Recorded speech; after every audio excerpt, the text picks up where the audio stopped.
Talk. So welcome to our day on leadership. Leadership, right, Jackie? Okay, good.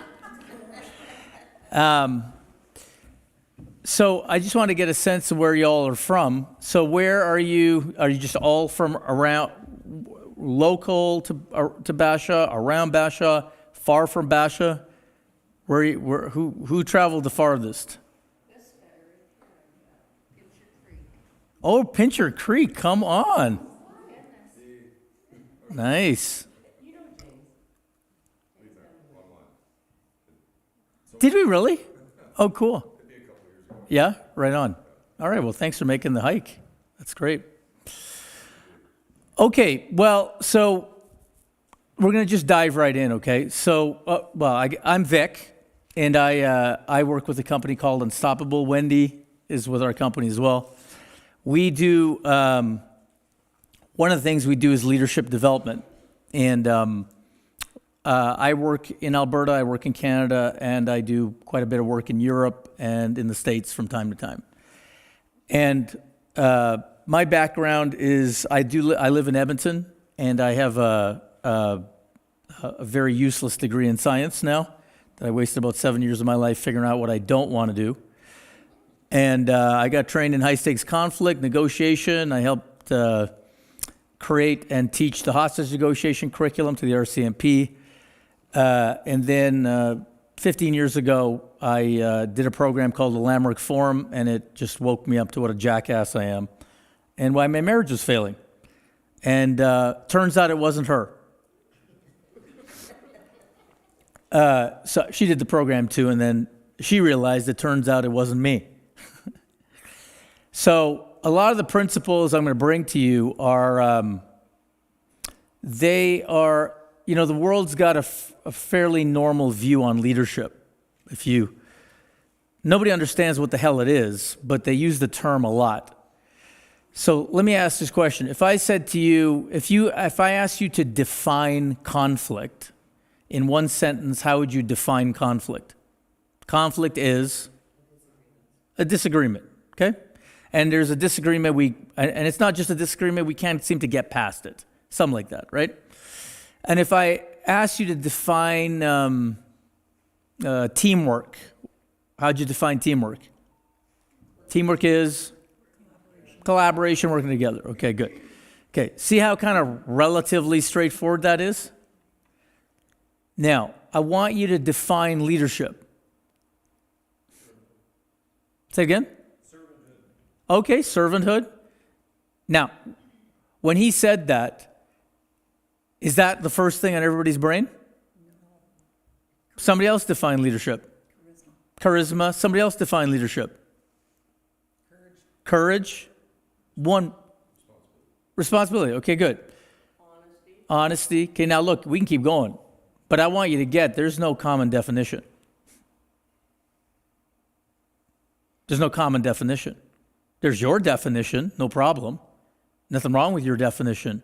But can you hear there's something not as common as define conflict, define teamwork?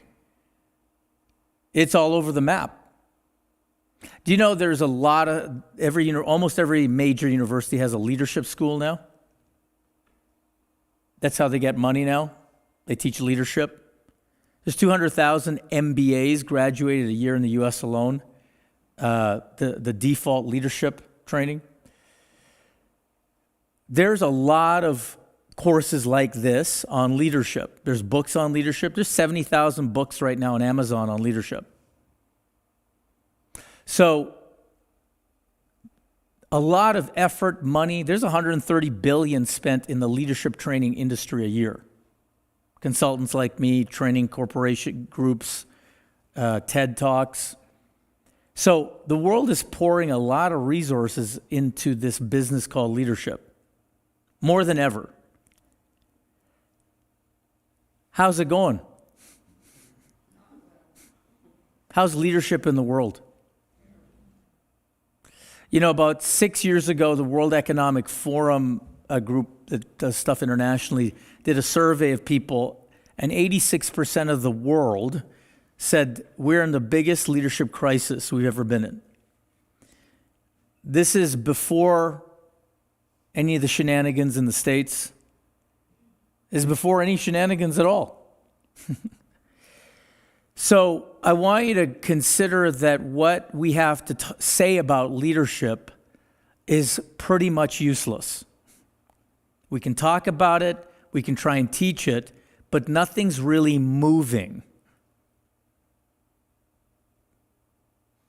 You know, we elect people, they come in, they come, they go, a guy, a gal, they have their point of view, they have their mandate, their platform, they come, they go, but nothing's really moving. I mean, it's incremental, you know what I mean? It's kind of like goes back and forth a little bit, a few more bucks here, a few more bucks there. We change the name of this department, new business cards, whatever. Nothing's really moving. Like, I mean, really moving. Poverty's not really moving. Okay? Things aren't really moving. They kind of incrementally move. So my point is that the nature of leadership is very, very poorly understood. So today, I'm not going to give you rhetoric that is common rhetoric around leadership. Why? Because whatever's out there currently isn't making any real difference in leadership. People still get up and they BS other people. They just can do it in different ways and a little bit more charismatic. But there's something fundamentally missing in leadership, is my point. At a certain superficial level, there's a lot of stuff around. But I'm saying there's something fundamentally missing in leadership. And nobody's really dealing with the fundamentals of leadership. They're dealing with the peripheral aspects of leadership. Delegation, whatever the peripheral aspects of leadership are that are cool to have. But at the heart of leadership, nobody's dealing with it, I'm saying. So today we're going to look at what in our company we deal with, which are the fundamentals. Like, I mean, way beyond what you might even consider to be the fundamentals. Okay? And I like what you said around servant leadership, but we're gonna include that, but go beyond some of the normal concepts. Okay? Servant-based leadership is a very valid concept. It came out, about 20 years ago with a guy named Ken Blanchard, and it's one of the many 70,000 books on leadership. Okay? And it's cool. But notice not too many people are being servants. They don't mind talking about it and don't mind writing books about it. But if you look at the leadership in Canada, do you see any servants around? Any leaders you can point to say, that human being is really of service. Barely serving. And I mean, you in your personal life probably see it. People closer to you, people in the community. But I mean at the highest level, do you see people serving? Or at least showing up for you like they're in service of something other than their self-interest, other than their party's rhetoric, other than serving their own damn ideology and excluding other ideologies, the wrong ideologies. Of course, we have the right ideologies, don't we? That's the bullshit that goes on. People just fight for their ideologies and they call it leadership.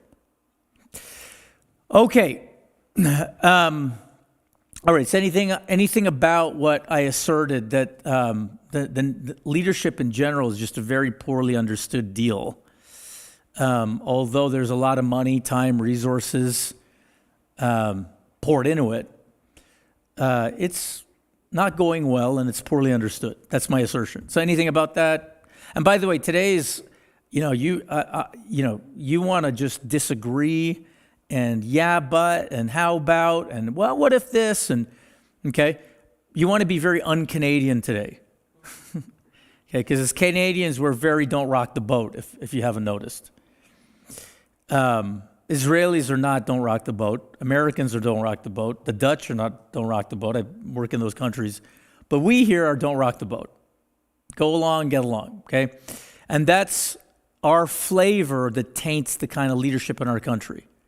To kind of go along, get along. Even when we disagree, as you and I would say, respectfully. Okay, which means we pretend. We pretend we agree. We call it respect, though.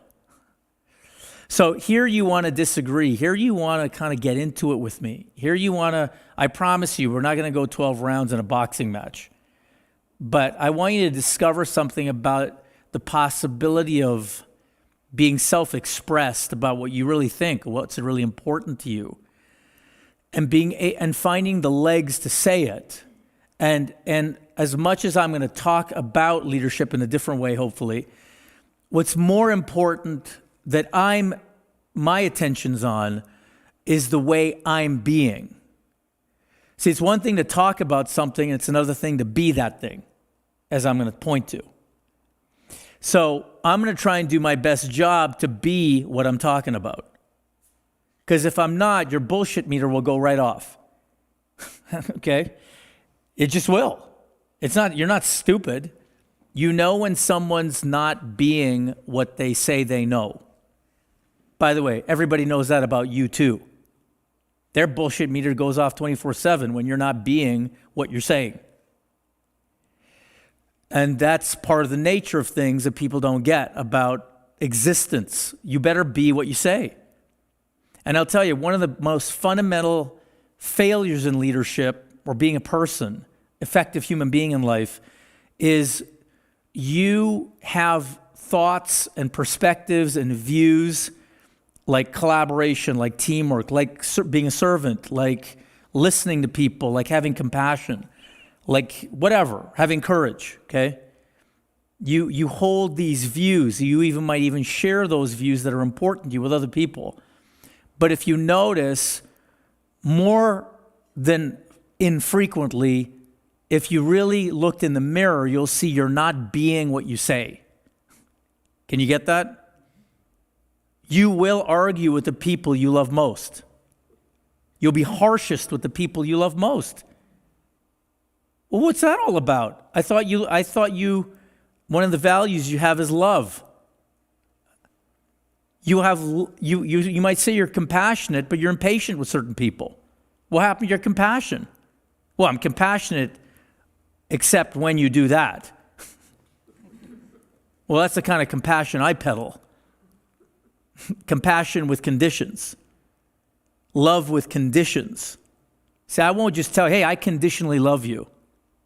Well, just be straight about it. So you won't be straight about it. You'll say, I love you. Conditionally. Do you get that? But people aren't straight. They're just not straight about how they live. They bullshit themselves and others about how they live. And that's why their leadership's ineffective. People are not authentic. They're normal. And what it is to be a human being is to be normal like this. It just becomes normal. So as we get into it, I'm gonna lay down what I'm gonna propose are 4 fundamental factors of leadership, of which one of them has to do with what I just foreshadowed, authenticity, which also is poorly understood. Okay, anyway, any yeah buts, how abouts, what ifs, you're an asshole, anything, okay? All fair game today. When you say it's not understood. Sorry. No, it's Jackie bellowing from the bell tower. Okay. When you say that with the majority of people it's misunderstood by them, Yeah. do you think it's a lack of knowledge, or is it not that it's necessarily misunderstood, but it's that whether it's the courage to act on what they know for them to be true, or fear, or doubt, or whatever it is, or is it honestly a lack of knowledge, ignorance in the sense of not rude, Yeah. ignorant in the sense of lack of knowledge Yeah. of themselves, of what their view of leadership is? Great. All of it. Everything you just said. Yeah. Yeah. Brilliant. We're going to get into, yeah. Here's what I'd say. It's, I'm going to butcher this quote. Okay. It's from Mark Twain. He said something like, it's not what you don't know that's the problem. Okay, just start to answer what you said. It's not what you don't know that's the problem. It's what you think is so that just ain't. See what I mean? So, do you get what I said? So, that quote really is where I dwell, because I don't care about what you don't know. I really care about what you know that you think is so true that you're in a rabbit hole, because it's so true, but it ain't. That category of learning is a very unaddressed category. The category of learning that most people are familiar with is what I don't know. Tell me what I don't know. Not, let's examine what I know that ain't. Or tear it down and work on it and sharpen this part of it and then put it back. Yeah, exactly. And I'll tell you, the most impactful kind of learning I've ever encountered is the learning where I had to deal with what I thought was true that wasn't. With my wife, with my kids, with whatever. When I got my hands on that kind of learning, which is not a K-12 learning. K-12 is what don't you know? Let me tell you what you don't know. Let me tell you some more what you don't know. Okay, let's have you take a test so you can prove you memorized all the stuff you didn't know that I told you should know. That's the K-12 model. That's fine. That's great. I mean, I do need to know what that word means and how to write a sentence and, whatever, math. But at some point, I've got to start to re-examine everything I learned as to whether it's valid. Because when I got taught it, I had very few filters to examine what I'm learning is valid. You see? I just kind of took it all in. What do I know? Why is the sky blue, Daddy? Whatever bullshit you're going to tell me, I'm going to believe. I'm that trusting. Do you get that? And by the time I get to a place where I have enough cognitive capacity to think for myself, what's doing the thinking is already ingrained. Do you get that? I grew up in a United Conservative Party household. I grew up in a liberal household. I grew up in a Christian household. I grew up in a Muslim house. Who cares? By the time I'm so-called independently thinking, I'm not an independent thinker. Do you get that? And it's arrogant to say I'm independent. I've been indoctrinated with whatever the hell you told me for 10, 15, 20 years. How dare I be arrogant to say I'm a free thinker? That's fucking bullshit. Do you get that? It's bullshit.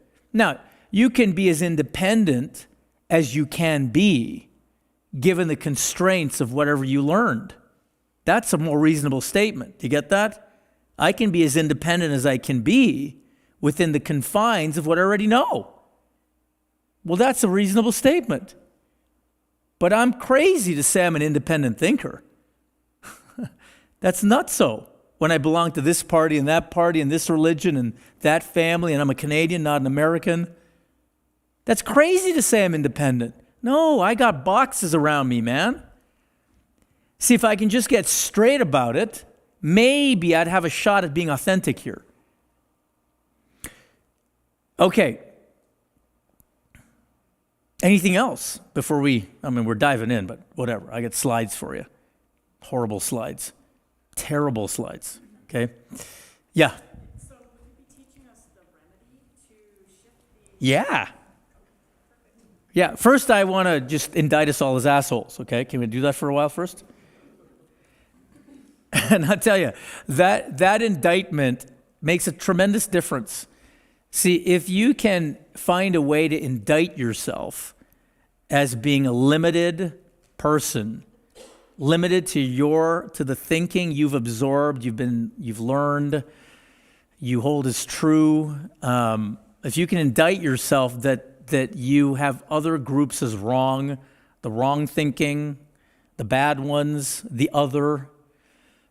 If you can indict yourself that that's kind of fairly normal for a human being, that coincidentally, all the things you think are pretty much right and all the things that they think are pretty much wrong or not quite right, and everybody's like that, if you can indict yourself that you're very, very ordinary like that, like me, you'll get a lot of power because you stop defending how great you are. See, when people get humble enough to stop defending that they're above it, then learning can begin. But if they're full of themselves, no learning can really begin. They're just going to hear it through their arrogance. And it took me a little bit to get through the school of hard knocks to get that for myself, because I wound up being a real arrogant prick. But I didn't know that. I thought I was just smart, and you're dumb. I didn't see it as arrogance, like an armor, like a protection. So I didn't have to have what I thought was true challenged. God forbid you challenge what I know. I'll just get defensive on you. But I don't see that as arrogance. I see that as you're stupid. Until I got clocked between the eyes with a 2x4. Then I woke up. Well, maybe you're arrogant. Maybe you can't really learn the way you think you can learn until you acknowledge. You know, it's like AA. Everybody familiar with Alcoholics Anonymous? Okay, I coach a lot of people, executives and whatever, that, you know, they look like they got their life together. They don't. Like you and me, they deal with stuff. That's one of the things people deal with. But I have a lot of regard for AA because, you know, the first 12-step, it's not the only 12-step program, but there's Al-Anon, there's AA, there's others, okay? But do you know the powerful thing about the first step in the 12-step program? Anyone?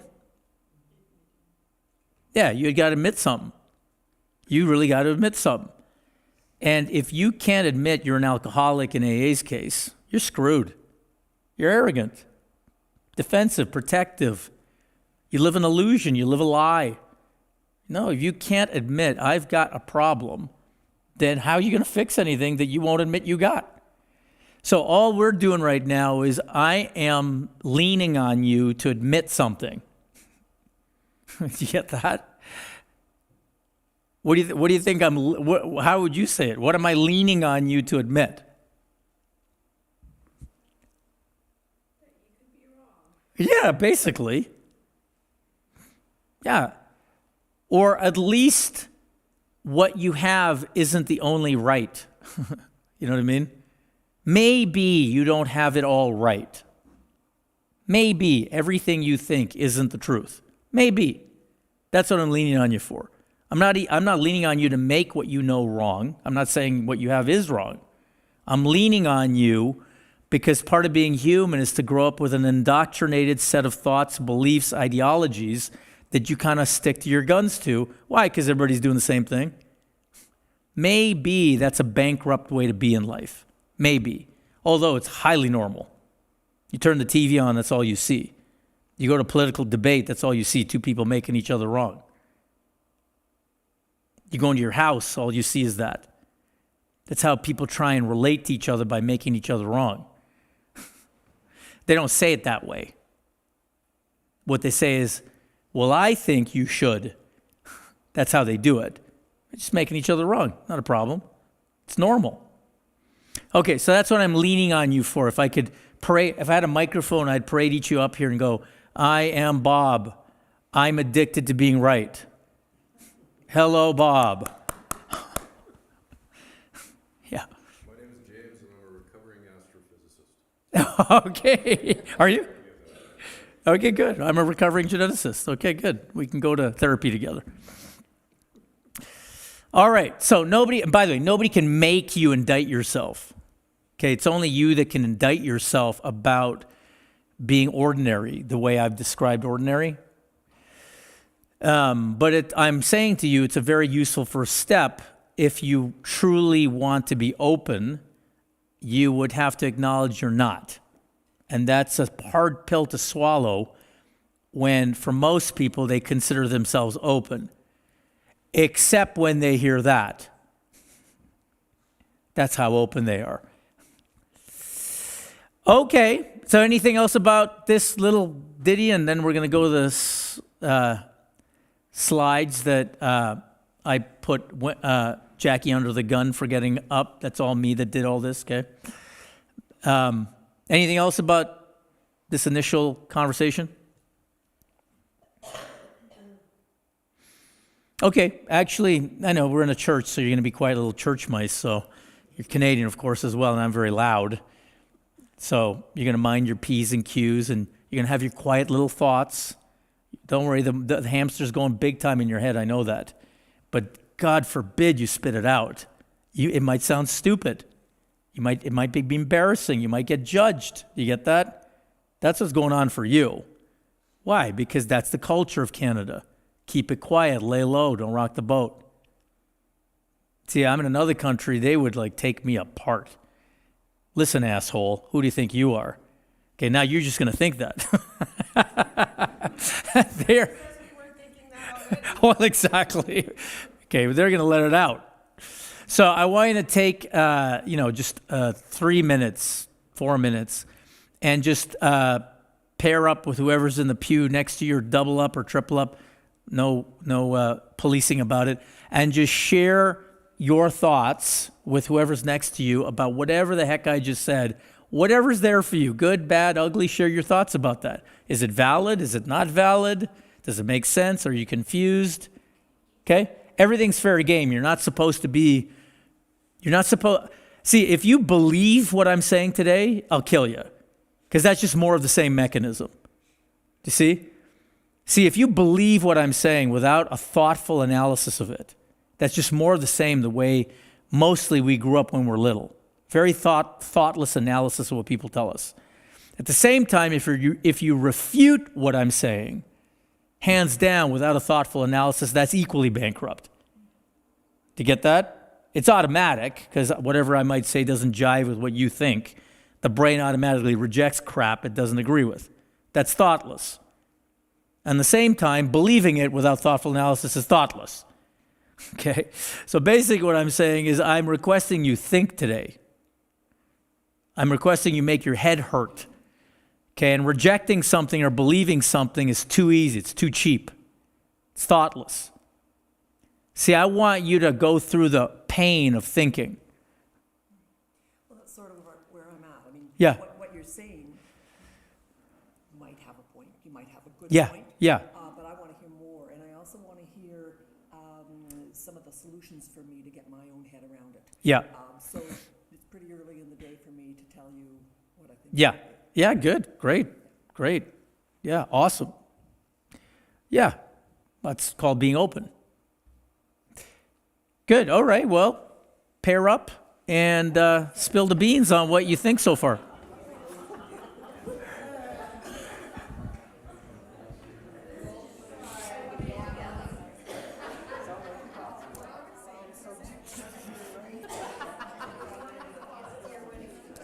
Listening to this, I was like, oh yeah, right. Yes.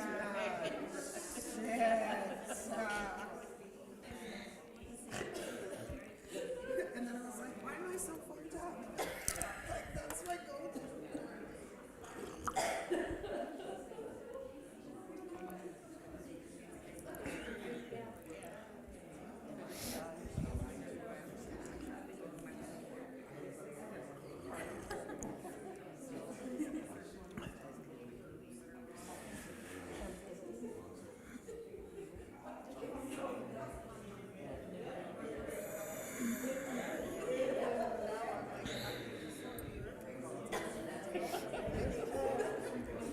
I'm coming to live in your pocket. Yeah, why? Because I just want to be in this conversation all day. Forever. every day. I know. Yeah. It's our work, right? It's our work. Your work. Yeah.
What's out here?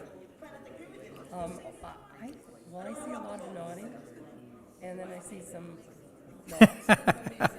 So F-bombs in church and stuff like Oh, yeah, whoops. Oh, yeah, when you did that, I was like, It's a United Church, though. It's United Church. it's united. Exactly. We're united in cussing. Well, I never minded at all because I just think that's somebody's expression. And people, it's another thing that people just, you know, Well, you shouldn't. You shouldn't do that. It's one more you shouldn't do that. it shouldn't be like that. But 10 meters that way, you can. Yeah, yeah. Not in this area. Or with this person. Yeah. I was curious how Robin was about that.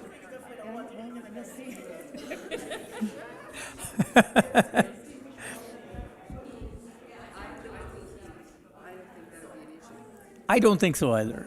I don't think so either. Alrighty. Let's just come back together.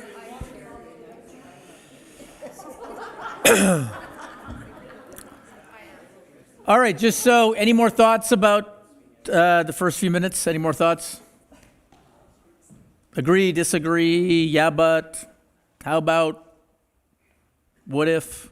I guess the one thing I'll say is, it's Yeah. easy, to me, I believe it's an easy statement to be able to say, yeah, well, you need to be able to, if you disagree, then speak up. But if I was dialoguing with you one-on-one, Yeah, honestly, we'd be having one hell of a conversation. Yeah. Because and not just sense of, well, I disagree with you. It's in the sense of, I don't believe who's right. I believe Yeah. what is right. yeah, yeah, In regards to any situation. yeah, And so, with that, so to build he'll go, okay, so make sure you speak up and say what you have to say, but we are in a room of 35 people, right? Yeah. And how do you encourage the people to be able, that sit in your seminars, to be able to break through that barrier? Because I Yeah. understand what you're saying. Yeah. It's a fearful thing at times for people to do it. Yeah. But to be able to have that courage to be able to go, you know what, I do have a question for you, or I do Yeah. flat out disagree with you. yeah, And I used to tell my staff, it's not what is said, it's how it's said. It's Yeah. not what you say, I think you're full of. Yeah. Things go, you know, sorry, I completely disagree with you. Yeah. Can you expound on that? Or Yeah. can you dialogue maybe a bit more about it? So I think for us in the room that maybe might have an issue, or not, have an issue with Yeah. it, we'll go, well, I do want to say something because I see it differently. yeah, You know, and is there a way that you can, like, help people to be able to help us to be able to see that it is okay to speak up. yeah, And it's, because I want to hear what you have to say, but I want to hear what you have to say and what you have to say. And because those different thoughts is a Totally. broader picture to it. totally. And so then, so it's just, is there a way to make it easier? Or is it just throw it out there and let it soak into people, and then in an hour people will be going, yeah, I think you're way Yeah, right. and, you know, Yeah, that's going to just happen. That last one, right? But that's what your point. See, that's part of what each of us needs to deal with, is our fear, our lack of courage, our worries, and we have a kind of a dumb saying in our work: you can't pee for someone. But what you can do is lay down some track where they're given the opportunity to confront themselves and how small they're being and what it's costing them. That's how our work works. You put enough pressure on the system, who knows? Like kernels of popcorn. I don't know who's going to pop. But it's reliable if I put enough heat in the system.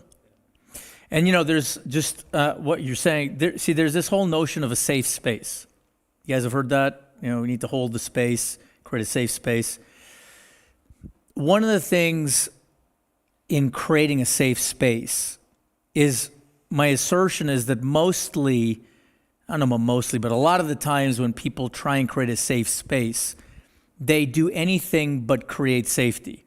What they think a safe space is actually does the opposite. Well, it implies that the space I'm in is dangerous. Well, number one, yeah. So number one, I don't feel scared. right. So number one, it's validating that something's threatening. You see? So number one, I must be true. You know, like we met this morning. Well, I should get to work on creating a safe space. Because apparently every space you enter isn't safe until it is. A couple fire extinguishers here, and see, the space is the space. There's nothing unsafe about any space until you say there is. Because all there is people. And they'll say what they say, and they'll say what they say the way they say what they'll say. And each one of them will generally say it a little different. Some are louder, some are quieter. But there's nothing inherently unsafe. You want to go to unsafe, go to the savannas of the Serengeti or the jungles of the Amazon.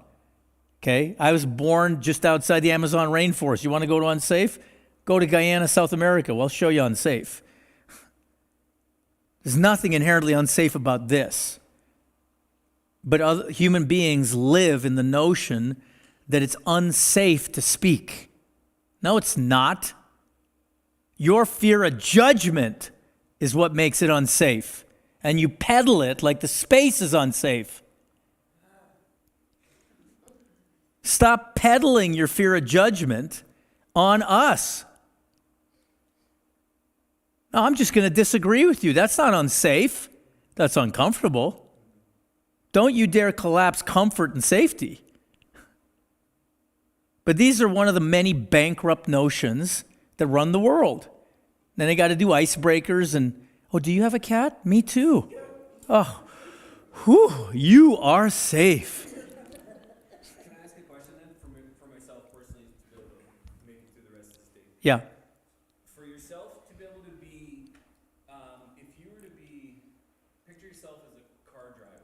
Yeah. Would you be a new driver? Like in regards to speaking about leadership and what Yeah, you yeah. do. Would you be a new driver? Would you be a seasoned driver? Would you be like a fast, aggressive driver, a NASCAR driver, or an F1 Formula One driver? Meaning so that all the different speeds that like an F1 driver who can drive 280 miles an hour. Yeah. You know, in a car. You picture them in my car. My God, they would put me through the roof and through the window, but they'd be having fun. They're in total control. Yeah. I think they're out of control. Yeah. Meanwhile, they're in control of it. So Yeah. their skill level is better. Yeah. Where would you put yourself in regards to the driving, like as the analogy of what you're doing? Is it, so how many years have you been doing this? How many seminars have you given? Stuff like that. Like, Oh, yeah. for my brain, because I'm going, okay, wow, he is a NASCAR driver. Or Sure. he's a new driver, but he thinks he's a NASCAR Sure. driver. Sure. Stuff like Yeah, yeah. Well, what you're pointing to is my failure to introduce myself properly. Really, so I'm responsible for not.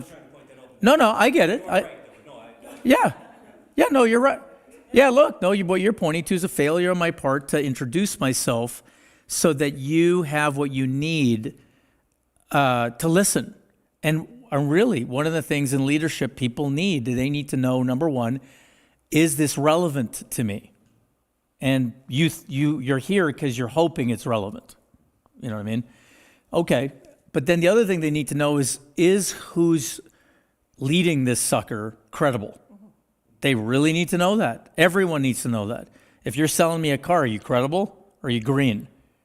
Right? If you're, whatever, are you credible? So, and what I told you doesn't necessarily make me credible having a science degree. quite the opposite even. So, I've been doing this for 23 years. And I worked, one of the companies I made a significant difference with was a Canadian company called Lululemon. Okay, so Lululemon embraced all our principles completely. They went from 0 to 4 billion, 2 billion in 4 years. Okay, I work with WestJet, I work with Google Europe, I work with, I can name drop a lot of big companies. Okay, and one of my favorite organizations I work with is called the Town of Basha. And they're probably my favorite. And together, people in this room, we've made a really big difference together. And it really is together. What got created together, got said together, got revealed together. Everything I'm going to tell you, many of the leaders in Basha went through the pain of telling the truth. And I've met other communities like that too and have the champions in that community that stand for something, but very few communities and community leaders are like the ones in Basha who are willing to go through the eye of the needle, which our work is an eye of the needle kind of deal. You can kind of get a sense of it, right? So Basha's one of them. And what else? Last month I was in Europe talking to Deutsche Telekom, who happens to own TNT Mobile, and telling them they're jackasses, and they're translating in German. Okay, it doesn't matter. Okay, but so that's some of what I do. That's my background. Yeah, I don't. Just anything else though, like would make a difference to know. Yeah, sufficient. Yeah, okay. Oh yeah. Well, yeah, right. I think where I work, I'm probably F1. Okay. Vic is the coach of the winning NASCAR drivers. That's where Vic is. At the very beginning. But I'm still interested in his own personal capability. Yeah, sure. Yeah. But I was going to say, so probably F1 in these environments, but the people that coach me, I am F1 minus 1 to them. So, So just F. yeah, just F. Exactly. Yeah, exactly. F2. Right. Yeah. And I like that because there's no ceiling on my growth. And what's good for the goose is good for the gander. So for me, if I'm not getting my ass kicked by somebody, then I don't have the right to, I've arrived. See how I've arrived? Just listen to me. Okay, that's such BS. Yeah. But probably F1 and, until I go where I go, and then they're like, hey, idiot. F2. Yeah. Jason, yeah. So you said Basha is one of your favorite places Yeah. for clients to work with. Town Yeah. Basha. It's the town that's actually the client. I don't know, Jackie, who's the client? Everybody. All of us, yeah. I'm interested to know why it's your favorite, but also what it counts for Basha, like being what it is from a leadership perspective. What is it that it counts for the success that it's had? Okay, good question. Well, the long answer is going to be today. So today I'm going to go through a number of the factors that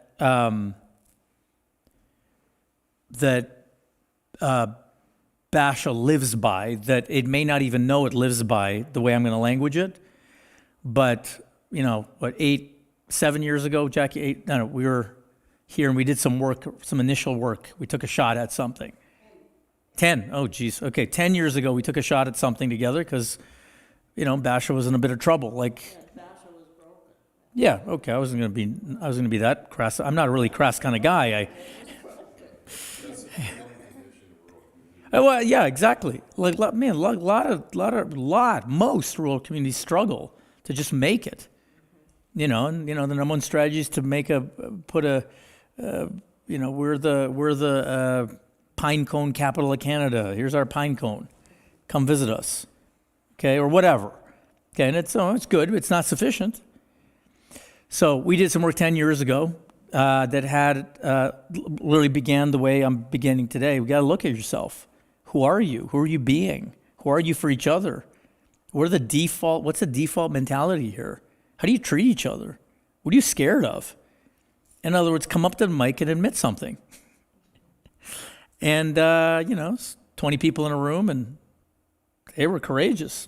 Jackie was there. A lot of people were there. And they went through, a 16-year-old kid was there from the community. After a couple of days, something opened up. We're tired of being this way. We're tired of trying to get grants. We're tired of having money rescue us. We're tired of having other people prop us up. Something we got to get done here, and we can get it done here if we look in the mirror and tell the truth to ourselves about how we're being with each other. It's like town of almost 800 people, And, what are we doing with like 50 charities or not-for-profits? What are we doing cannibalizing volunteer resources, competing against each other? Not one voice, a million voices crying for the same pot of money. Sound familiar? Yeah. And they went after it, man. They had courage. They went after it, and they broke through. And people talk about collaboration, but Basha is collaboration. And so my question was, what is it that accounts for Basha's success relative to others? What is it that is it something in the water?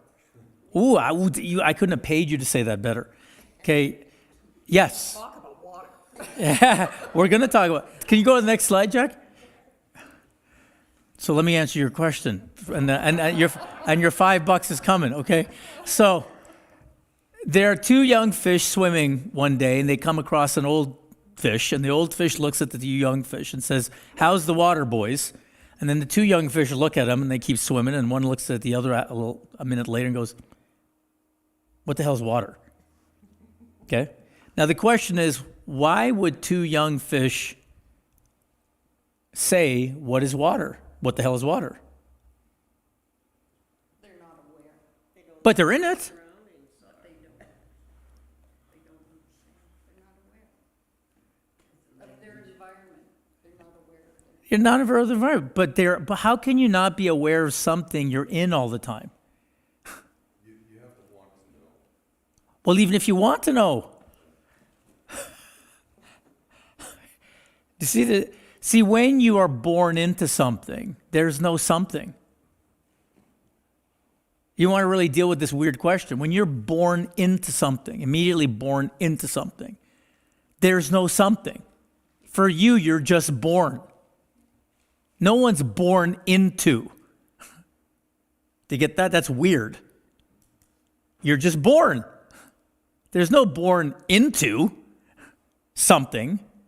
You're just born. And you live the rest of your life in whatever you were born. Until if you want to know, until maybe one day by fluke or accident, the old fish exits the water. Right? And somehow got lucky and found his way back in. But see, there's very, very few occasions for you and I to exit the water. Even if you think you're outside of it, or special, or different, that's already in the water. You know how many people think they're special and different and unique and superior and enlightened? Geez, that's ordinary water. It's ordinary. So the question is, how do I know I'm outside the water? Is this more water? Or I'm actually outside the water? How would I know? These are weird questions. But for the most part, as you said, it's an unawareness. It's like, okay, well, this is how you do things around here. You argue, I argue, you be right, I prove, you try and prove. That's part of the water around here. Stay quiet, don't get embarrassed, don't put your hand up. You could get judged, part of the water.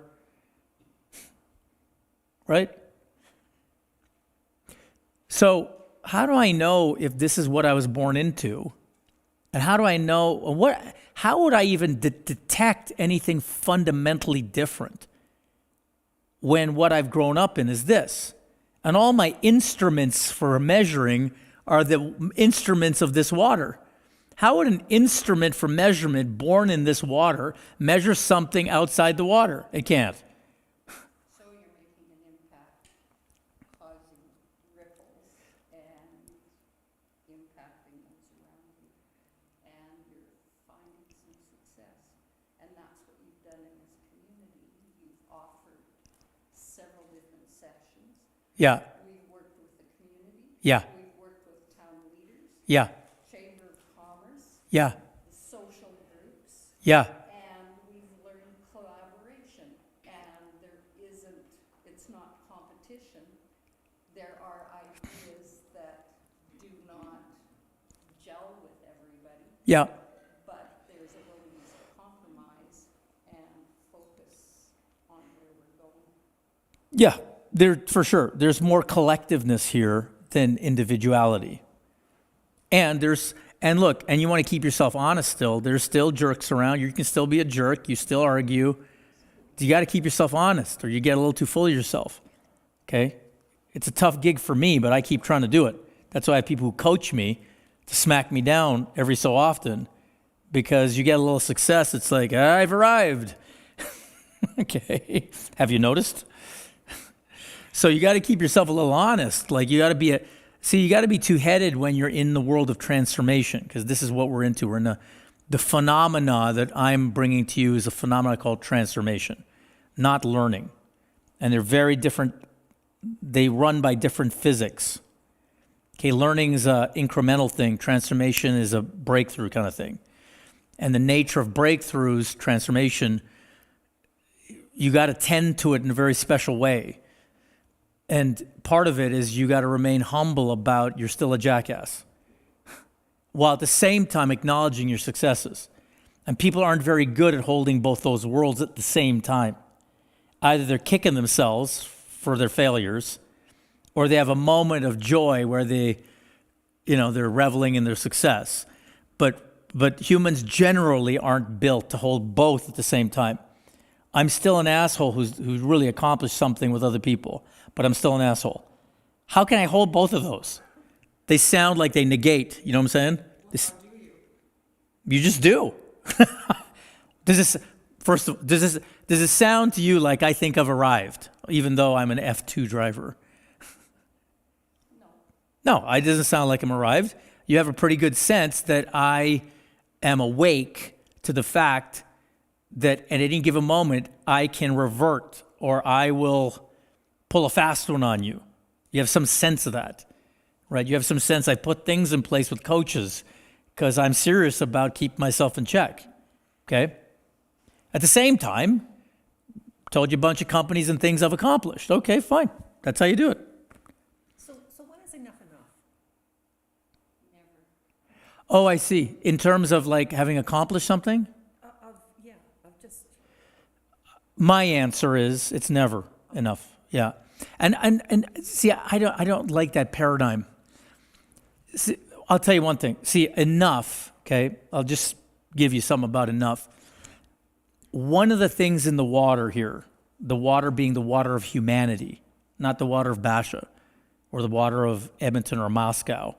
In the water of humanity, as far as I can tell, having coached tens of thousands of people, I haven't come across a person yet that doesn't have in the background of their life a thought called, I'm not enough.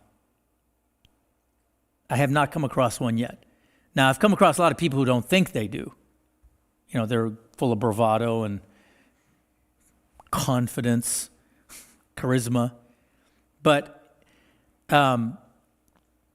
having had the opportunity to talk to some of those people long enough, and long enough, by the way, is like 10 minutes, it's quite obvious that all that stuff is to cover up a fear of not being enough. So, enough's in the water. Trying to be enough, prove you're enough. Look, man, when you get up in the morning, you get up into not enough. It's waiting for you as soon as you open your eyes. Just listen, just see if you can hear your first few thoughts. I didn't get enough sleep. And did you get enough coffee? Do you have enough money? Are you good looking enough? Are you youthful enough? I can keep going on. But if you look, you have a big fat conversation centered around enough. Are you smart enough? Right enough? Most people spend a lot of time proving how enough they are in their various different ways. They're extra kind. They're the ones you can count on to move on the weekend if you're going to move houses. They're always there. Why? Because they want to be extra kind to prove how enough they are for you. Or they're extra smart, or they're extra whatever, literally physically strong. Most human beings have a strategy to convince themselves and the other human beings how enough they are. And they lean on that strategy till they die. But they never see it's trying to fill the void of not enough, which of course got born when they were a kid. What do you think a kid is hearing all day long from 1 to 5? Go back to your childhood. What do you hear all day long from your parents? How enough you are? Nope. What do you hear? You're not good enough. I'm disappointed. How many times I got to tell you? Not that way, this way. Come on, man. How many of those sentences in a row, days in a row, weeks in a row, years in a row, does a kid need to be exposed to conclude they're not enough? How many? 4? How about 40,000 in the first year alone? That'll pretty much put the nail in that coffin. I'm not enough. Got it. Thanks, Dad.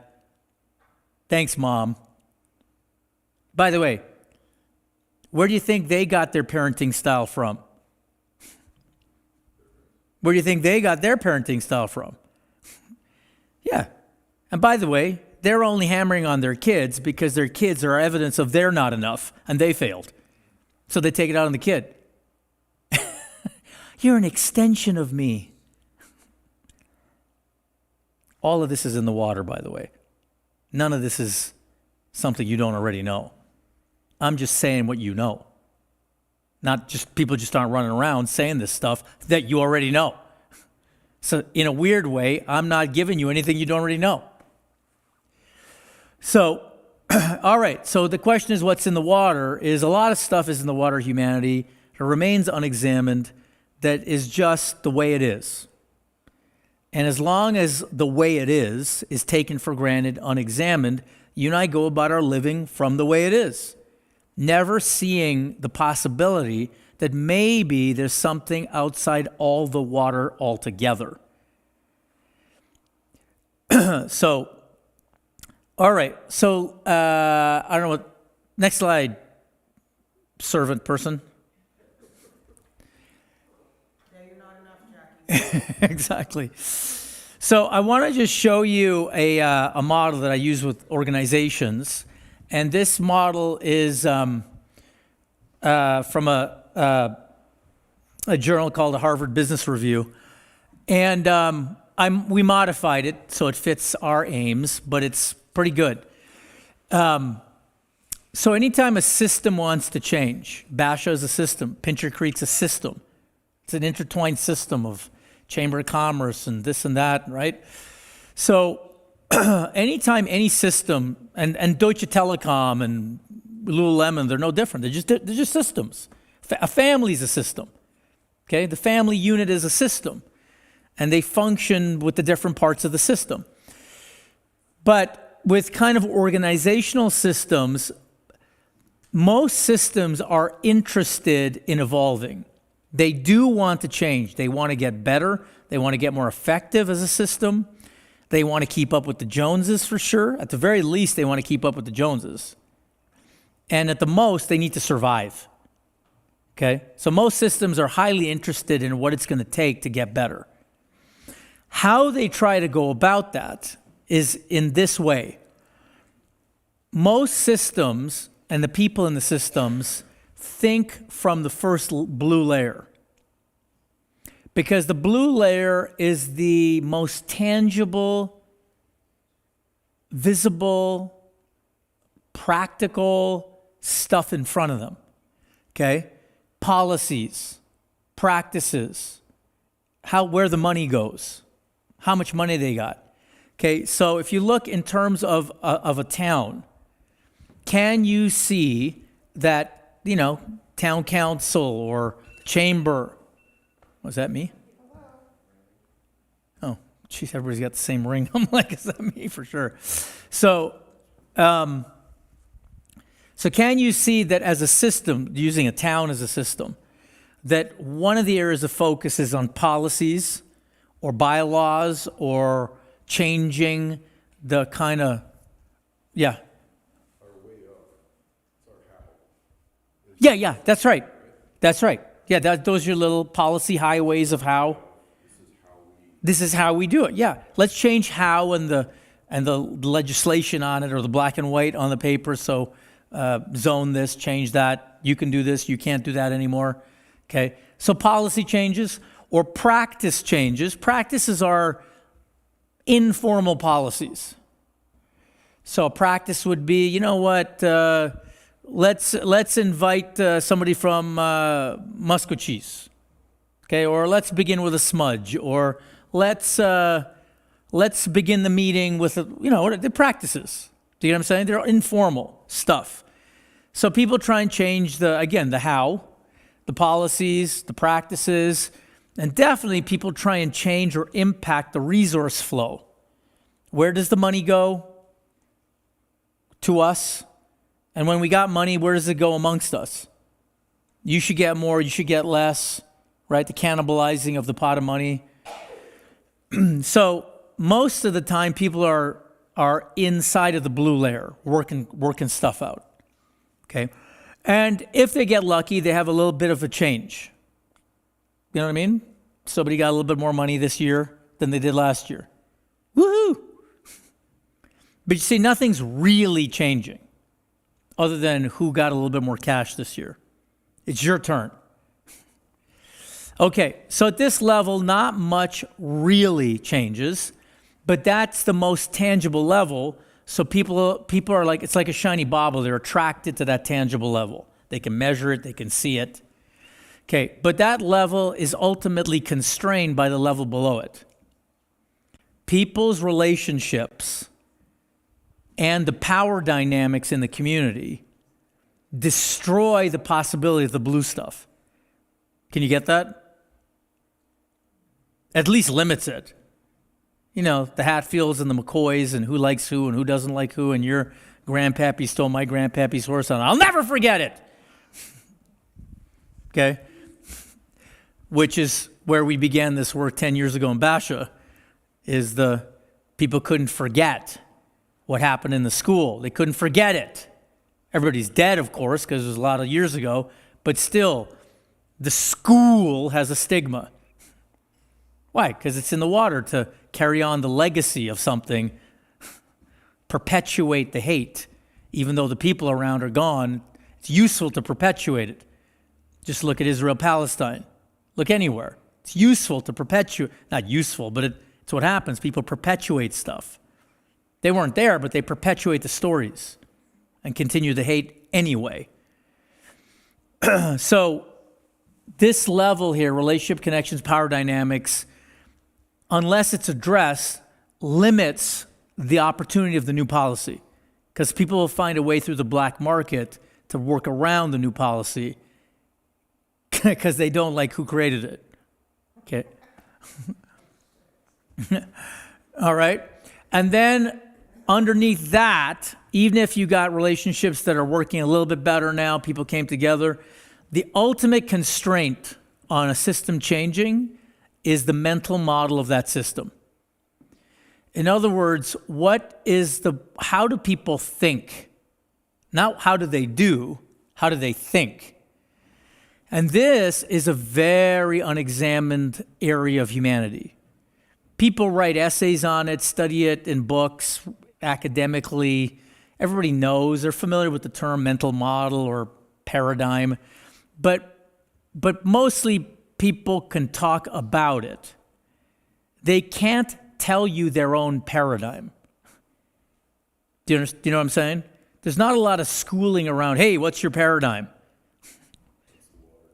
Yeah, exactly. And that paradigm is what's our paradigm. And within our paradigm, I will predictably have my version of our paradigm. So in our paradigm, there's a paradigm called right-wrong. That's a paradigm. Right-wrong is a paradigm. But for you, it's not a paradigm, you see? For you, it's a way to be. You're either right or you're wrong. I want to be right. Right. Of course, that's part of the paradigm. And in the paradigm right, wrong, it's more useful to be right than wrong. That's part of the paradigm. Part of that paradigm is called who's to blame. Blame is part of a paradigm that is our paradigm. But see, for you, blame isn't a paradigm. Blame is the water.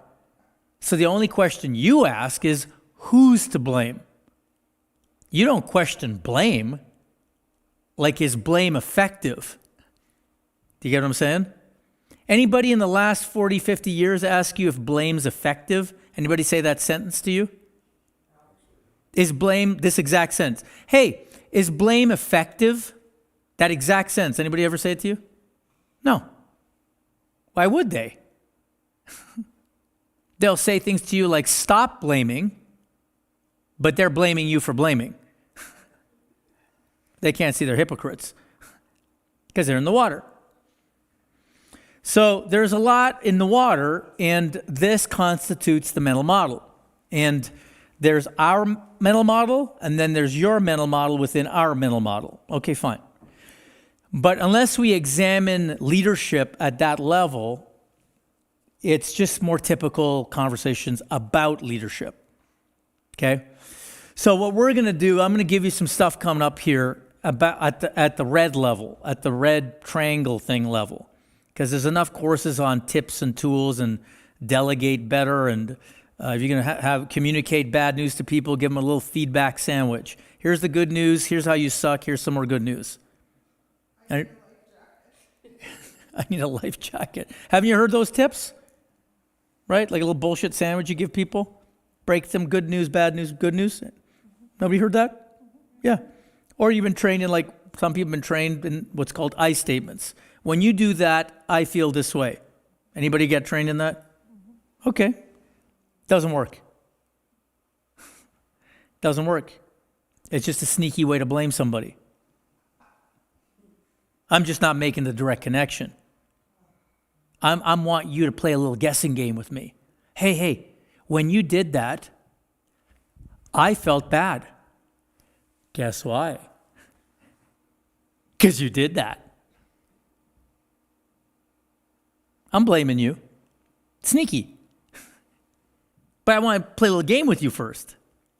Guess who did it? You. But it's an I statement.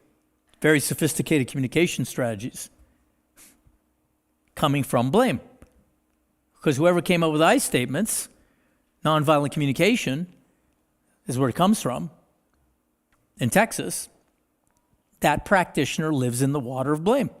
They just got a killer way to blame you and sneak around it. But they don't know that. They don't know that. They think they really got something here with these I statements. And it's baffling why the person's still defensive. Okay, so we want to get right out of the water, but first you got to know the whole water, or how the hell are you going to get out of the water if you don't know what you're in, okay?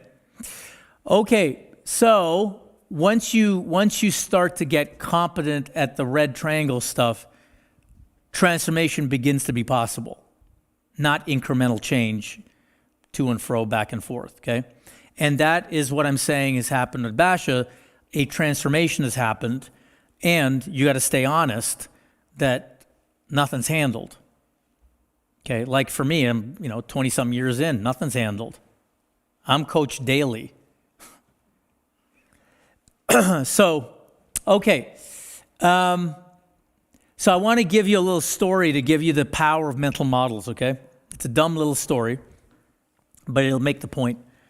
So there's this old guy, okay, this old man, and he's every morning he's out in his front porch rocking with his cup of coffee. Now, he lives in a neighborhood where there's a school nearby, and kids walk by his house to school pretty much every day. So, and every year there's a couple jerks that are in school, okay, elementary school jerks.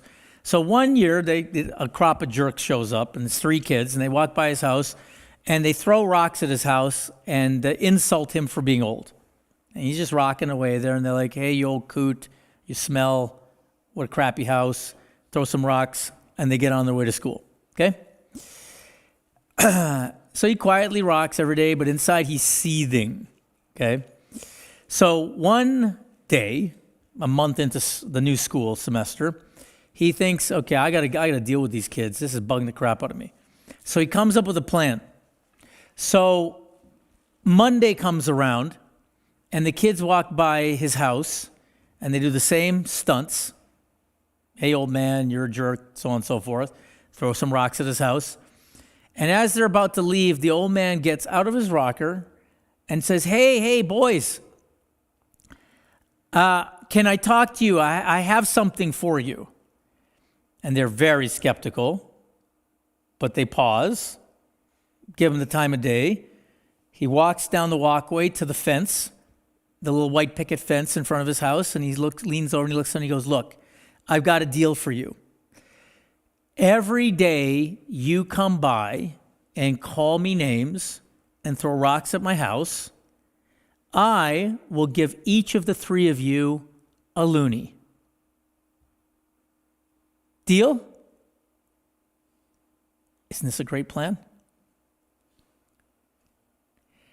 They're like, right.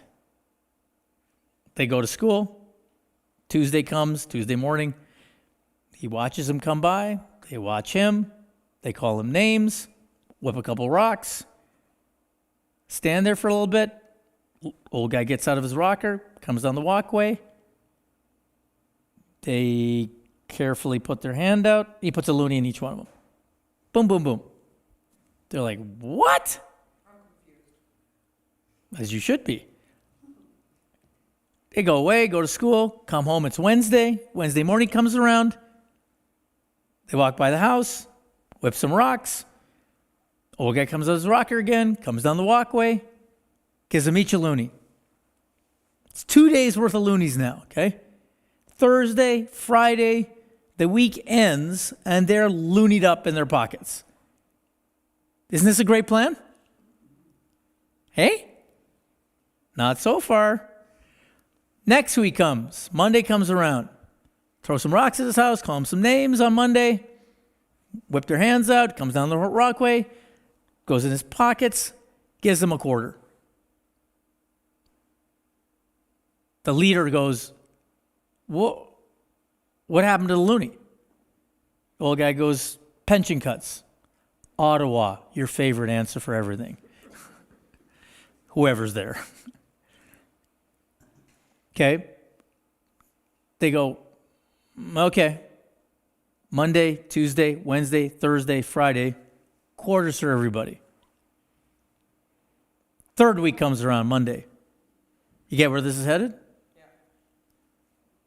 Comes down the walkway, Monday morning, gives them a penny. At which point, one of them goes, I knew it! This is BS. I'm not doing this anymore. It's not worth it. And the boys never threw rocks at the old man's house again. Because it's not worth it. Is it? I mean, really? You get a 99% decrease in pay? Is that worth it? Now, stupid as hell, isn't it? Stupid. That's dumb. Too bad, though. That's how it works. By the way, we got you. That's you. That's you. Some of you make more money than you've made when you were 16. Okay, but, it's not enough because you're not enough. So, mental models have a profound impact on people. If you know how to wield mental models, they're very powerful. They can shift all kinds of behavior. Of course, that's a mental model of manipulation, right, for self-preservation, but it makes the point.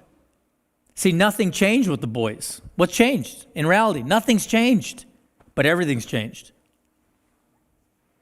Okay, so that's the power of mental models. What's the next slide, Jackie? Take a little breather here in a sec. Oh, yeah, good, I did that. What's next?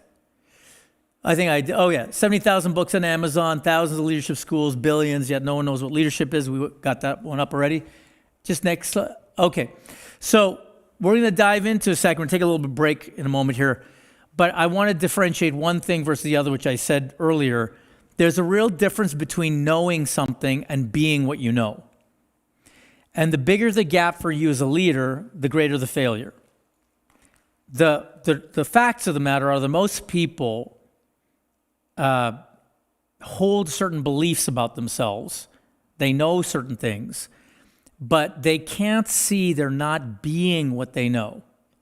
Everyone around them can tell them they're not being what they know. But there's a kind of a, to use your term, an ignorance that people have, a blindness, sometimes a willful blindness, but in my work, an unintended kind of blind spot for leaders, for people, that they don't be what they know. And that is one of the fundamental reasons they're not credible. They don't understand why they're not credible, but they're not being what they know. For example, how many of you value forgiveness? Just put your hand up, you value it. It's like a value you hold. Okay. Other people's not giving it. Yeah. Well, I think you value forgiveness. But can you see there are people you haven't forgiven? I mean really forgiven. I don't mean tolerate. Okay? Yeah, I can, Just the expression, like, in words to say I forgive you, it's not actual forgiveness. You can say it and not mean it. yeah. Yeah. There's just a discrepancy. There's a lot, there's, this whole thing, unconditional love. No, just look, your love has conditions. You don't unconditionally love. Your love has conditions. They say the wrong thing, you withdraw your love, don't you? I take it back. You say you value responsibility. Everybody here would probably say, look, I'm a responsible person. And you might go up to somebody and take responsibility. Look, I want to take responsibility for my part. Anybody ever say that to somebody? Like, I want to take responsibility for my part, da, da, da, da. But what happens when they don't take responsibility for their part? What do you do with your part all of a sudden? You take it back. So you're only trying to be responsible for your part so they can be responsible for their part. And when they're not responsible for their part, you take your part back. Screw you. Hey, look, I want to be responsible for my part. Good. What do you mean good? Argument all over again. Because your responsibility was a fake responsibility. Your responsibility was in order to get them to be responsible. And you know it, and they know it. Not all the time, but that happens. So, consider you don't be what you know a lot of the time. And that gap is a factor in leadership failure. Okay, let's take a little breather. Have you get out of the water for a little bit. I don't know if you're going to get out of the water. Come up for air a bit. And Jack, how long? Well, it's 10:30, and I have to send somebody for lunch, and so we'll probably eat between 12 and 12:30, so whatever you think. All right, well, I don't know, 10 minutes. Yeah. Coffee and the goodies in the back. All right. See you in 10.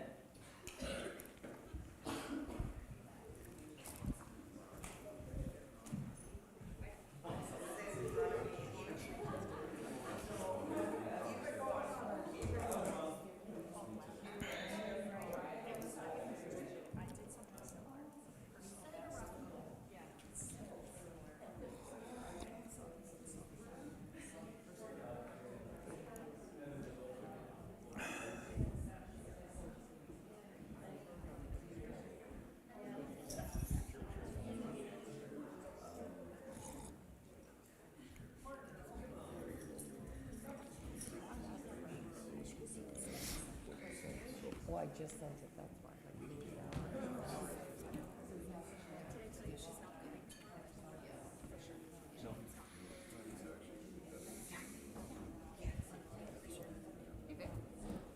Hey, How's it going? look at your name. Kelsey. Kelsey. Beasley. Yeah, how are you? Good to see you. Yeah. How long was the drive for you? 2.5 hours. Oh my gosh, where are you again? South of Youngstown. Oh yeah. Oh wow. Wow. Well, I'm glad you came. Yeah, You thanks. you just missed the first bunch of yelling at people. It's okay. It's all There's more though. right. Yeah, I don't know. It's all good. Awesome. Yeah, All right. Great to have you. thanks. Just Yeah. pick a pew. I will. I'm just listening to the left. Oh, there you go. There's your buddy. Come with me, come with me.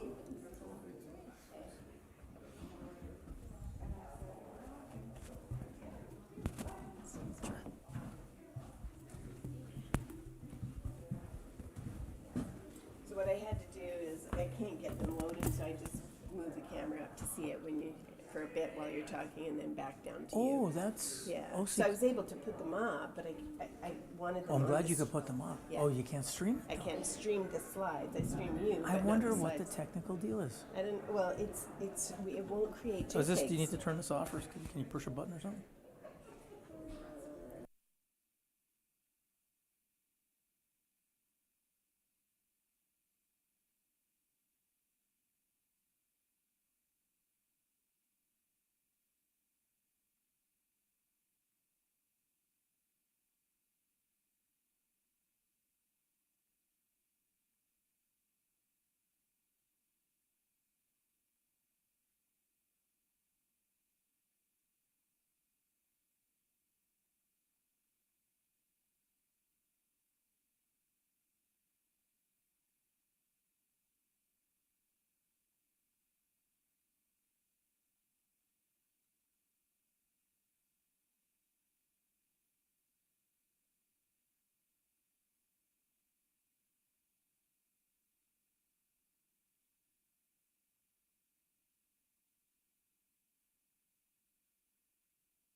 Hello, hello, hello. Okay. All right, so the next thing that I want to look at is I want to differentiate, going back to the conversation on leadership, that it's poorly understood. I want to differentiate, I want to give you a definition of leadership. It's not the right definition, but at least it gives us a common language to use. So, and the first thing I want to do is I want to differentiate leadership from management. So, Jack, can you put the next slide up? So, the first thing to start to deal with is that leadership is not management. Although people have them as synonyms, and they don't know they have them as synonyms. So management is ensuring the right resources, people, timelines are in place to accomplish some goal that you and I and the group is satisfied it needs to accomplish. So we're satisfied about where we're headed. All we need to do is bring this ship in a port. Does that make sense? Yeah. Oh yeah, please, yeah. So, so management is bringing the ship in a port because everybody agrees that that's the port we need to get to. Just bring it in, okay? So management is a very important function. It's a guidance function. It's it's really kind of policing the sucker in, okay, guiding it in, shaping it in. Okay, so. And I'm going to add this phrase to management that's not there. In other words, management, and this is going to be a key phrase, management is making sure the predictable happens. Can you get that? Management is making sure the predictable happens. And that's good management, okay? Now, that's different from leadership. Leadership is making something happen that was not going to predictably happen. So in other words, leadership is making sure the predictable doesn't happen. Good leaders make sure the predictable does not happen.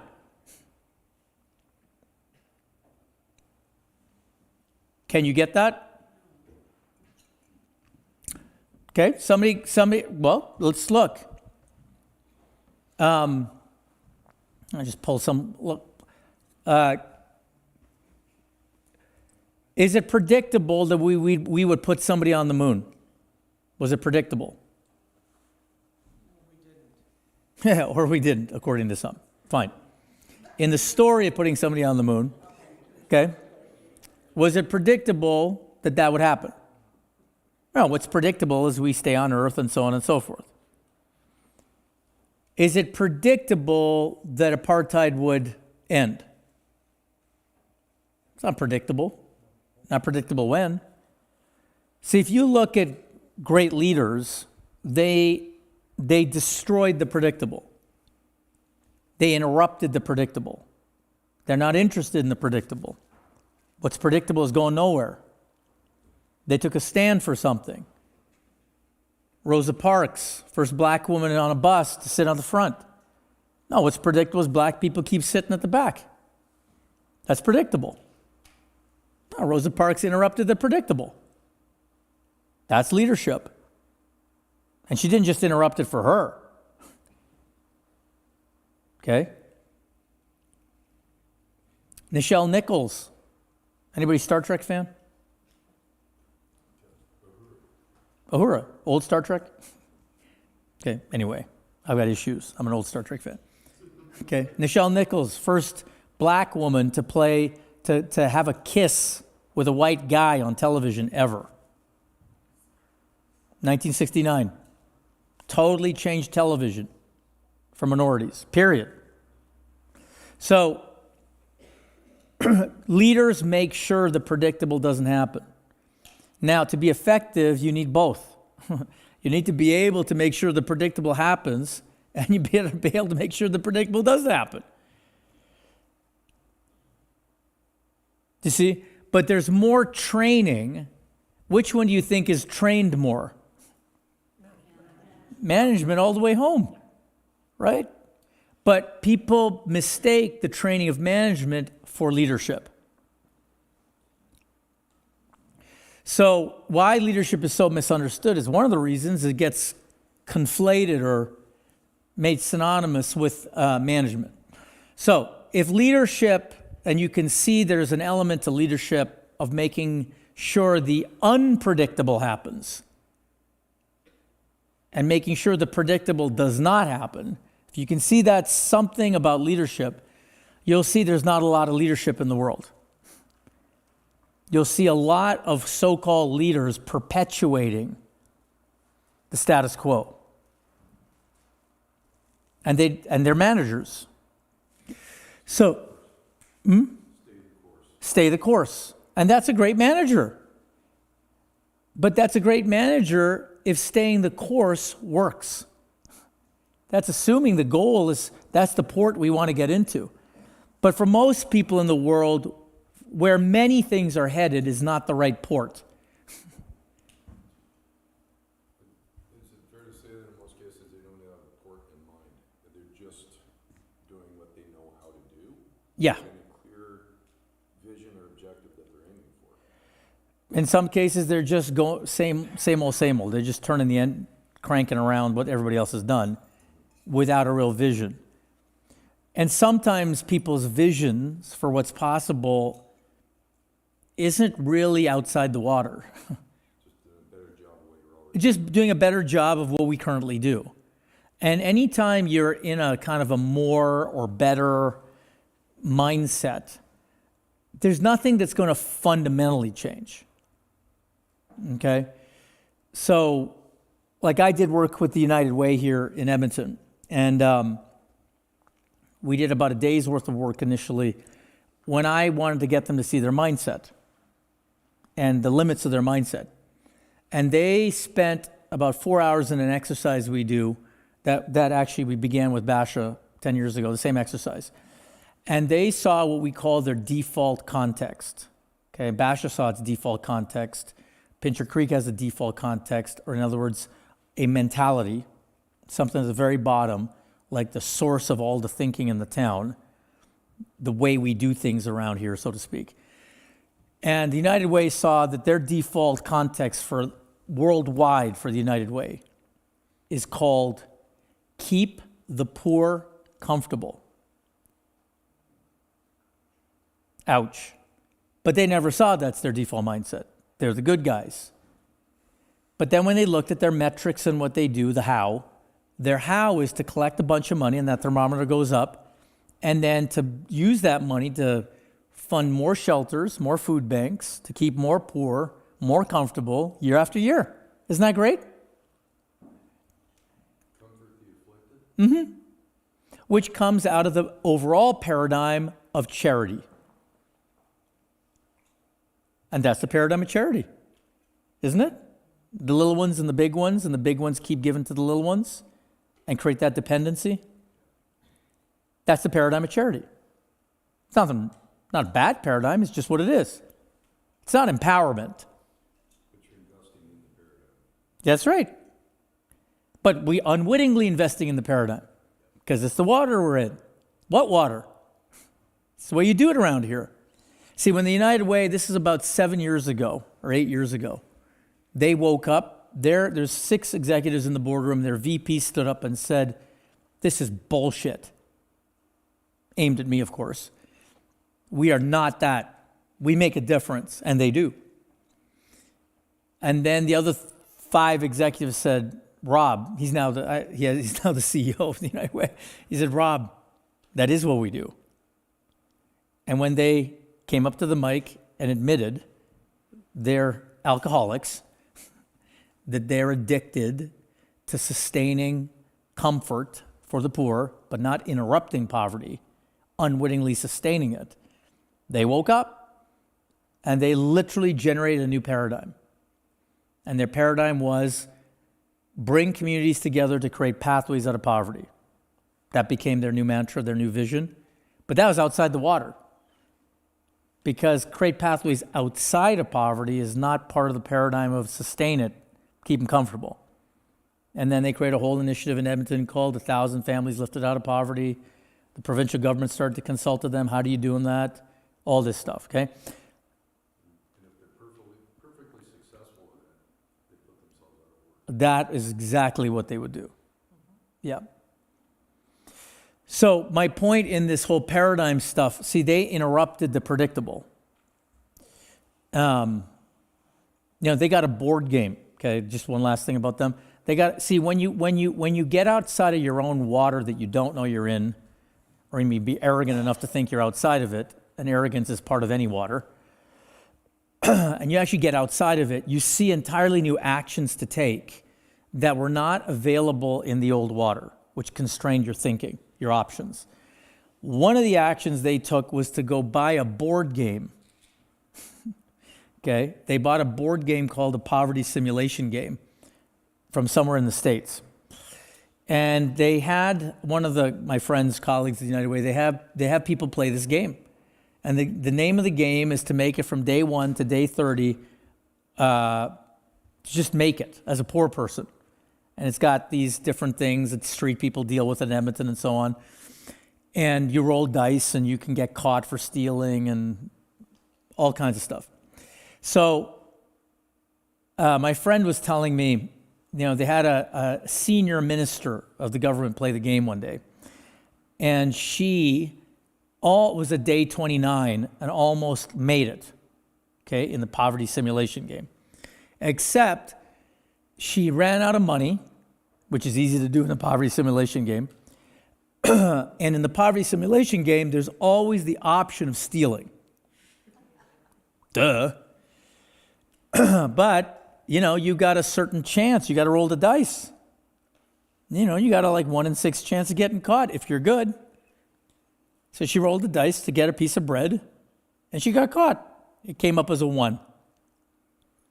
And my friend Joe said, you watch this minister start weeping. She broke down. She's like, I get it. I get it. But see, that outcome is not possible in the old paradigm. Nobody's going to go buy a board game in the old paradigm. Why would you do that? That's not how we do it around here. So when you get outside of your paradigm, enter new paradigms, entirely new options become available, producing entirely new results that the old options from the old paradigm just produce more of the same. Okay, so that's leadership, making something happen that wasn't going to happen anyway. In other words, making sure the predictable does not happen. So, and I'm not knocking management. Management's critical. But it gets too much attention. There's not near enough attention on the other asset, leadership. So that's what we're going to look at. Jack, what's next? Okay, so these are the 4 factors, okay, 4 distinct factors we're going to really look at for the rest of the day. Integrity, responsibility, authenticity, and something we call something bigger than yourself. And each one of those words, and you're absolutely welcome to take pictures, notes, everything, okay? Each one of those words, you already have a history with. So when I say, and the first one we're going to look at is integrity coming up.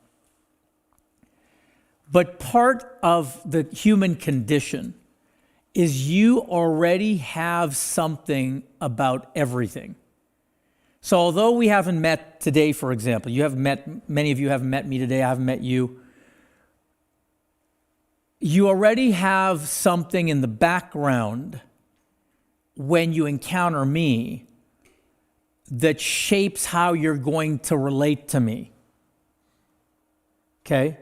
That's already shaping how we're going to be together today. See, first of all, we've never met, a lot of us haven't met until today, but just look, where we're meeting is in a church. Don't you got stuff about churches? You got a whole history with churches, don't you? You like them? You don't like them? Who likes churches? Robin, I saw your hand stay down. That's good. Okay. Okay, who doesn't like churches? You don't like church, right? Okay. See, if you don't like churches, we're doing this in a church. That's going to shape you. By the way, how many of you had a history of somebody lecturing you? Just about everybody, if you went to school. So I'll resemble a teacher, a priest, a principal, the boss. See, you already have paradigms. You already have stuff. You get that? I'm a man. You know men. And some of you know how men are. You got stuff about men. He definitely got stuff about men. So look, you walk into every situation filled up. You're already filled up with your stuff about whatever. And it's your stuff that dictates most of the interaction. So, integrity, when I say the word integrity, what do you hear? Okay? And so we're going to begin. I'm going to give you a very distinct definition of each one of these words. But to begin, we want to see what's already there for you. Okay? And you'll notice it's not just there for you, it's there for everybody. Why? Because in the water that you are born into, integrity means the same thing for everybody. So what does it mean for you? Integrity is what? Honorable? Yeah? Keep your word like your life depends on it. Okay, keep your word like your life depends on it. Okay, so very serious business. What else is integrity for you? Honesty. Trustworthy. Believing in what you're doing. Okay, yeah, believing what you're doing. Acting it out, what you believe. Is it, yeah, yep. Walk the talk. Okay, transparency. Like if you have kids, you want your kid to have integrity, right? You know, how you use integrity in a phrase is if the sentence was like, she's got integrity. If you told me she's got integrity, what does that mean about her? She's got integrity. What's right there? She's got a lot of integrity. What does that mean about her, that she's got a lot of integrity? It must mean she's what? Trustworthy. Keeps her word. Okay, she's credible. Take her seriously. See, I want you to consider what's right there for you is she's good. That's a good person. Can you get that? Like underneath it all, that's a good person. Why she's trustworthy, she's good. She's really good. And you know what? He doesn't have a lot of integrity. He doesn't have a lot of integrity. So therefore, he's what? That's a bad person. It's an untrustworthy person is a sexy way to say it. But you don't think sexy thoughts. You think bad. That's the baseline you think. You think from good and bad, don't you? Are there good people in the world and bad people in the world? Yeah, that's the water you swim in. That's a paradigm. But for you, it's not a paradigm, it's the truth. Why? Because that's part of the water. Right, wrong, good, bad. So there's good people in the world, and apparently there's bad people in the world in this water. There's two sides to every coin, and integrity is the coin. Yeah, integrity is the coin of good and bad. So if you look at integrity, integrity is a very kind of virtuous quality, isn't it? It's like a virtue almost. It's a virtuous quality. It's a noble quality. Somebody said honorable quality. Okay, so the word I want you to start to see with integrity, it's very moral. Integrity is a very moral quality. Good people have integrity, and bad people don't. In fact, I want you to validate that. I want you, somebody who's got a smartphone or whatever we got one, just somebody punch in define integrity. Punch in define integrity and tell me what comes up. Just to validate the world's definition of integrity.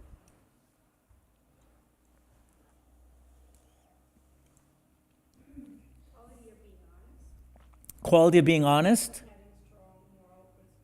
And having strong moral principles. There's moral uprightness. Unimpaired soundness. The quality or condition of being whole or undivided completeness. But that's not the first one. Steadfast adherence to a strict moral or ethical code. There you go. The first definition is steadfast adherence to a strong moral and ethical code as a good person. Strong moral uprightness. So definition one, and Kelsey said a second definition, we'll get to that one. But you want to get integrity for human beings is very moral, a character trait of someone, a virtue, a goodness. Good people have integrity. All right, did I make that case? Can you get that? And you and I are busy teaching our kids to be good citizens, aren't we? Good people. Yeah. So for you and I, integrity is a goodness you want to instill in your kids. You want to work with people who are good people, moral people, upright people. Now, in this definition of integrity, this is the world has it this way. I don't want you to have this definition. I want you to destroy this definition. Now, why would I be spewing such blasphemy? Encouraging us to think outside of the box. Okay, for sure. I want you to drown. Okay. What I believe to be moral isn't what someone else believes to be moral. Like our morality, Maybe not. Yeah, for sure. it's a personal thing, For sure. That's true. Totally. or a personal belief, I should say. It is a personal belief, what's moral, what's not moral, for sure. Kind of drawn to the second definition, actually. We're getting to the second one. But the second one is nothing like the first one. No, and I'm thinking that perhaps it's more relevant. Oh, it's way more relevant. The difference being social versus personal, as opposed to relationship with the world, is relationship with self. That condition of integrity as it applies in those two different contexts. It's Yeah. kind of off top of my Yeah. There's something different about it for sure. For sure. But I want you first to get what you were born into has a bankruptcy to it. That doesn't show up as bankrupt for you yet. It shows up as normal. Of course I want to instill values in my children. Of course I want them to be morally upright, ethical, good people. Of course I want that. Duh. And this jackass is telling me to blow it up. What gives with that? So I want you to examine how this plays out in reality, okay? It sounds really good, but I want you to get how it plays out in reality.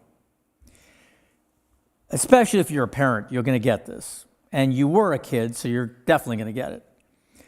Well, let's go to you being a kid first.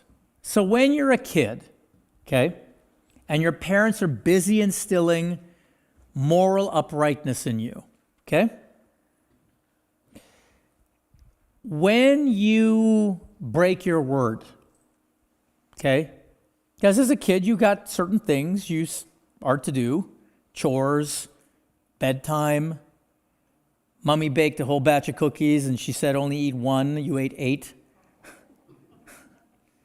Okay? Kids are constantly breaking their word. You get that?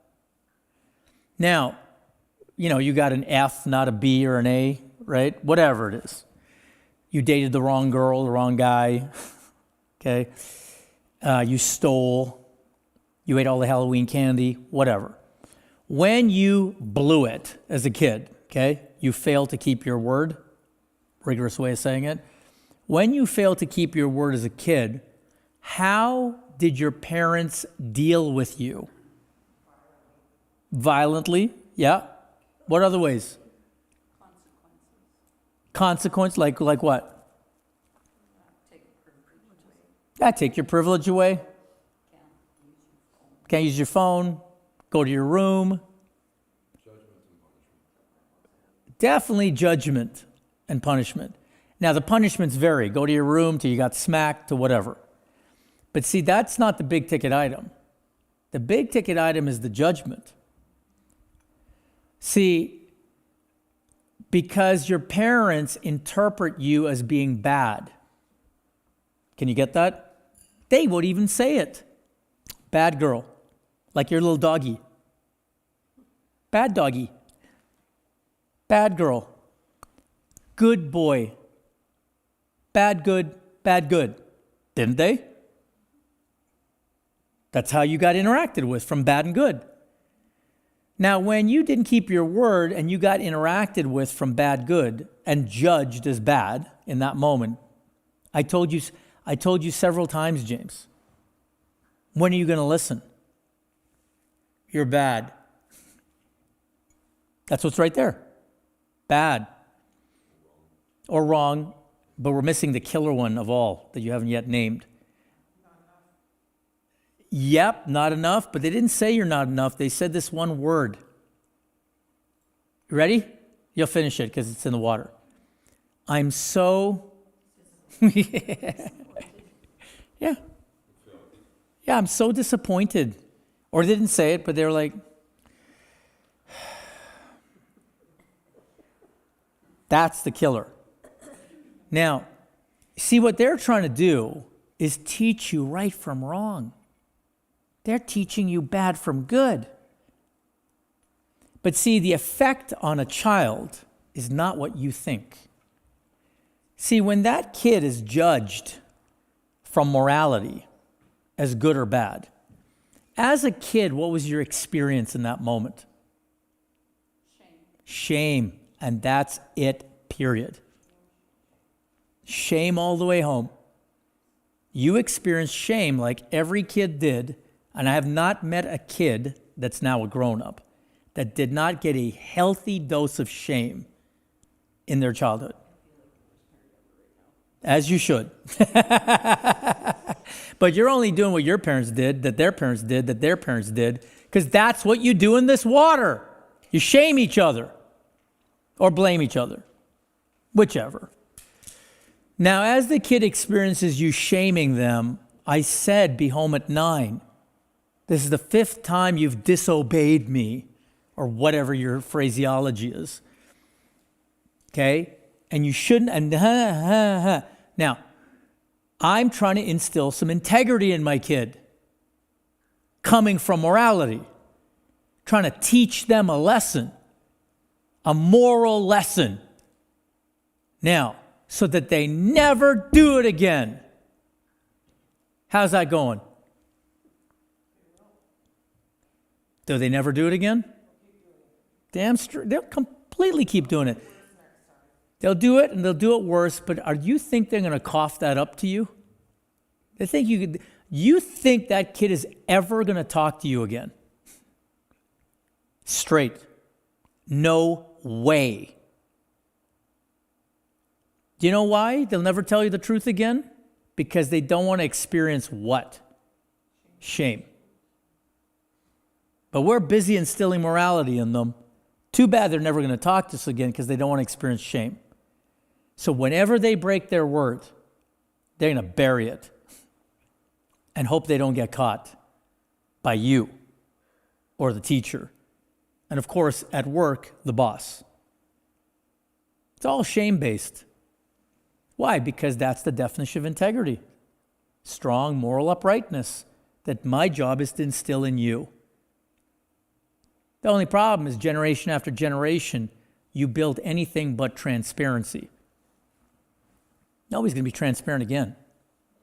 Why? Because they're going to get shamed. Now, you don't got to believe me. Look around. You look around and tell me how transparent people are with each other, how transparent teenagers are, how transparent 8-year-olds even at 8, they stop talking. Or they try and cover it up before you see it. Or they explain it away. If they do get caught, okay, or they do break their word, and it's inescapable they break their word.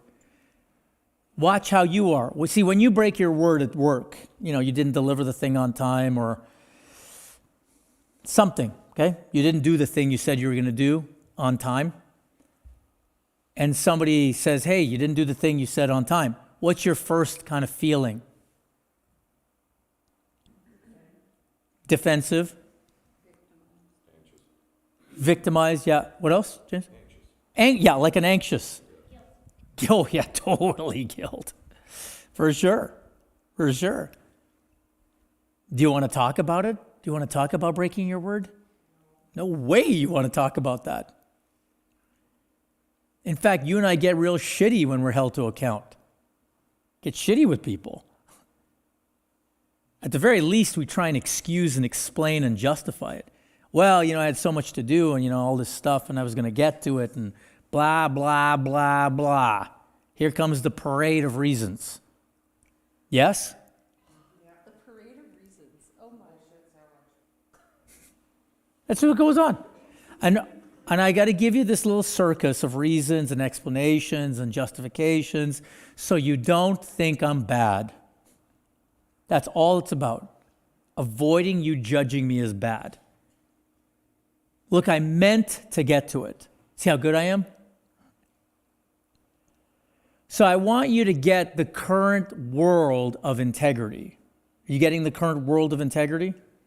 Anybody got any exceptions, by the way? I'm open for business. Anybody see any exceptions where you didn't get a little anxious? You didn't want to excuse your failure? You felt totally free? Any exceptions where you felt totally free to acknowledge your failure? Anyone? Yeah, James? With a partner in business who wanted to understand, how can I help? That was the intention. It was not, it was actually, help me to understand how I can be helpful. I got that. And, Yes. yeah, so it was the difference in intention. Totally. Corrective. Yes, yes. Supportive, yeah. And look, man, I got that. And it's only in that environment that you could get through your conditioning. Right? And even then it's a little tough. You know what I mean? It's like, Don't care about the consequences.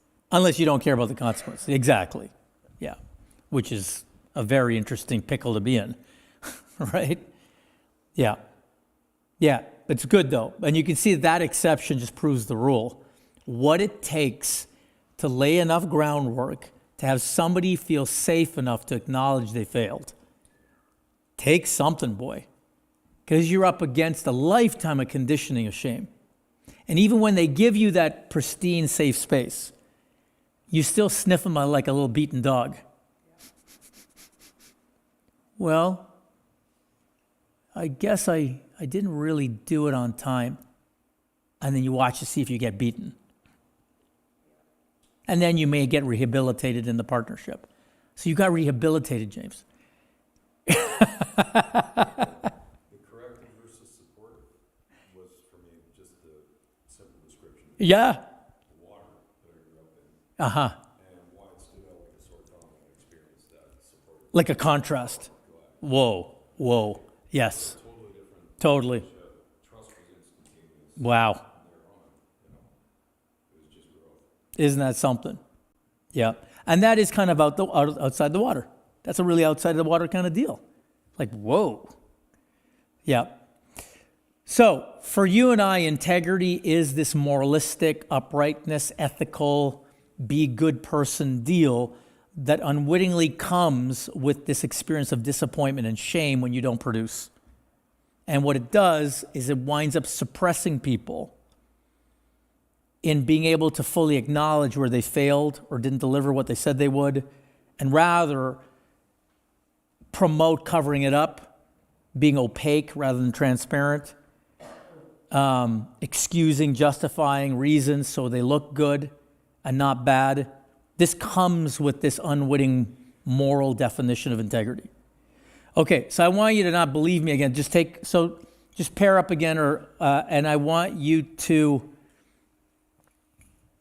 validate in your own experience what I'm saying. Okay? I don't want you to believe it or invalidate what I'm saying in your own experience. Okay? As a human being. Okay? All right. Take about 4 minutes and we'll come back in.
How's it going?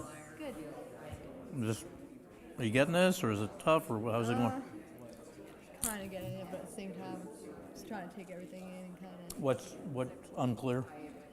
For me, it's just a lot of like the big words and stuff, like just trying to understand it. But What about some of the stuff I said about integrity being moral and shame, and does that land or not? yeah, no, it's making sense. Does it make sense? Yeah. Okay. Which other words don't land? So far, the rest of them they understand. They make sense. Yeah.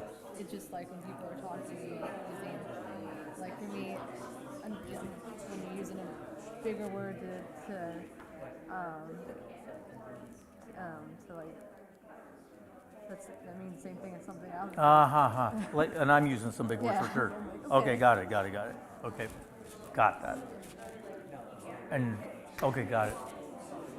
Does most of it make sense though? Yeah, Or it yeah, does. yeah. Okay, cool. Yeah, let me know if you don't if some word I say is like Yeah, for sure.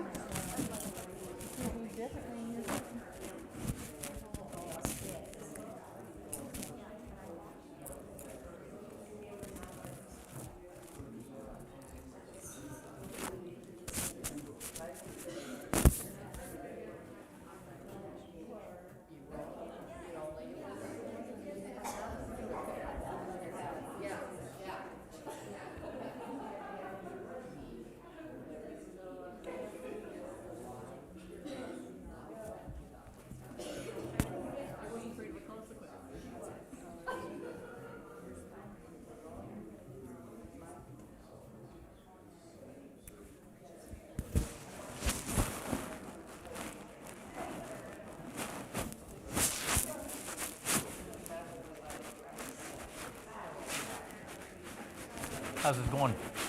Yeah? Anything you don't get or doesn't make sense? Waiting for the final answer. The final answer. It's coming.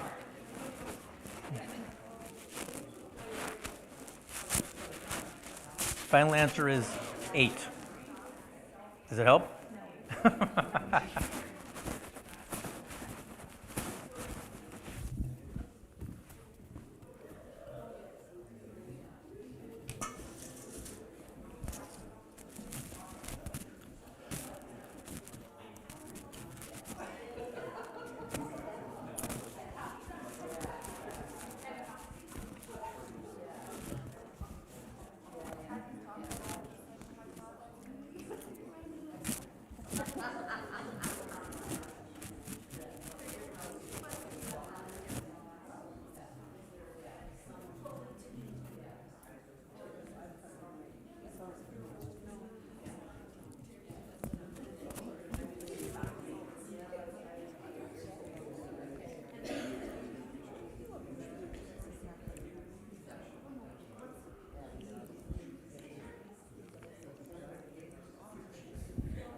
to teach them integrity as it's defined today.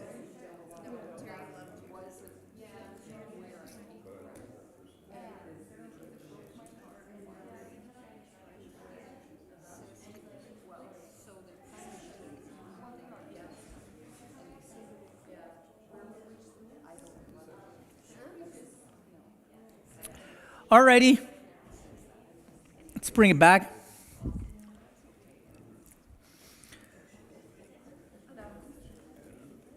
When you looked, could you validate in your own experience in terms of being a kid and maybe on the flip side being a parent? Can you see the pervasiveness of shame, disappointment, anger, frustration from both a kid's perspective, experiencing that from a parent, and from a parent's perspective, peddling that on a kid? Can you see on both realms for you? And I invite you not to go jump off a bridge because of it, okay? Kelsey, okay? This is water. You have no shot but to come from this. Yeah. Okay, well, they weren't very high, obviously. It was a high jump. Oh, was it? Okay. All right, well, then keep jumping off of bridges. You're the only one that can do it. So look, you got no shot. You got no shot because that's how you must think. You're born into this way of doing business in life. Right, wrong, good, bad, and now it's your turn because that's all you're surrounded by, so that's what you're going to learn and do. So, and again, it just has its natural consequences of suppressing people. Suppression is the outcome of that model, not transparency. As much as you and I want it, you're not going to achieve transparency in this model. Okay? And where this impacts a community, people in a community don't want to admit anything. They don't want to admit they're wrong. They don't want to admit they screwed up because they know they'll get shamed and they'll get shamed publicly. It's worse in a community. Group shaming goes on. Like individual shaming is not enough. Okay, you mess up, you're done. There's no supportiveness. There's just, I told you so. Is it like because we already have, like my quota of shame is already full? I just can't tolerate the idea of any more? Yeah, Is that's what yeah. I keep down? It's like, because I've already had it, this whole not enough, blah, blah, blah. It's a flinch. It's like a flinch, right? It's like hot stove. I just don't, it's not a pleasant experience experiencing from another human being, being judged, shamed, a source of their disappointment in you, their anger. It's not a pleasant experience, so people avoid it by not acknowledging their screw up because they're conditioned that it's coming. It's coming. Okay, so take it one step further, and you have people that bully, because they're actually doing that to avoid all of those things, and then some. They're like, it's like the extreme version of that. Yeah, well, if I'm the big one, then you stay away from me. You won't call me out because I'm the big one. People have all kinds of strategies to avoid shame, and bullying is a great one because people back down, particularly in Canada. People back down from aggressive people in Canada. They talk in the back room and gossip, but they in our culture, not too many people stand up to the asshole. Me in high school, nobody's messing with me. Yeah, Literally. yeah, I wasn't like going around bullying people, so people weren't coming to yeah. get in my business. That's right, and that's your strategy as a kid to keep them off your back. So, yeah, all right. So that's integrity 1. Okay, definition 1. So you had, I don't know if you still have it, James, the second definition, or Kelsey, you had a second definition? Okay, now the second definition, there's also a second definition, and that's the definition I want us to look at. Well, there's 3 on this one. There's a state of being unimpaired or soundness, and then the other one is the quality or condition of being whole or undivided. Okay, those two are the same for me. State of being whole and undivided. Okay, fine. Let's sum it up. The state of being whole and undivided, okay? And I want to use a synonym for undivided, and that synonym is complete. Okay? So, definition 2 of integrity is the state of being whole and complete. Now, this is the answer. You're welcome. I know you want answers. So, this is an answer to the first one, okay? A resolution to what the first one messes up. The second definition I'm going to say to you recovers. So when you hear integrity as a state of being whole and complete, whole and undivided, okay, you don't hear a lot of morality in that. Okay? Anybody here an engineer? I was just gonna say, one's talking about people and the other's talking about objects. It does sound that way. It really does. Like, Foundation of this church yeah, the foundation of this church is likely, has integrity because it's yeah, undivided. probably. Cracking the foundation, that's not integrity. That's right. It lacks integrity, you could say, right? The bridge, if the bridge has sufficient integrity, the 2-ton truck will start at one end and get across the other end and nothing will buckle. Okay? Why? Because the bridge has integrity. The tensile strength of the steel holds it. The girth of the steel girders, the engineering of it. Okay? Everything's been done so that object is whole and complete, so it can do what it's designed for. Okay. Oh my goodness, sorry. What about like natural systems that have never been disrupted? A lot of integrity. Tons of integrity. Right? Yeah, we leave the earth alone. It's got a lot of integrity. Because it just works. Everything works. It's got integrity. Of course. So, integrity, that's integrity of a system, right? So, and it does start off with objects, okay? So it really does. So I want you to get this at the level of object to begin with, right? A chair has integrity. It's got the 4 legs. The upholstery's, it's got integrity. So you can see structural integrity for an object, okay? Whole, complete, perfect, sound, working condition. Now, in that relationship to the chair has integrity, or you say the chair doesn't have integrity, it's missing a leg. Is that a shameful chair? No. Is that a morally not upright chair? The chair's not upright, but is it moral? No. It just is, and you'd say, well, that doesn't work. The chair doesn't work. Why? Because it lacks integrity. But you got nothing going on about it. You're not going to send the chair to its room, I assume. Okay? You're not going to shame the chair. Yeah, you're so immersed in this. You're also not gonna sit in it. Yeah, exactly. Yeah, but you're not going to sit in it because it doesn't work. You're not going to not sit in it because it's evil. It doesn't have character. Yeah, but that's all functional. Do you get that? It's functional. I want you to get this. Your relationship to the object that lacks integrity is a functional relationship, not a personal one. You're not slighted by the chair, but you've been swimming around this water so much you probably would be. Even objects piss you off. Okay? Yeah. Look, if you get a flat tire, the tire lacks integrity. It doesn't work. I want you to get the functional relationship in this other paradigm. Objects that lack integrity don't work. So you don't use them, but it's not personal. But in the water you swim in, you might even say, I got a bad tire. My tire's bad. That's how drowned you are in the paradigm good bad. Why did the universe give me a bad tire? Yeah, a victim of your tire. It's personal. Why me? So, integrity in this way has no morality to it, no ethics to it, no emotion to it. The thing's got integrity, it works. The thing doesn't have integrity, it doesn't work. Okay, fine.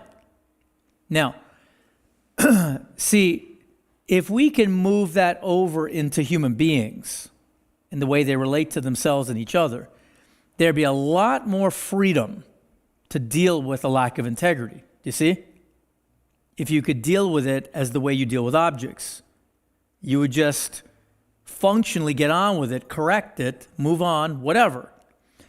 And if you screwed up, you got nothing shameful going on about it. You'd acknowledge your lack of integrity, move on. In definition 2. So let me give you how you move it over, okay? The integrity for a human being, for a person, is a matter of that person's word being whole and complete. Okay, well, now what do I mean? A person's word being whole and complete. If you give me your word, like I gave her my word, I would have it done by Sunday. I gave her my word. I'm either going to do that or I'm not. That's what's going to happen. I'm going to do it or I'm not. If I do it, my word's complete. It's whole and complete. I kept my promise.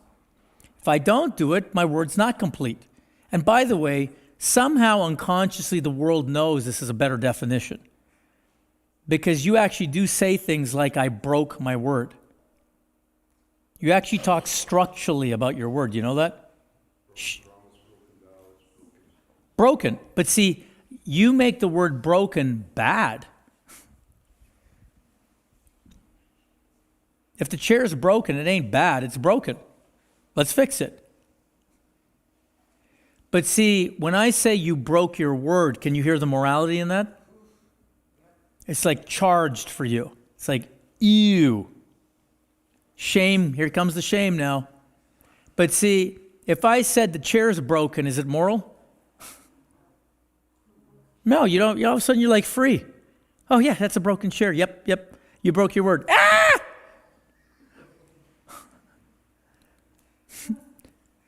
Okay, because you bring shame to it. There's no inherent shame in breaking your word, except you've been conditioned by your daddy and your mommy that you're bad. Do you get that? So you have no freedom in breaking your word to acknowledge it, because apparently you're bad.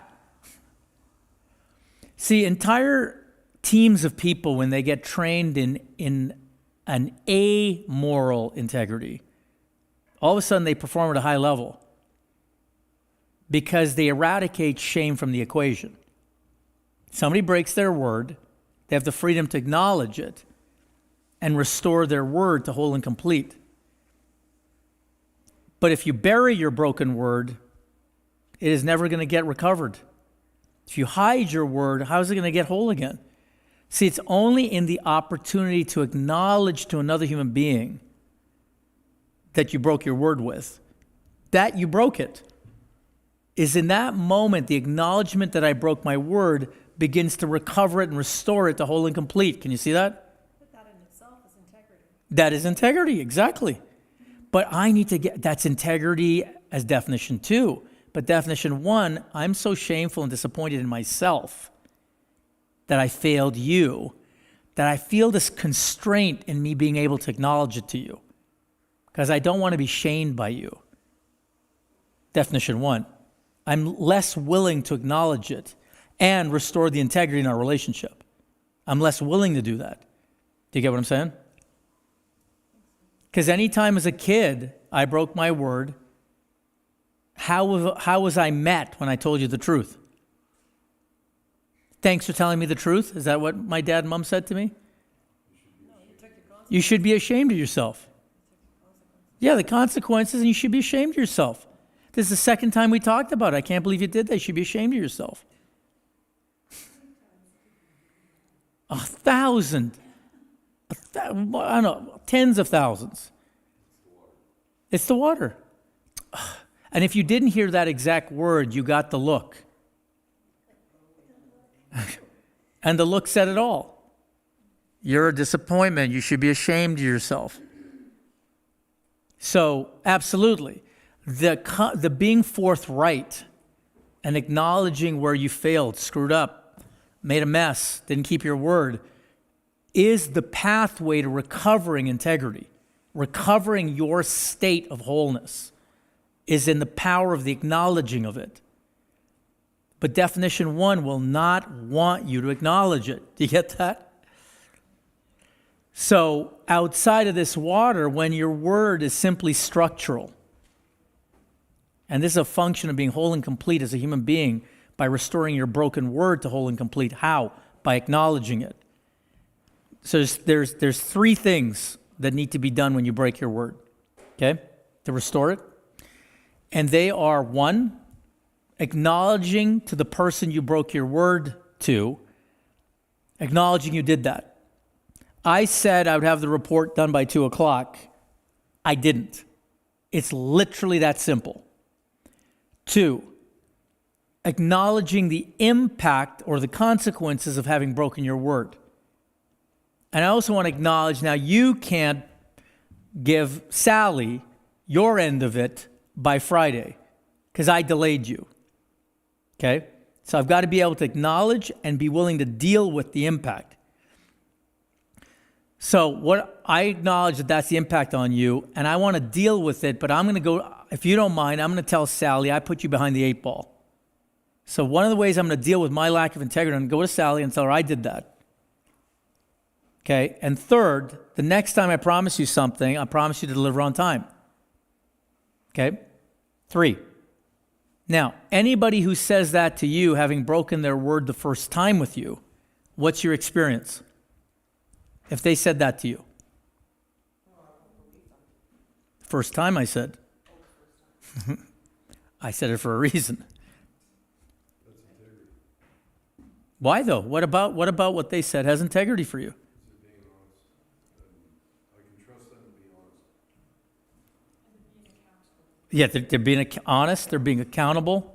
I'm curious if accountability actually falls on that list as well.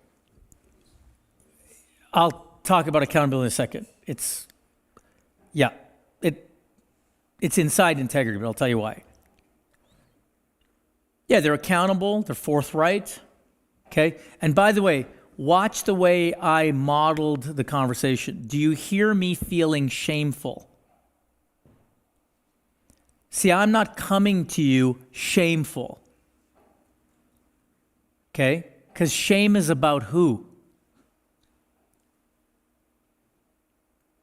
Me. It's about me. Yeah. Yeah. I'm coming to you expressing my shame with myself. So in other words, this conversation's about who? Me. How bad I feel, how shameful I am, how regretful I am. The whole conversation's about who?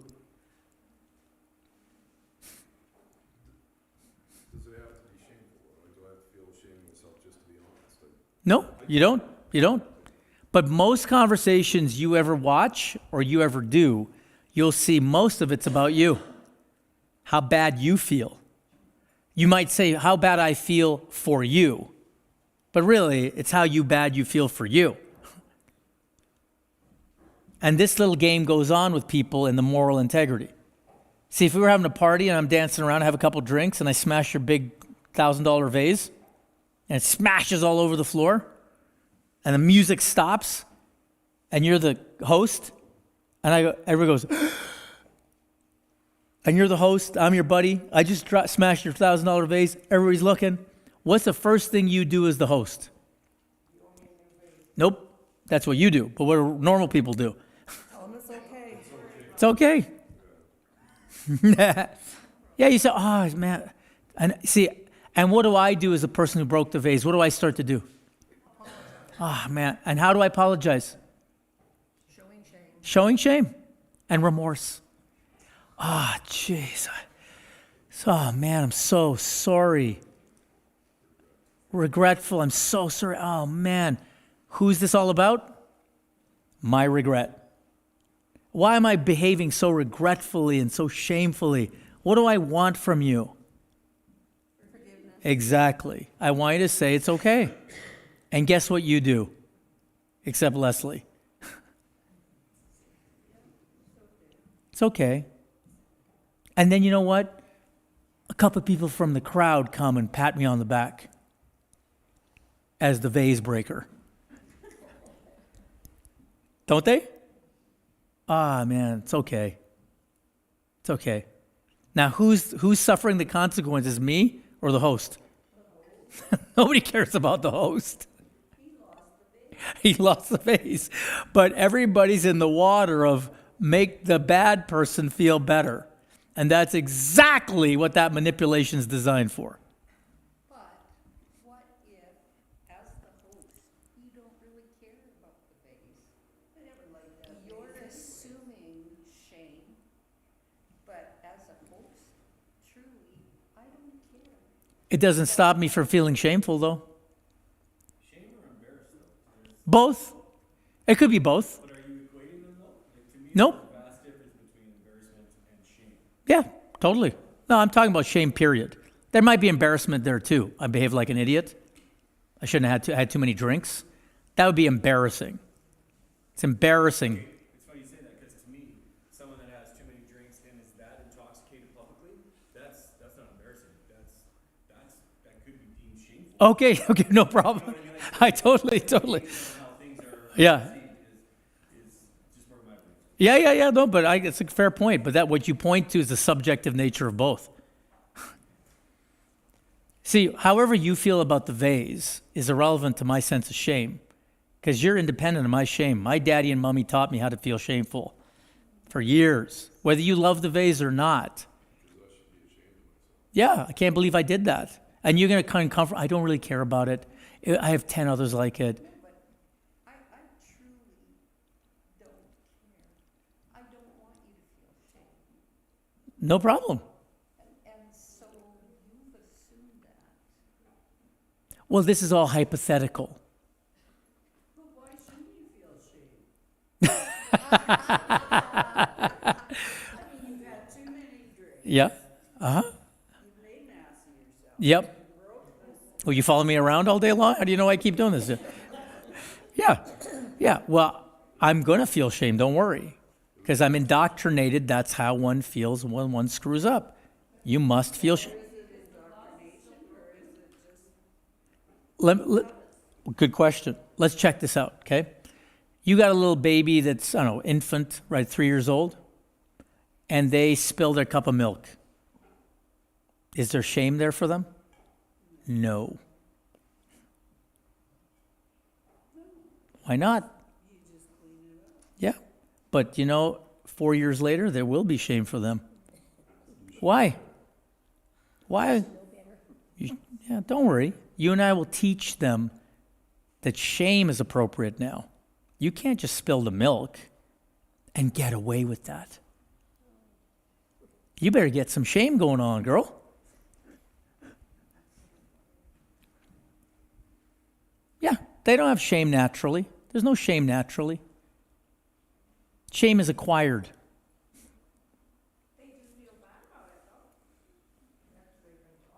No, they don't.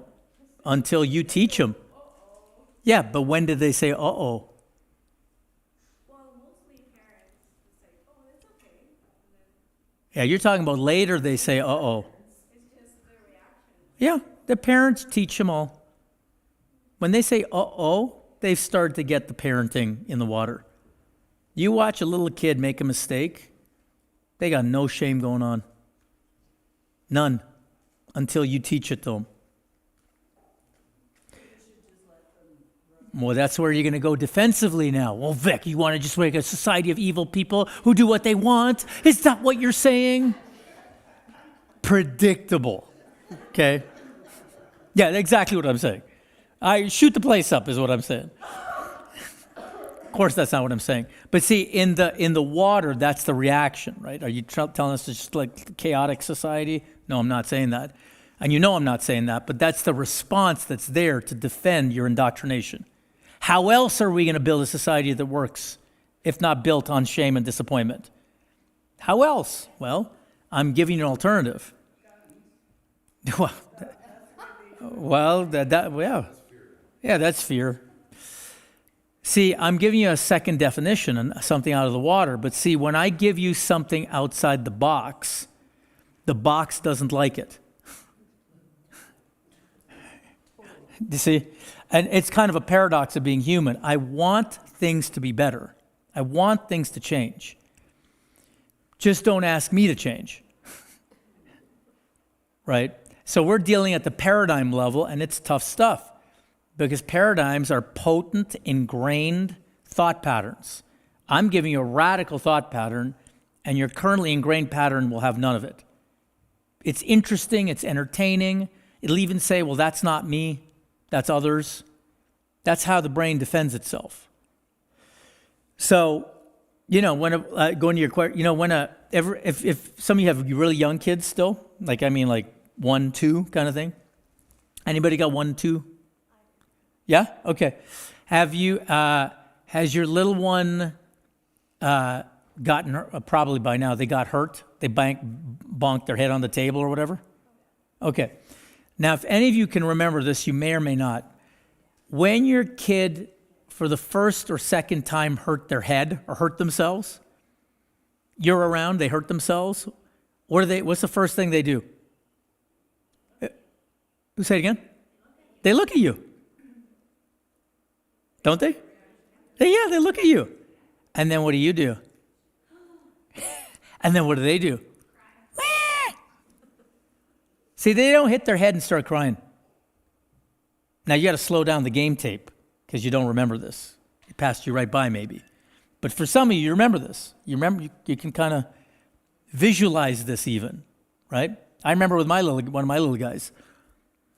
I remember literally, he was sitting up for the first time and he tipped over and his big fat head hit the edge of the coffee table.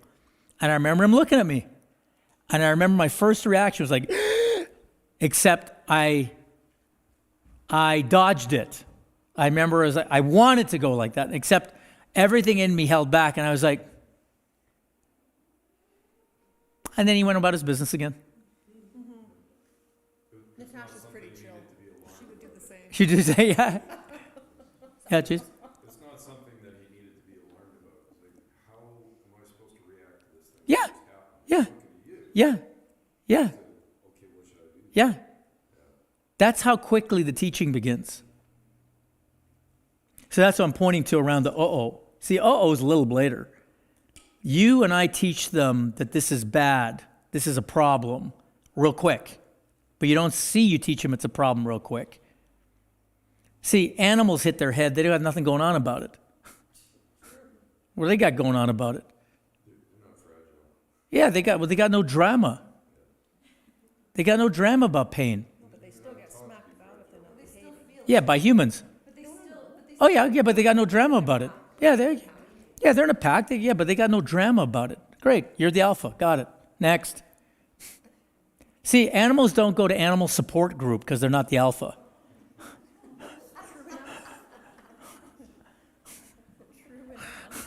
There's no drama about it. Yeah, I got it. But I want you to get, there's something that looks similar, but it's not at all similar. They get it, they move on. Humans dramatize it for the rest of their lives. I grew up in your shadow.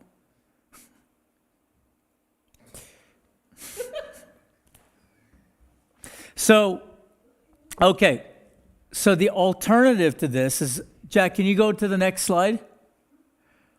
Next one. Okay. So I want to give you something at the level of a system, which is like a town, okay, or a company or an organization.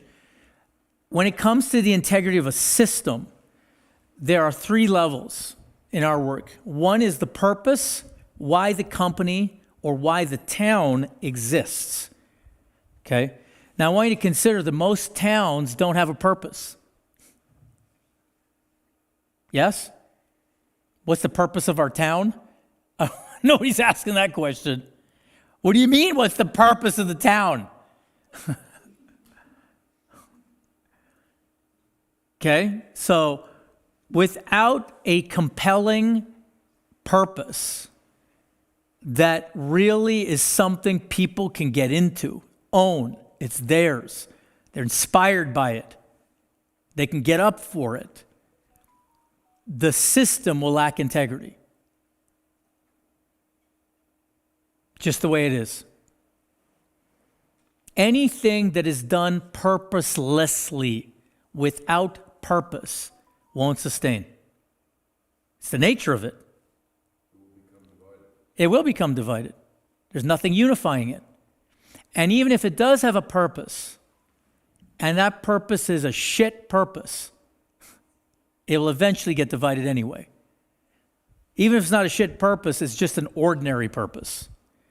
See, let me say it this way. The how this works is this. I'm going to say it this way: the size or the quality of your purpose dictates the sustainability of your effort. You could almost say it's the integrity. That's right. The integrity of the purpose. Yep. Let me give you just a terrible example to illustrate. Okay. Well, actually, I'll give it to you at the end. There's the integrity of design. Okay, the purpose is rock solid. People love the purpose. They help create the purpose. They're into that purpose, whatever it is, okay? Now, the next thing is okay, how are we going to design this thing then to fulfill on our purpose? Okay? How are we going to design this thing to be a match for our purpose? See, if our purpose is, I happen to be an Oilers fan, again, to be an Oilers fan is like a horror show, okay? But see, if the Oilers' purpose is to make the playoffs, that's their purpose this season, how will they design the hockey team? Okay? On the other hand, if the purpose is to win the Stanley Cup, how will they design the team? Do you get that? They're two different ways of design now because they're two different purposes. One, they're willing to trade players away because they're trying to make the Stanley Cup. They'll trade players away. This is it. This is their last kick. They're going for it. Do you get that? They'll design the team to have short-term, highly effective players and give away stuff because the purpose is to win the Stanley Cup. They'll take a short-term, awesome dude and give away long-term strategy. If their purpose is to build a team that can make the playoffs, do you get that? They're more into the long run. They're going to build something for the future. They're not going to blow it all in one bet. Your purpose dictates your design. Then, having designed something that has integrity, and your purpose has integrity, the last phase is let's implement now. And that's a function of how the people execute on the design. Do you do what you're supposed to do? Because in this design, you got this role, I got that role, and you're accountable for this and I'm accountable for that. And where accountability comes in, James, is that accountability is granted. So let me say it again. Accountability is granted. See, accountability is granted by agreement. We agree that you're the director of blah, blah, blah. By agreement. You're accountable for those kids, for those people, for this project. By agreement, you're accountable. You're count-onable.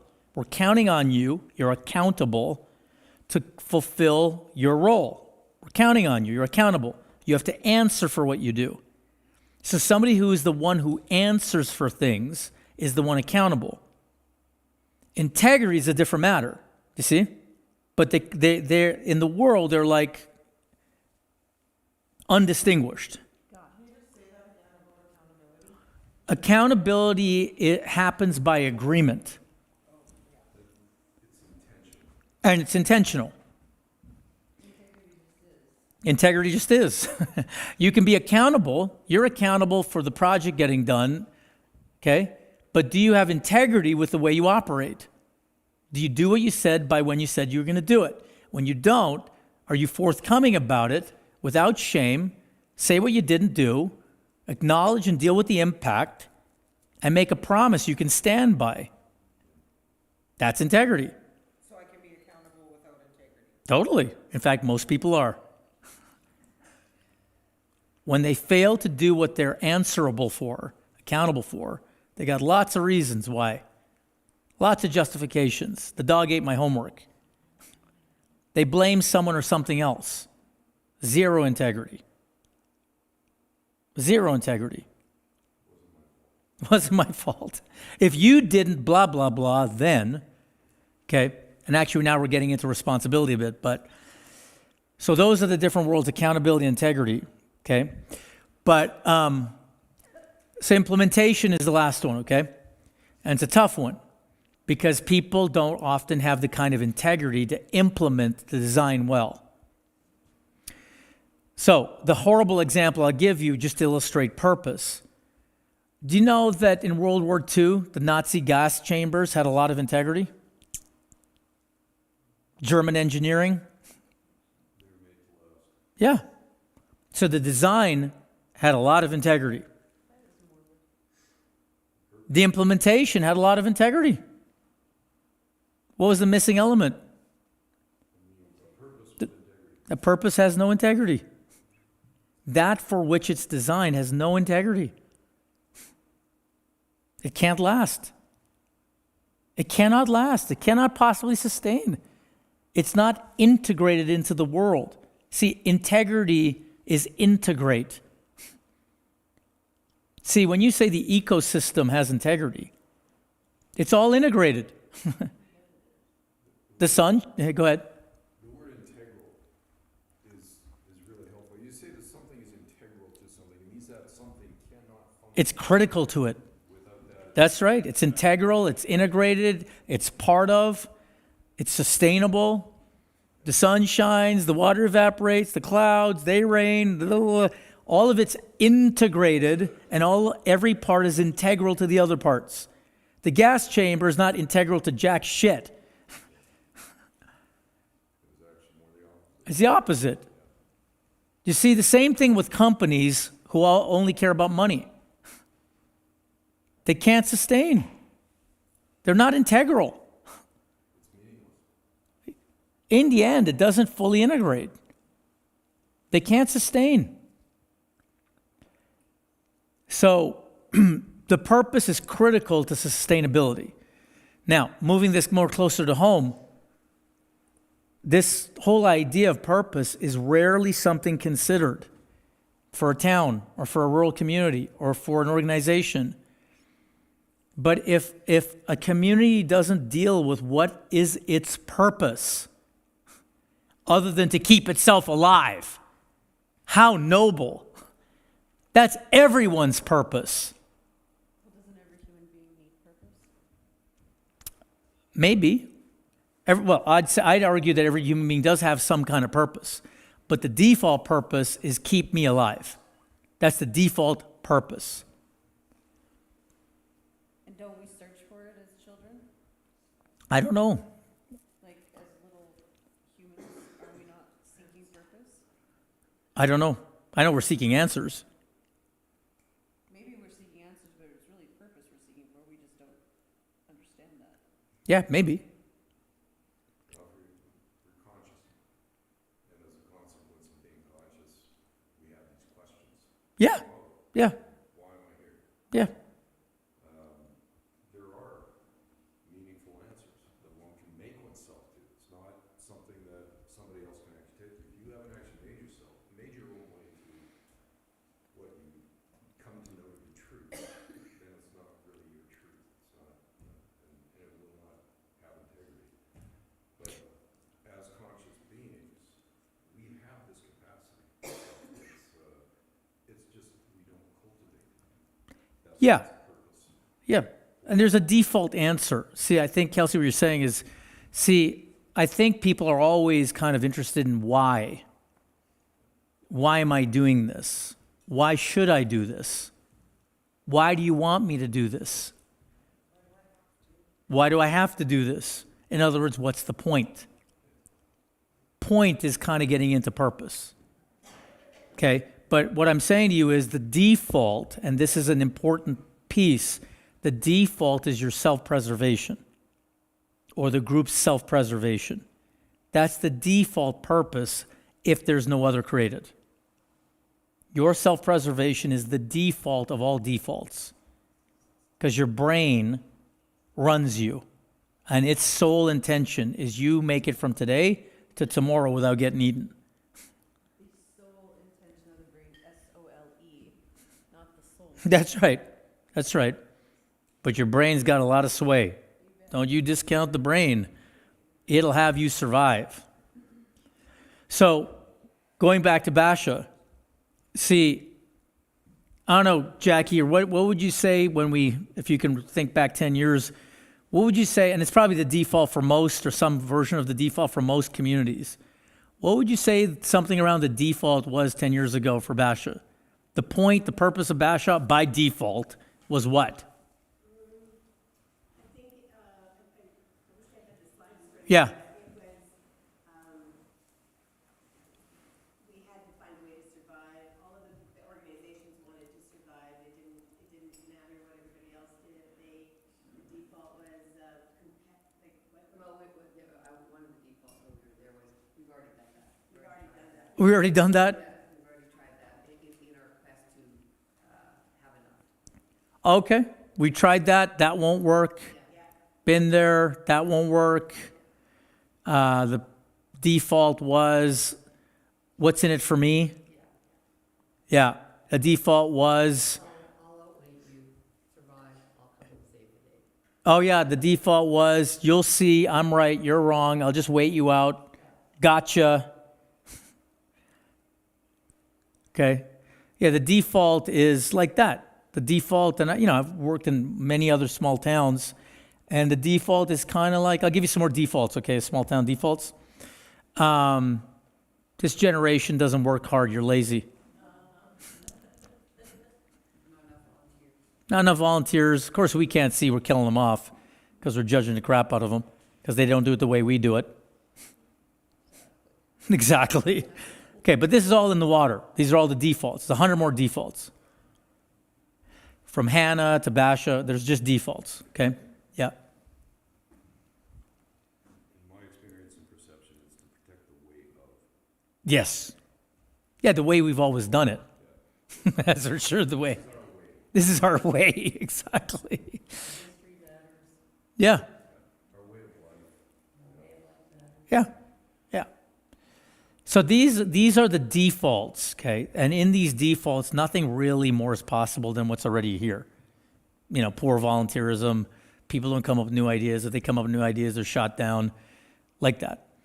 So part of the work that we did here was look at the purpose by default so that it can get said, it can get admitted, that when it's now admitted, and people really do admit it, something new is possible. Again, back to the AA example. If you don't come clean with what your actual default is, you can't invent anything new because you're still trapped in your arrogance and your blindness. So, Wendy, Wendy or Lori or Jackie, what would you say? No, we didn't call it purpose necessarily, but what would you say Came up with one phrase that said you can be anything here. you can be anything here? Okay, so that became Basha's purpose. You can be anything here. It's unlimited what you can be here. In fact, I think even Jackie said you can fulfill your potential here. Anyone can fulfill their potential here. Now that's not first of all, towns don't have purposes. They have slogans, biggest sausage in Alberta. Okay, but they don't have purposes necessarily. I mean, some might, but I haven't come across any with a purpose. But when you invent a purpose number one, it's like, whoa, that's new. And then that purpose happens to be you can be anything here. That's a kind of a distinct place all of a sudden. Then the next thing you got to do is design the place. Do you get that? You got to design your infrastructure where you can be anything here. You see? How do we design it to match the purpose now? Because that's our purpose that we invented. And then lastly, how do we implement that? Quibbling with each other is probably bad implementation. Because how are you going to be anything here if I argue with you? Okay? So I want to give you a practical sense, given we're in Basha, of what it could look like to begin to alter the state of something. It begins out of the water. Number one, you create a purpose by number one, naming your crappy default purpose. And all of us have a crappy default purpose. The default purpose is called, what about me? and everyone's got it. Then once I get outside of what about me, you know, somebody said, oh, Jason, I think you said servant. See, I can actually be a servant if I can get, first of all, I'm not. First, I got to get I'm not a servant. First, I got to get my self-reservation is number one, buddy. No matter if I tell you how great I am, it's really about me. I got to come just clean about that. Then, once I do that, I have a shot at being something more than just about me. But not until I come clean. So you could say Basha came clean with itself and then reinvented itself purposely. And then it's still designing itself constantly to be a match for that purpose, and then dealing with its ability or failure to implement what it designed. At the town meeting, at the council meeting, at this and that, and there's lots of failures, but then, you know, there's successes. So, Jackie, anything to say about that? I mean, I'm talking on your behalf, but anything to say about that? No, just that what we discovered in our, we didn't be anything here is we had to work together. So that's why when you talked about collaboration, we realized we were never gonna do it all on our own, we had to all do it together. So that you could say that's part of the design. So to fulfill a purpose where you can be anything here, the design necessitates you do things together by design. Yeah. Okay. So that's the integrity of a system. So anything about that? I know you're a number of you from, you know, different towns, and what do you see for yourself where you live? What do you see when I give you this and I give you the Basha story? What do you see as maybe a contrast or a similarity? What do you see? Or an opportunity? What do you see as an opportunity even? Anything missing you see in your town, or a possibility now in your town? Or you can even say, well, we're doing this already. You might say that. Yeah, James? We're not doing it, but the opportunity is emerging because things are failing. Ah, Yeah, I think we're getting close to maybe Bashaw was when it kind of reached bottom and started coming back up again. And I'm hugely grateful to know what happened down there at the bottom, because I can see it coming. uh-huh. I wanted to point out that you're on purpose, okay? You're on purpose. You're a community on purpose now, right? Because you have a shared purpose. And if there's commitment to that purpose, if it's actually meaningful, and it meets this condition, Yeah, okay, it's what I need for myself. That could set, I think, a lot of communities ahead to have the benefit of this story. It's that here's why things are becoming divided, fragmenting. yeah, You're losing integrity as a community, yes. right? Yeah, disintegrating, literally. Because you don't have a clear and common sense of Mhm. purpose that you're Totally. committed to. Totally. So you can't be on purpose as a community Yeah, until you've actually consciously, intentionally clarified what that purpose is. yes, And you've got enough people who are actually committed. that can align. That align and they're going to work together to get there. Yeah, I think that's kind of what I came here to learn, and great. If that's all I learned from being here, man, it was worth the drive from Pincher Creek, I can tell you. yeah, yeah, yeah. And the secret sauce and the painful part of it is acknowledging your default. Because there's a lot of corporations, companies, consultants that do purpose work. They say, what's our mission statement? What's our vision statement? And I did that for a few years until I saw that all that purpose design is on top of an unacknowledged default of self-interest. So we have to acknowledge that first and tell the truth to have whatever we invent live. That's the secret sauce. The purpose that Bashaw is an Arkansas, I heard you can be anything here. Okay, that moves me. That's more than just some kind of rational, that's good. This is like, okay, that gets me here. Yeah, I can be anything kind of thing. If you personalize it, I feel like it almost makes it that much more powerful and compelling. But I think the advantage we have in Canada, for what it's worth, is that we do have this freedom of identity. Like, I'll second that one. Totally. Really? Yeah. Yeah, it's not a melting pot. Yeah. Yeah. Yeah, it is really that way. You really can be anything here. Yep, in Canada. Yep. I'll validate that all the way. Not so in other parts of the world. Yeah, so the painful work is the work of acknowledging what's there already. And that is painful work. That takes courage. And people will avoid it to survive. They will. Because they feel shameful. Or they feel mean. Yeah. But see, it's all unavailable unless you get past this morality. See, once you kind of make a home in being a jerk, you're free. But if you don't make a home in being a jerk, you're always defending that you're not. And you can't learn then.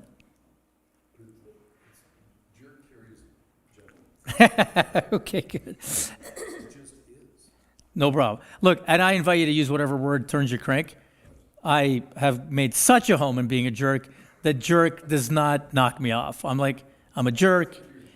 Yeah, I appreciate that.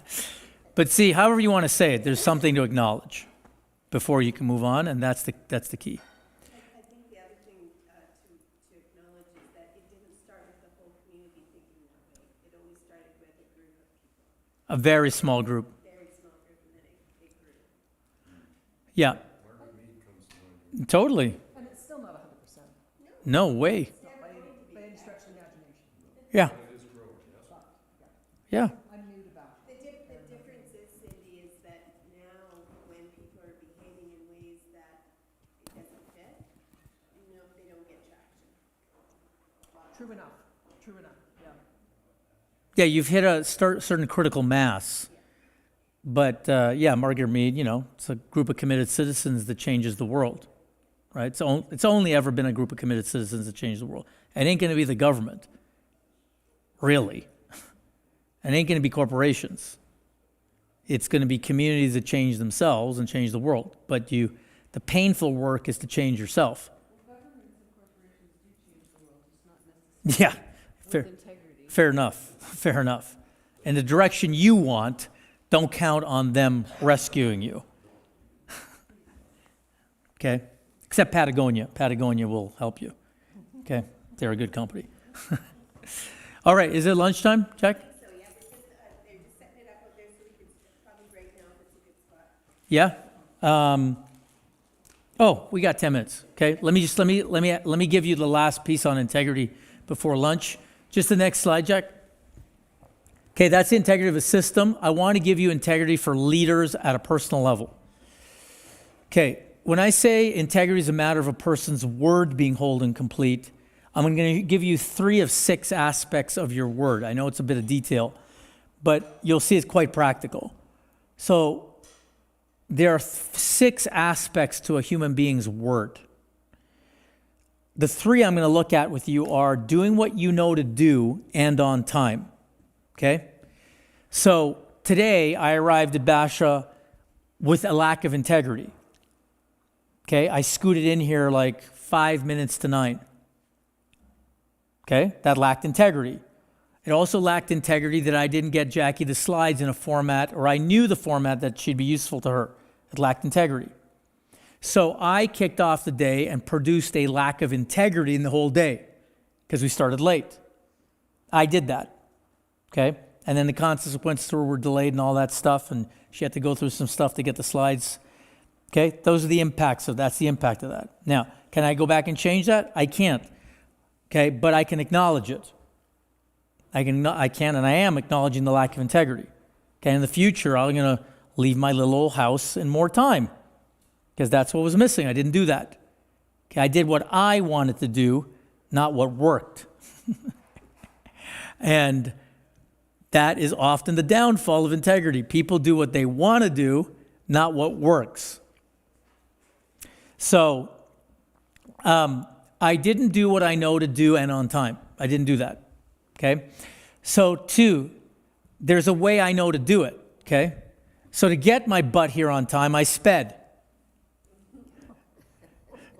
Okay? So here's the irony, okay? To be on time, I sped, so you could say I robbed Peter to pay Paul. Whew, no. That you know of. Yeah, exactly. Exactly. That's the way to say it these days. Exactly. Some little leaf that'll land on my desk when I get home. This is you.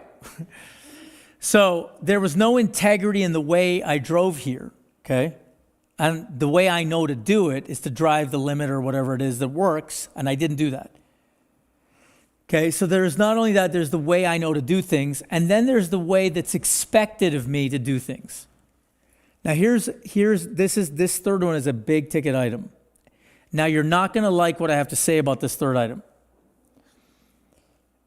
See, when you make an actual promise to somebody, they hear it, you gave it, clear. And if you don't keep that promise, there are going to be consequences, right? They'll get upset with you, generally, okay? Okay, and you can get that. Yeah, I promised. But here's what I want you to consider if you want to be a person of integrity, okay? Remember, integrity is not moral. Integrity, I want you to hook up integrity with the word workability. Integrity just works. There's no ethics or morality to it, okay? When you keep your promise, it works. When you don't keep your promise and you acknowledge it, it works to do that. Do you get that? I'm not saying you're a good person for doing it or a bad person for not doing it. It just works. When there's 4 legs on the stool, it works. Or 3 legs, it works. It's not a morally good stool. Okay? So I want to kind of keep stripping away the unnecessary morality to it. So, all right, so then you can see with a promise, and when you break a promise, there's consequences, that person gets upset. Now, I want you to consider that people have expectations of you.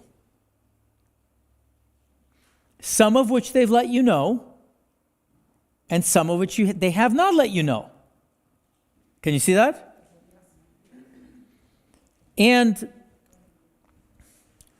when you fail to live up to their expectations of that thing or that moment, you don't do what they expected you to do, how are they about that?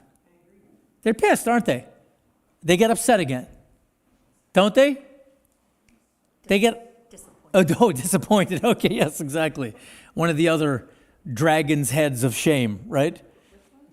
Disappointed. They're disappointed with you or they're upset with you. Okay, now, here's the thing.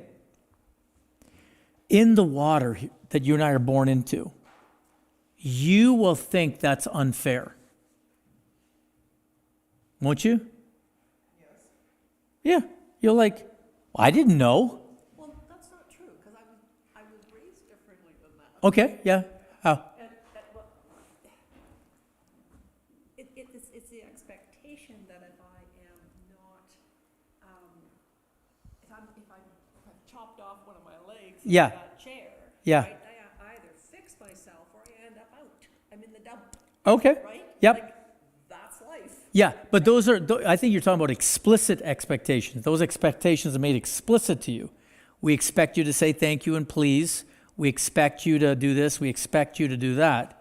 I'm taking it as if I tell you that I will do something that is A-okay, that you expect me to do. Oh, I see. Yeah. Yeah, but that's explicit. Okay. So if you keeping your integrity, doing what is expected, but is there a conscious knowing of what's expected, or what about if it's not known? This is what I'm talking about. A lot of the expectations around you are not known by you. That's why it's not fair. Okay, and that's what you will say. You will say, that's not fair. You didn't tell me. I do say it. Yeah. Won't you? How many of you are like in a relationship and the partner you're in a relationship with, they get mad at you because you should have known, they say. Okay? Now, here's the deal. If you're going to have integrity, in other words, have things work, to get the mechanistic, clinical nature of how I'm talking, there's no morality here. If you want the chair to work, stick all the legs in it. Okay, no morality. If you want your relationship to work, discover the expectations. Stop griping about you didn't know and you shouldn't have told me and blah, blah, blah, blah. See, now you're not going to find out every single one of the expectations, but there's certain things that are important enough that you want to discover the expectations of people. See, imagine you're at a meeting and somebody says as a group, we really need to do something about this, okay? Okay, everybody? Okay, good. Meeting done.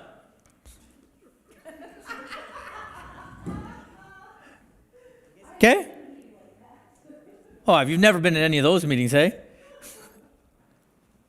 Good. See you next week. Great. I'm the boss. I'm back next week. Here you all are. We had a great meeting last week. A great meeting. Here we are next week. I'm the boss. What am I going to say? Hey, so what happened with that thing last week? What are you all going to say?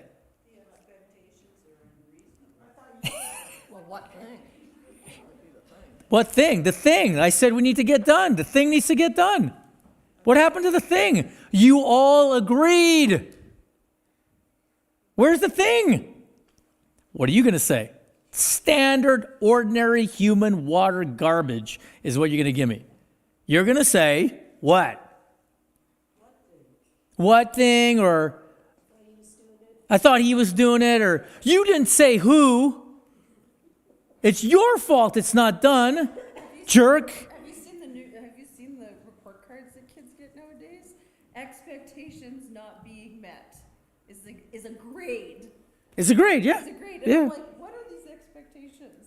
exactly. I've asked the question. They can't give me. But here's the deal. You are going to blame the boss for them not explicitly making their expectations known to you. And you'll blame the boss when the boss holds you account for what you nodded your head about, and you're going to be righteous and justified and the good one. Fine. Fine, you can do that. In the end, how's it all going to go anyway? You're right. You're super right. He didn't say it out loud. You're super right. You're right, man. Good job being right, Leslie, that they didn't tell you explicitly. So what? It's still a mess. It's still a mess. You got egg on your face. It's a mess. You're busy trying to deflect it to the boss. That's going to go well. But at least it's not my fault. Yeah, at least it's not my fault. See, if you take the morality out of it and you look at it just mechanically, it doesn't work. Now, it's hard to get this without the morality, okay? Just see it doesn't work mechanistically. Can you see that clinically? Workability, like... If it's not communicated, it doesn't work. Not necessarily. From the boss's side, if you're the boss, the takeaway is clearly communicate your expectations. That's number one, from the boss's side.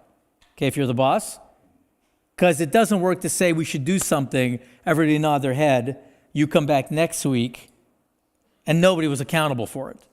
That doesn't work. They don't know, yeah, but they'll do it anyway, because they're humans. They'll nod their heads anyway. They are you and I, okay? So on the boss's side, make your expectations damn clear. On the other side, who cares if they're not making it clear? You make it clear. You get it clear.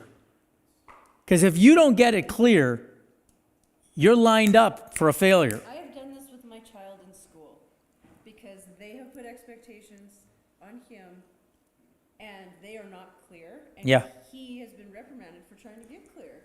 So then I'd come in and be like, let's get clear. Yeah, good. Yeah. Yeah.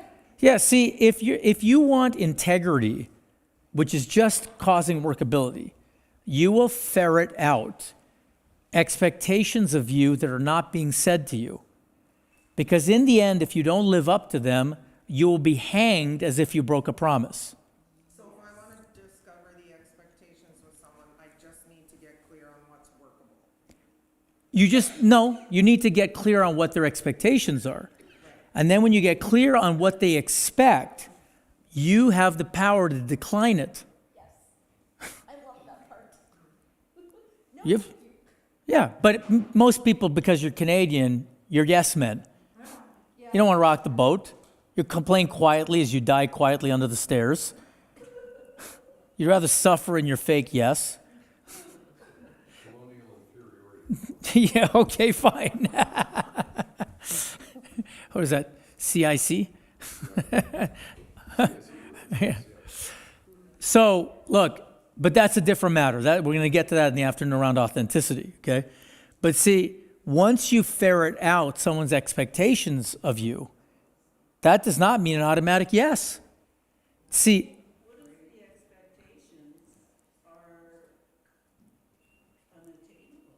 then you decline them. I decline that. Yeah, yeah. But see, here's what has integrity about that. My word's whole and complete. I'm a no. No's whole and complete. Versus a yes that's BS.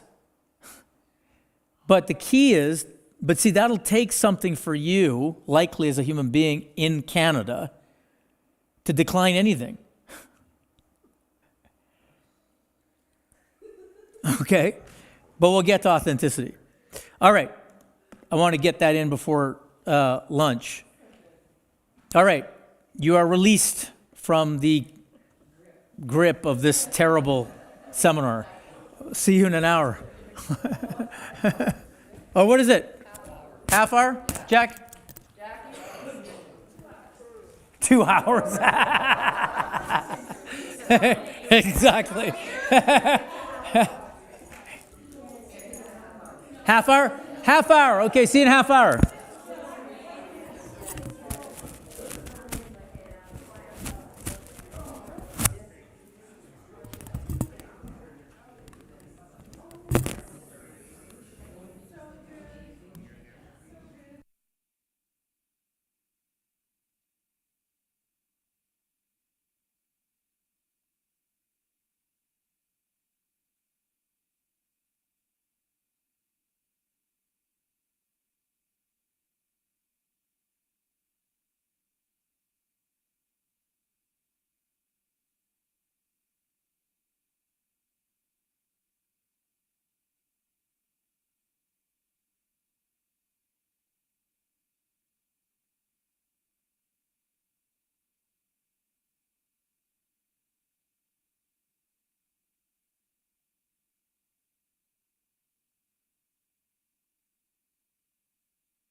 Okay, everybody.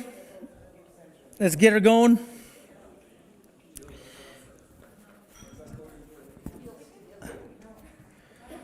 Okay, so any thoughts from the morning about, the water, leadership versus management, the default, moral, shameful, disappointed kind of integrity that is part of the water you're born into, and then this other distinct opportunity to create integrity as being whole and complete, having your word be whole and complete, not having your word be good or bad.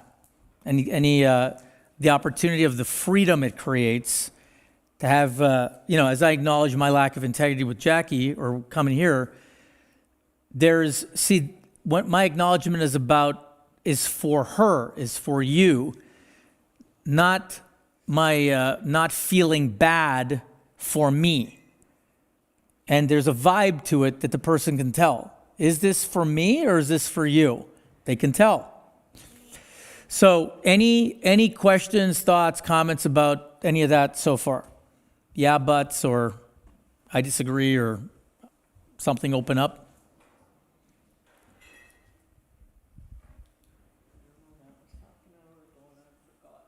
You've forgotten all of it? And I had an egg salad sandwich, so now my tummy. Yeah, you're going to enter the snooze zone in about 20 minutes. I know that.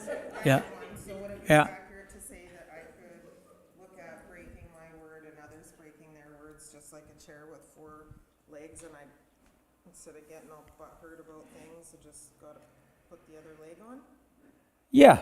It could be that basic. Yeah, look, my kid broke his word. My kid on Monday, slept in for school. He's in grade 10, Aaron. So he slept in. That doesn't happen, but he slept in. Okay, so Cheryl, my wife, comes in and says, do you know Aaron slept in? I'm in the next room like, no. So she gets him up. He's like, crap, right? And it's like 10 o'clock. Like he really slept in. Yeah. And so what's right there for me and for Cheryl is, what the F? What did you do? It's wrong. Do you get that? That he slept in is automatically wrong. It's bad. How could he do this? It's right there. I don't have to work it up. It's just there. So that sense of disappointment and shame, it's just right there. Aaron wakes up and he's 15 now, and he's literally been doing this work since he was 8, but he's not formally done it since he was born. He's been in this conversation, but formally got trained in it since he was 8. So he wakes up and he just gets on with business. He's like, he starts brushing his teeth and all this stuff. And then I put away my automatic shame and disappointment, because there it is automatically, kind of move it to the side. And going to your question, so now I'm looking at this from whole and complete, not from morality. But morality's first there. So I move morality aside, and I'm looking at this situation where he broke his word to get to school on time from chair. So I'm like, okay, so if I'm looking at this from chair, and his word is literally broken, structurally broken, I don't understand how it got broken. Do you understand? I don't understand how it broke. There it is, though, on the floor. His word is broken. So I got no morality about it. I'm like, so what happened? He said, my alarm didn't go off. I said, oh, you're okay. And I'm like, well, you always have it. How come it didn't go off? He said, well, I think I set my alarm too early last night, so it went off at 7 or 6:30 or something. And so what I did was I turned it off, and I said, okay. And then he goes, but then I set another alarm, and it didn't go off. Okay? I said, okay. I still don't get how that resulted in the breaking. I go, why didn't it go off? He goes, I don't know. I said, well, let's take a look at your phone. Okay. He looks, he goes, oh, actually, you know what? I didn't set an alarm. I set the timer. He has an iPhone. It's like, I set my timer. Okay. Why'd you set your timer? I don't know. I just thought I'd set my timer. Count down from an hour or something. I said, okay. And he goes, and it didn't go off. I said, are you sure it didn't go off? He goes, I don't know. Let's just set one right now. Sets a 1-minute timer. It goes off. Now his alarm goes off like this. Get up, jerk. That's his alarm goes off really loud. His timer goes off like, get up. Time to get up. That's the sound on the iPhone. The iPhone timer has a very quiet alarm. It's like, me, me, me. Now he's used to this foghorn of an alarm that really wakes everybody up when it goes off. Because he's a deep sleeper, he gets up, right? So I'm like, oh, I see. You set your timer, and the timer actually has a low volume alarm. He goes, yeah, that's what happened. Now, the moment he got to the source of his failure, and the moment I got to the source of his failure, something got complete. Can you get that? Something got completed for both of us. Yeah. It got resolved. And the resolution to it left us recovered to a state of being whole again. You see, when your mistakes or failures live as a mystery for you, you're always incomplete about it. You have to come up with stories and theories as to why. But you know that's not necessarily the real reason. When you get to the actual source of something and see what it is, something gets resolved, something gets completed. So the power of stepping outside this moral integrity. See, moral integrity, the simple explanation is you're bad. Ill-intended. How many times do I have to tell you? You're deficient. You're willfully blind. You won't listen. Those are the glib explanations. And the parent and the kid are always left incomplete. Because that's not... See, if I lived like that, I would never have worked with Aaron to get to the source of this thing. Right? So yeah, you could deal with it just from integrity. Like the stool's missing a leg. Okay, fine. Well, why is it missing a leg? It's because of this. See, but people don't have the freedom to do that exploration because the answer is you're bad. Why'd you do it that way? But do I have to figure out why it broke, or can I just, could you not simply be like, okay, it's broken? You can, but you got to, and that could be as simple as it is, right? But sometimes you got to check in with yourself. Sometimes you'll see part of you wants to know why. Sometimes. You know, and you want to get to what we call the source of your performance. What's the source of my failure? Like an athlete. Was your stride off? Did you grip your stick too tight? Why'd you shoot over the net? Let's get to the source of your failure. Once you get to the source of it, something gets complete. Yeah, Kelsey. For Aaron, he was okay because he knew, like, he just slept in. Yeah. So what? Whatever. I Yeah, slept in, yeah. it happened, but you were like, why did you sleep in? Yeah. Yeah. Yeah. So it was for you completion, but for him it might have just been. Well, here's the thing. Yeah, you're right. He just went on with it. But see, my job is to develop him. So he doesn't know he's incomplete. He's just going to get on with it because he's not moral about it. But I want to take him up a notch. I want him to get to the source of his failure, not from shame, not from morality. I want him developed as somebody who can get to the root cause of anything without shame or morality. You can do that. And I'm looking at it going, it's not about the timer and it's not about getting up in time, it's about the fact that he's tired. Well, maybe. Because he slept until 10? Yeah. Yeah. Well, that's another lack of integrity when he goes to bed, probably, right? Or he could be something else. Yeah, it could be growing, whatever. Yeah. But see, the point is, without morality, I have the freedom to explore stuff. With morality, the case is closed. You're a jerk. Or I'm a disappointment. Case is closed on myself. I can't believe I did that again. Right? Doesn't matter which direction the gun's pointed. In fact, we're often better pointing the gun at ourselves than anybody else. Don't you get so disappointed in yourself? Yeah, I mean, you kick yourself harder than anybody else could kick you. But it doesn't matter which direction the morality gun is pointed. I like the morality part because it's always important which way the gun is pointed. It's where you say morality in front of gun. Literally. Sorry. Kelsey. All right. let's look at, Jackie, can you want to get, we're moving to distinction, one more slide. Oh, yeah, okay. We're going to skip that slide. Okay, we're going to go to responsibility. All right, so the second foundational factor, and again, this is all stuff at the red upside down triangle level. Again, these concepts you'll see as I ask you what's already there for you. You'll see, again, this is all in the water of humanity. You have a relationship to these words that are disempowering. Okay, but they're ordinary and normal, so you and I just kind of go about our business. So I'm going to give you a new concept, responsibility, and I'm going to give you a kind of outside-the-box definition of it that over the last several decades has proven to be highly beneficial to people, this new definition. But first, I want to get what's already there for you. So if I say the word responsibility, what's there for you? What comes up for you when you hear the word responsibility? Something bad? Like what? How do you mean? Like more work, another task. Yep. What else do you hear with the word responsibility? Risk? Aha. Okay. If you take responsibility, that's on you.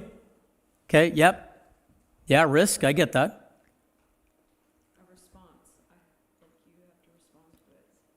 Okay, you have to respond. That's what's actually there for you.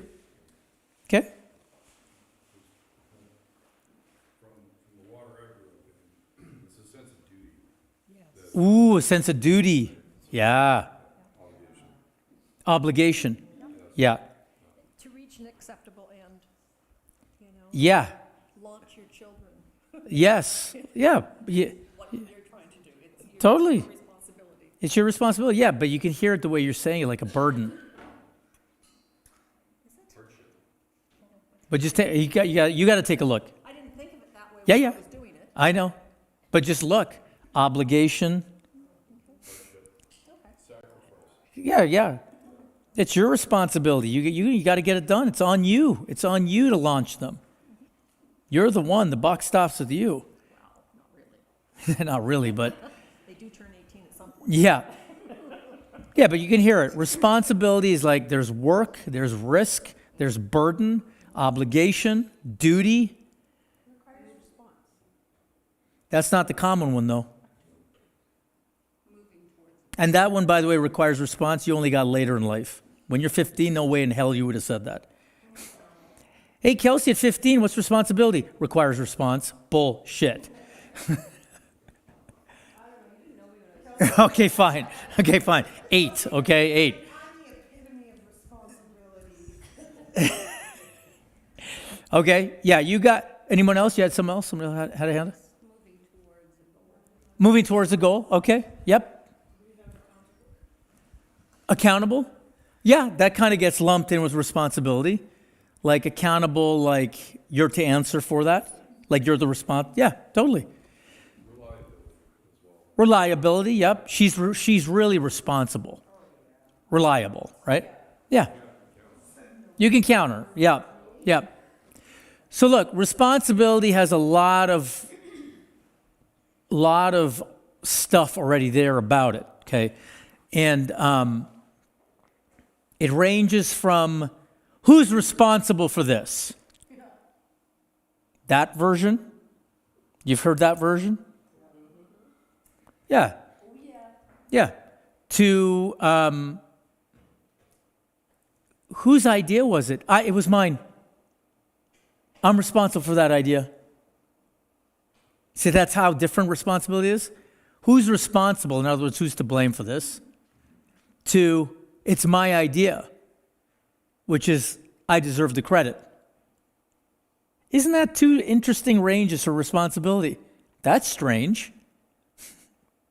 So let me give you a world that is already there from our just watching people, okay?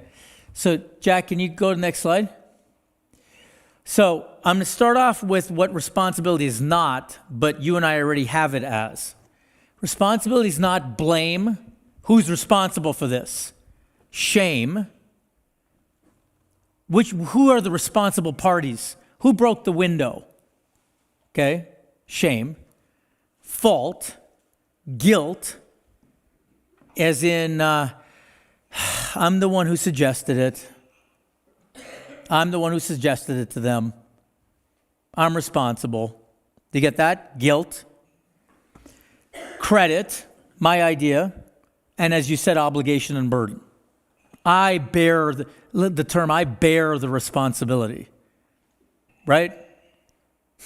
With great power comes great responsibility.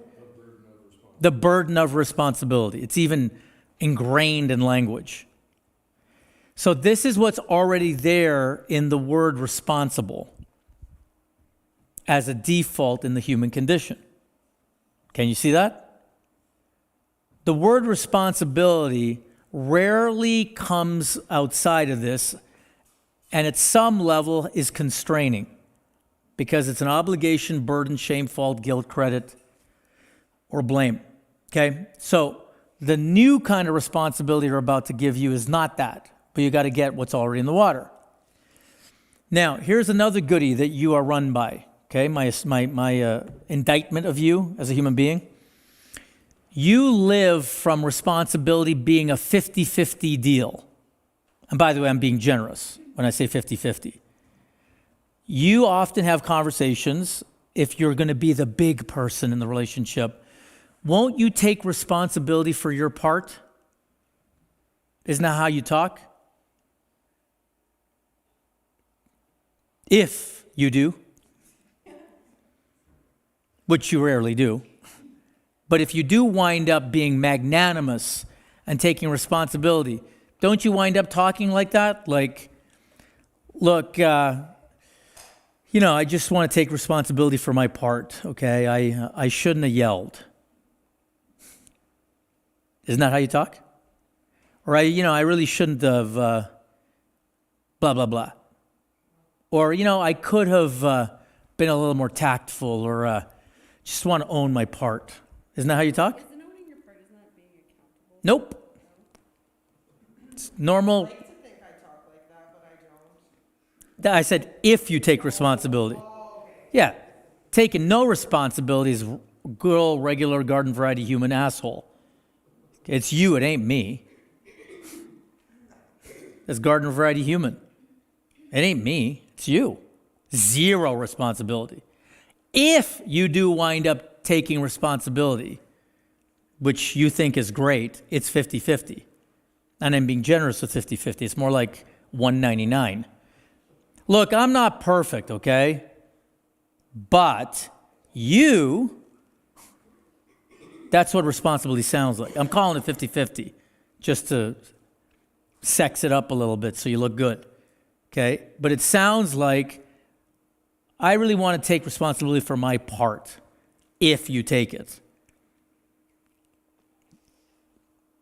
Anybody see it any different? I don't see it like that, but How would you, when you take what does it sound like when you take responsibility? when I take responsibility, Mm-hmm. I don't take, I don't know, the take part's not me. It's the taking. I don't, That's because we don't take responsibility. Yeah, you're not even in the game, dude. no evidence, I am not responsible. Yeah, look, mostly what your point. Yeah, exactly. You're Bart Simpson. I didn't do it. Look, mostly in the human condition, okay, there's almost nothing more like holy water on a vampire than responsibility on a person. I don't want it. I didn't do it. It was you. It was them. I didn't mean it. Okay? Look elsewhere. No, it's more like I'm not here. Same variety. Okay? So the deal is responsibility is one of those things in the human condition to be avoided at all cost. Now, That's what responsibility currently is. It's blame, shame, fault, guilt, credit. So of course people avoid it like the plague. And if they do take it, it will be a burden and an obligation. If they do wind up taking it, the burden of responsibility. So can you get the absolutely disempowering relationship that humans have to responsibility? I mean, if it's not obvious. Okay. Last thing. You in the human condition require evidence for you to accept responsibility. So can't you hear that in the condition? Accept. Choose by intent. Intentionally choose. But you need evidence to accept the responsibility, don't you? Show me why I'm responsible for this. Oh, so are you focusing on the choice? No, I'm going to an aspect of the current responsibility where I need to prove you're responsible, like law, like a criminal court. Kind of like running from the cops. Yeah, that would start to be some evidence. No, like, you're not held responsible if they don't catch you. Yeah, I need evidence. See, you need evidence in the current paradigm of responsibility. You need some evidence before you accept the responsibility. Well, you were there. You're the one who said it. Well, no, but others said it too. But you're the one who really fought for it. See, I got to prove to you you did it. In other words, you're at fault. But I use the word responsibility. See, in the current condition, people need to prove to one another, get enough evidence to lay it on you. And then you're trying to get enough evidence to get it off of you.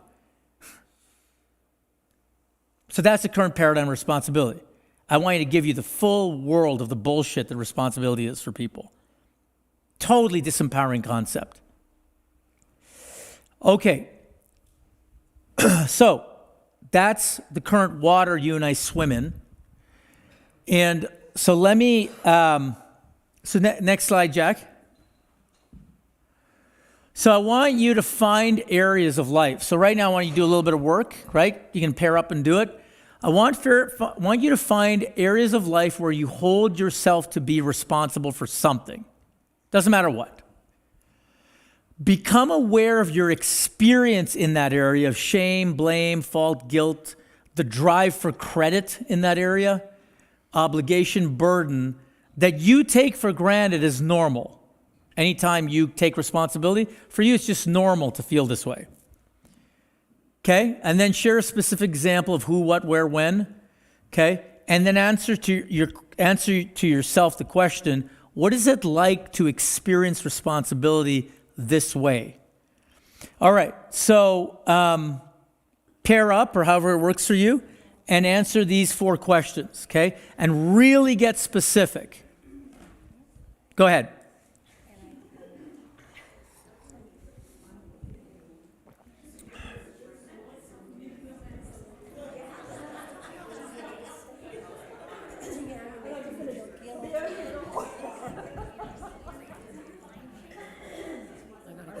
Oh, you're out here? Yeah. Okay.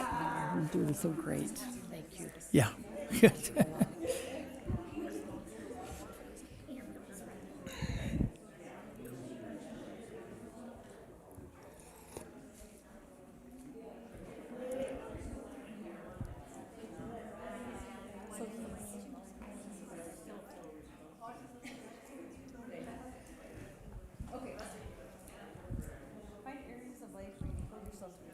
Well, yeah.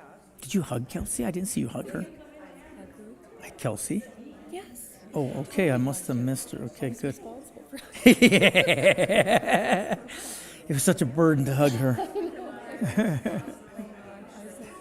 watching these two work through this again is like so joyful. Oh, totally. It is, man. I'm like, oh my God. Remedial class over and over again. I really wish you could watch their faces because you're over there and Leslie just keeps going.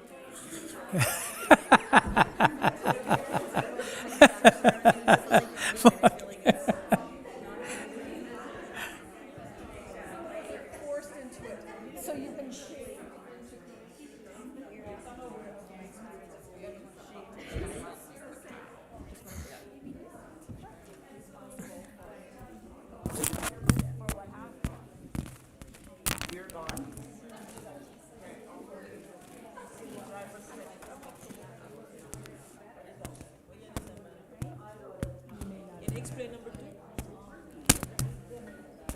Okay, so what's your area? Well, we're daycare, we're working at Daycare, so okay. All those And babies. what are you, So the responsibility is to care for other people's children, so that's what we're looking for. very All good, from very the good. daycare. Oh, okay, good. So yeah, so you're, okay, good. So the area is to be responsible for other people's children. That's right. Got it. So become aware of the experience of either blame as you're responsible for other people's children.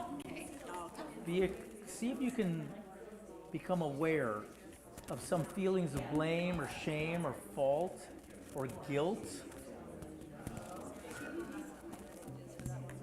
Teachers use messages like to the children, but then you're saying that makes them kind of feel the shame. So that's what I feel when I read that. Is Yeah, when you what do they that, give I them feel on- this way. Yeah. Yeah, I statements. Yeah, yeah, yeah. And so yeah, like a sense. Blaming them is Yeah, kind of blame, a little shame, right? But even as you have this accountability, this responsibility, just can't you see like a nervousness, a worriedness?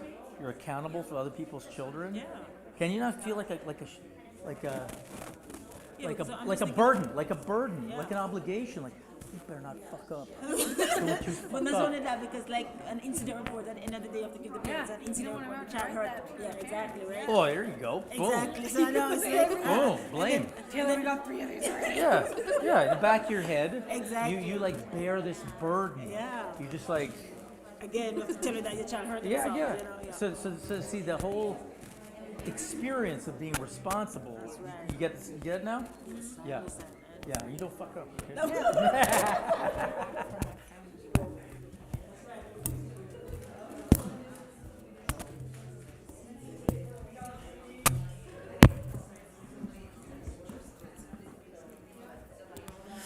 Alrighty, you should have had enough opportunity. It doesn't take very much. How did you all get the opportunity to make it real? What I'm saying theoretically, make it real that in whatever area that you say you're responsible for, did you kind of see there's an experience of burden or obligation, or even guilt or shame? It's so negative. We went somewhere else after this. Yeah, yeah, because that's the default for responsibility. There's no upside apparently in the current paradigm environment, all downside. Okay? Even if it's credit's just equally disgusting. Well, usually credit spells debit, so. Okay. Everybody got it? Responsibility is this. Anybody got an exception, by the way? Yeah. In a word, suffering. Yeah. Or soon to come. Yeah. The anticipation of suffering, yeah. Or being in trouble. Okay? Yeah. I guess an exception, like I was thinking about owning beef cattle. Uh-huh. And like, an exception is when you look after them and you see them flourish. Yes. Yeah. Okay, got it. And so that's an exception. So in that, say more about responsibility in that. Like say a few more sentences about flourishing and your responsibility. Like say something about that. I was thinking you put out feed daily and faithfully, and that's part of what does it. Just like. Yeah. You fed them. You took care of them daily. Yeah. And then in the day-to-dayness of it, okay? And in the end, yes, there you go. You produce something, right? Worthwhile. Yeah. If you look into your day-to-day experience of feeding them, It's cold. it's cold. Yeah, exactly. Always hungry. They're always hungry. Yeah, it's kind of in the day-to-day executing on your responsibility. You see, it's not necessarily that enlivening. It's cold. They're hungry. Many days you don't want to get up. What do you get up at, like 4 or 5? Like whatever. I mean, who knows when you get up, right? On days like today, it's earlier. Really? Wow. Oh, Well, no, not earlier than 4 or 5, but earlier than normal. earlier than normal. Yeah. And see, in those moments where you get up, because they're your responsibility, there's not that sense of they flourish in the moment. Do you get that? You might have to remind yourself. Okay, got it. Yeah, but see, you might remind yourself this is for a greater good. You might remind yourself, if you're good, you're smart, you'll do that, right? But in the day-to-day living of it, what's right there is, oh, geez. For most people, right? Sometimes, yeah. And other times, I got what you said, right? Like, it's fulfilling. Yeah. But those those moments are exceptions where, like, and that's what we're going to talk about. There's these moments where it's not that, not a burden, not an obligation, not guilt, but it's rare. Days off, yeah. Okay, so thanks for engaging with that, okay? So, Jack, next slide, which may not make a lot of sense, okay? Okay, here we go. Now, this slide should make your head hurt because it's given to you in a language that's alien to this water. Your brain will not have easily compute what this says. Okay, so not a problem if you experience that, like a cognitive dissonance, we call it. Okay, so let me give you our new kind of responsibility, which is really an ultimate source of power in leadership. So we'll take it piece at a time, okay? So first of all, notice the sentence begins with being. Okay, so being responsible, like a state of existence, like a way of being. Being, by the way, is synonymous with existence. Is. Okay? To be, to exist. So, being responsible is dealing with a situation, any situation, from the view of life that you are the generator of what you do, what you have, and who you are. You are the generator of that. Now, when I say that, and I tried as much as I could to use a word to get away from blame, okay? But even when I say you are the generator, can you hear blame? Can you hear fault? Okay? Yeah, James? Yeah, you just hear it though, right? Well, yeah, you are the generator. Well, obviously, it's my responsibility. If I'm the generator, I am responsible for what I generate. But see, in the old responsibility, it's like a burden, obligation, moving towards fault and blame even. Can you hear that? So I'm trying to use the word generator to exit all that. It looks like generator to me is like create or bring energy to. Yeah. That's getting in the realm of it. Yeah, James? Author, yeah. Authority is very helpful to look at through that lens of being the author of things this way. Just putting it out there that word author. Yeah, okay, good. Yeah, author. Okay. See, so we need to, this is subtle but important. Let's start to contrast the blame and fault, which is just all there, from a subtle but potent difference that generator is like a placeholder for, like author, generator. We're kind of getting into a little domain here outside the water, okay? Creator. But see, like if I said to you, I'll give you an example, the sun's to blame for the light. See how weird that is? Doesn't jive, does it? Hey, the sun's to blame for the light. What? Doesn't fit, does it? Hey, the glacier's to blame for the river. So you're starting to see something a little whacked about that? Well, it's a negative connotation, and I think it just depends on how people look at life in general. They will look at life through positive lenses or through negative lenses. And when I see the word generator, Yeah.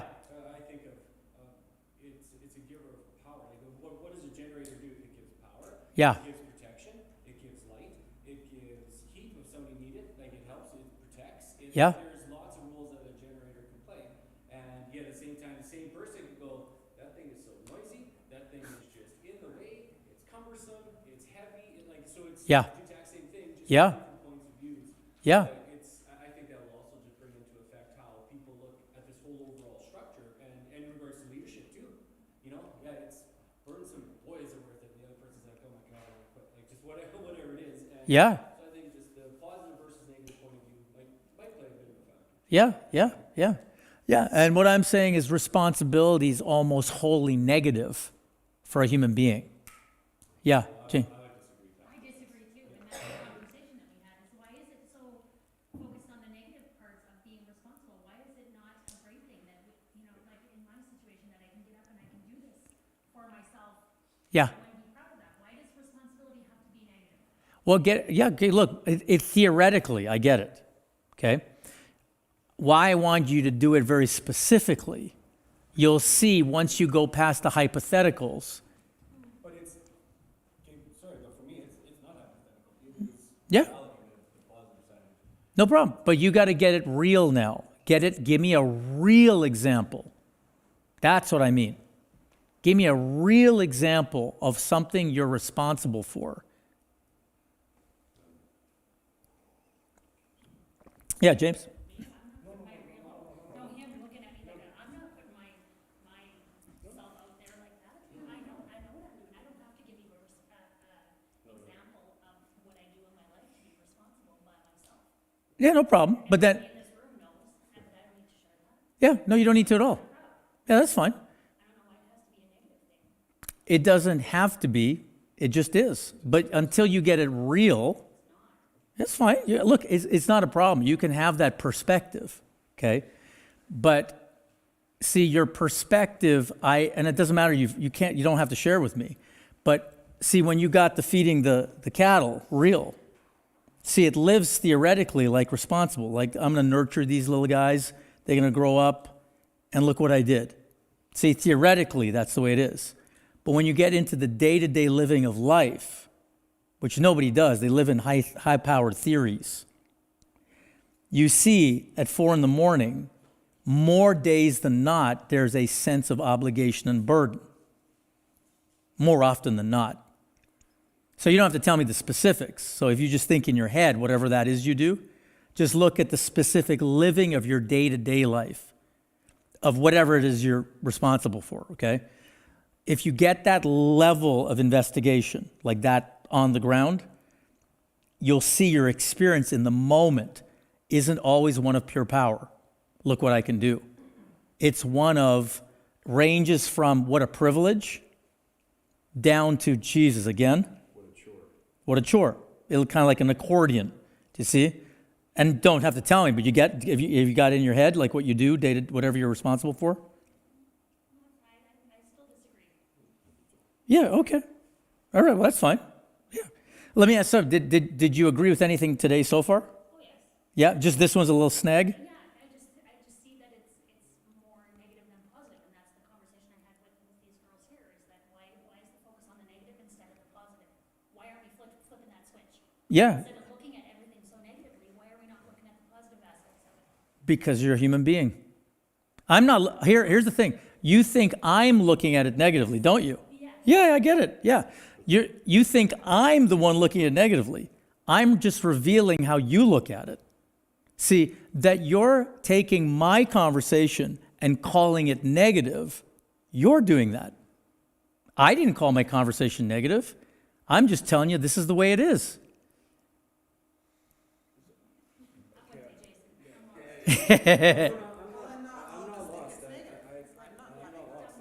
Okay, good. Yeah, but notice what Leslie said. She doesn't have the conversation as negative. So I'm the cause, or partial cause, of my children being in the world. And that's just a statement of fact. There's no judgment associated with any of that. It's just a simple fact that I caused that to happen. I caused a lot of other things to happen for the benefit of my children. Yeah. You know, So it's so. good, I'm pleased to say, you know, but It's just acknowledging ourselves as the cause of what we do. When I say the word author, I am the author of my own story in life. I'm causing the path of my life. And it's whether I actually acknowledge that about myself, independent of any kind of judgment. That's right. Yeah. So that's, Yeah. I sense what you're trying to get at. Yeah. Look, You're saying a generator, cause, author, I'll offer you another word, source. yeah. Yeah, see, look, going back to what you're saying about all negative. See, I never once said this is negative. You said it's negative. I said you have shame and you're raised with shame. But you made that negative. That's a pretty strong statement to make. I will speak to that. That's a very strong statement to make about a bunch of people you do not know. Yeah. And you might be able to know the situations, and you might be able to know that you've dealt with in the past. But let's say regarding my life. Yep. There's much you don't know. And it's not an issue of being, I feel challenged in what I feel or what I think. Yep. It's an issue of the fact of, even if you had a qualifier of a word, you may feel da-da-da. That totally, my approach is totally different in regards to. I get it. It's the absoluteness of my speaking. A statement of fact. Yeah. The way that you're making, that's the points that I personally take issue with. How come? Because what if you're wrong? Then you'll let me know. Then you'll let me know. No, but you just finished, the whole first part of this conversation is that people will not have these discussions with you. So therefore, if you know that to be true with the high percentage of people, just one sec, with the high percentage of people you go into these situations with, would it not be more beneficial for the overall group to give an opportunity for people to learn how to come out of that place? Because to me, you're standing up at the top of the hole. If people are in the bottom of the hole or the pit, and you're saying, no, it does at times feel like you're speaking down. So if you're speaking down and you're saying, this is the way it is, and we're supposed to crawl up there, but if I don't have the energy to crawl up there, then it comes across as a disconnect, I guess, is what I'm saying. Makes sense. Yeah. It's just how Yeah, I get it. Yeah. From my conversation appearing to you that I'm superior. I didn't say that. Well, I'm at the top of the hole. And you're in a hole. But it's, yeah, what I, you know, okay. I don't. And, what Vic is saying has nothing to do with me and everything to do with Vic. It's his perception.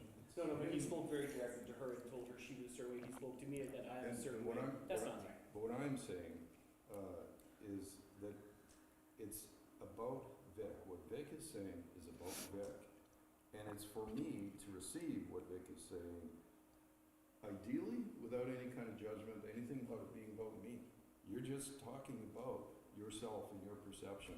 Everything, all the content, everything that you show up with here is about you. And whatever kind of values I associate with what Vic is saying and doing, that's about me. That's it. So, And I would disagree with you on that. how so? But that's, I'm not taking over this dialogue, so we'll, we could dialogue after if you like about that, but Let me just say, I got it. Let me just say something about the way we're having the conversation, okay? When I say you grew up with shame, I don't have you in a hole. Because when I say you grew up with shame, do you think I'm exempting myself from that? you didn't say we. I definitely did. Pardon me? He did, he definitely said in the Sorry, tens just of right there, he thousands of didn't. people he's talked to, Okay. everyone. Well, I came here to learn about leadership. I didn't come here for an argument, so if that's. No, that's why I said continue with it. Look, I get it. Okay, but see here, I really do get it. But see that this is real. This is in your communities.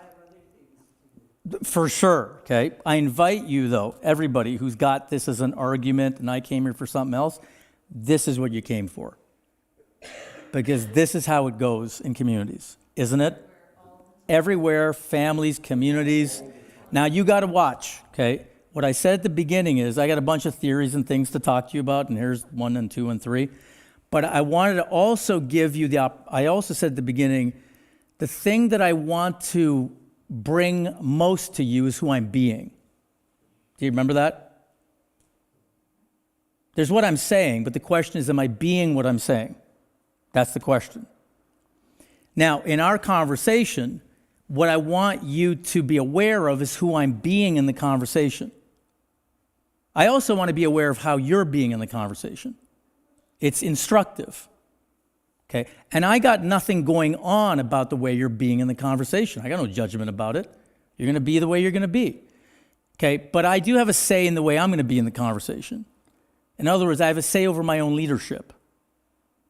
So I don't want you to be here for theories, although I got a whack of them.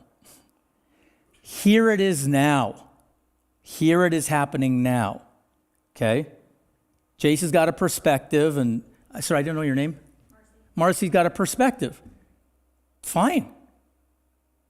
I got nothing about shooting down their perspectives. I got it. They got a perspective. I have a perspective. Okay? Marcy doesn't want to share what's going on. Okay, fine. Don't share it. I got nothing going on. I got to force it? No. Some people share, some don't. Fine. Okay. But I can work with what I'm given. I don't have to invalidate what I'm given. You could call it an argument that we're having. Maybe it occurs like that. Okay? No, something didn't land right for Jason, yes? Yeah, something didn't land right there. Okay, fine, something didn't land right. I don't need to be invalidated by something didn't land right for Jason. Jason doesn't need to be invalidated by what I'm saying. Do you get that? That doesn't have to happen. But in the human condition, experiencing being invalidated by another human being's perspective is in the water.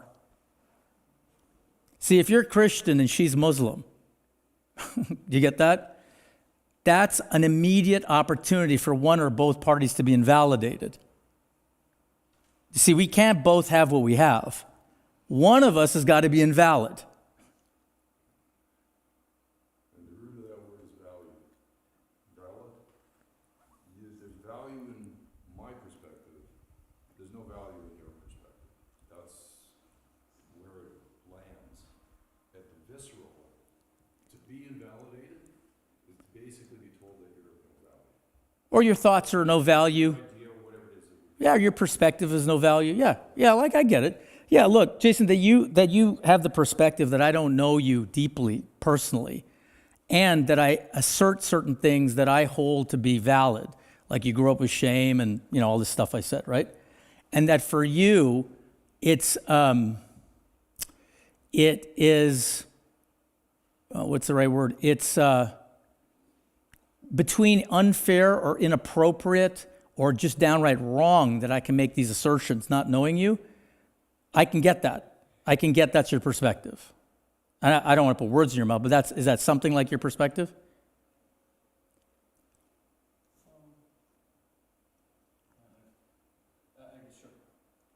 Yeah? Close enough? Or okay.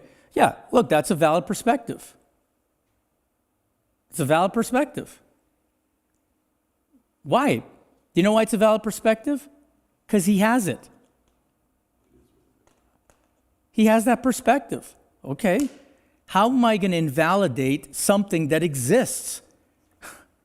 Do you know what I'm saying when I say that? All perspectives are valid because they exist. That's different than all perspectives work. Okay? I can have a perspective that I can treat people any way I want. Okay, it's a valid perspective. Why? Because it exists. The question is, does it work? I don't know. Probably not, okay? So in our engagement today, I invite you to separate your perspective, my perspective, and examine what works. That's all I care about is what works. And if what I said, I'm responsible for the way I said what I said lands for you like the truth. I know you. Do you get that? I'm responsible for that. I'm responsible for giving you that to deal with. Do you get that? Like I know you inside out, and don't you dare tell me about you. I know you better than you. I gave you that to deal with. I did that. Not you, I did that. And now I got to reap the consequences of being cavalier with my speaking. Do you get that? Yeah. But see, that would be me being responsible. I gave him that to deal with. I gave Marcy that to deal with. However I communicate it, I'm responsible for it landing as negative, negative, negative, negative. Okay? Somehow you escaped the negative trap over there, Leslie. Okay? But you get that? Yeah, that's fine. And I'm not saying, and other people may not experience it as negative, negative, but look, however you wind up experiencing it, some negative, some positive, who's been doing the talking all day? Me. So who's the source of all of it? Me.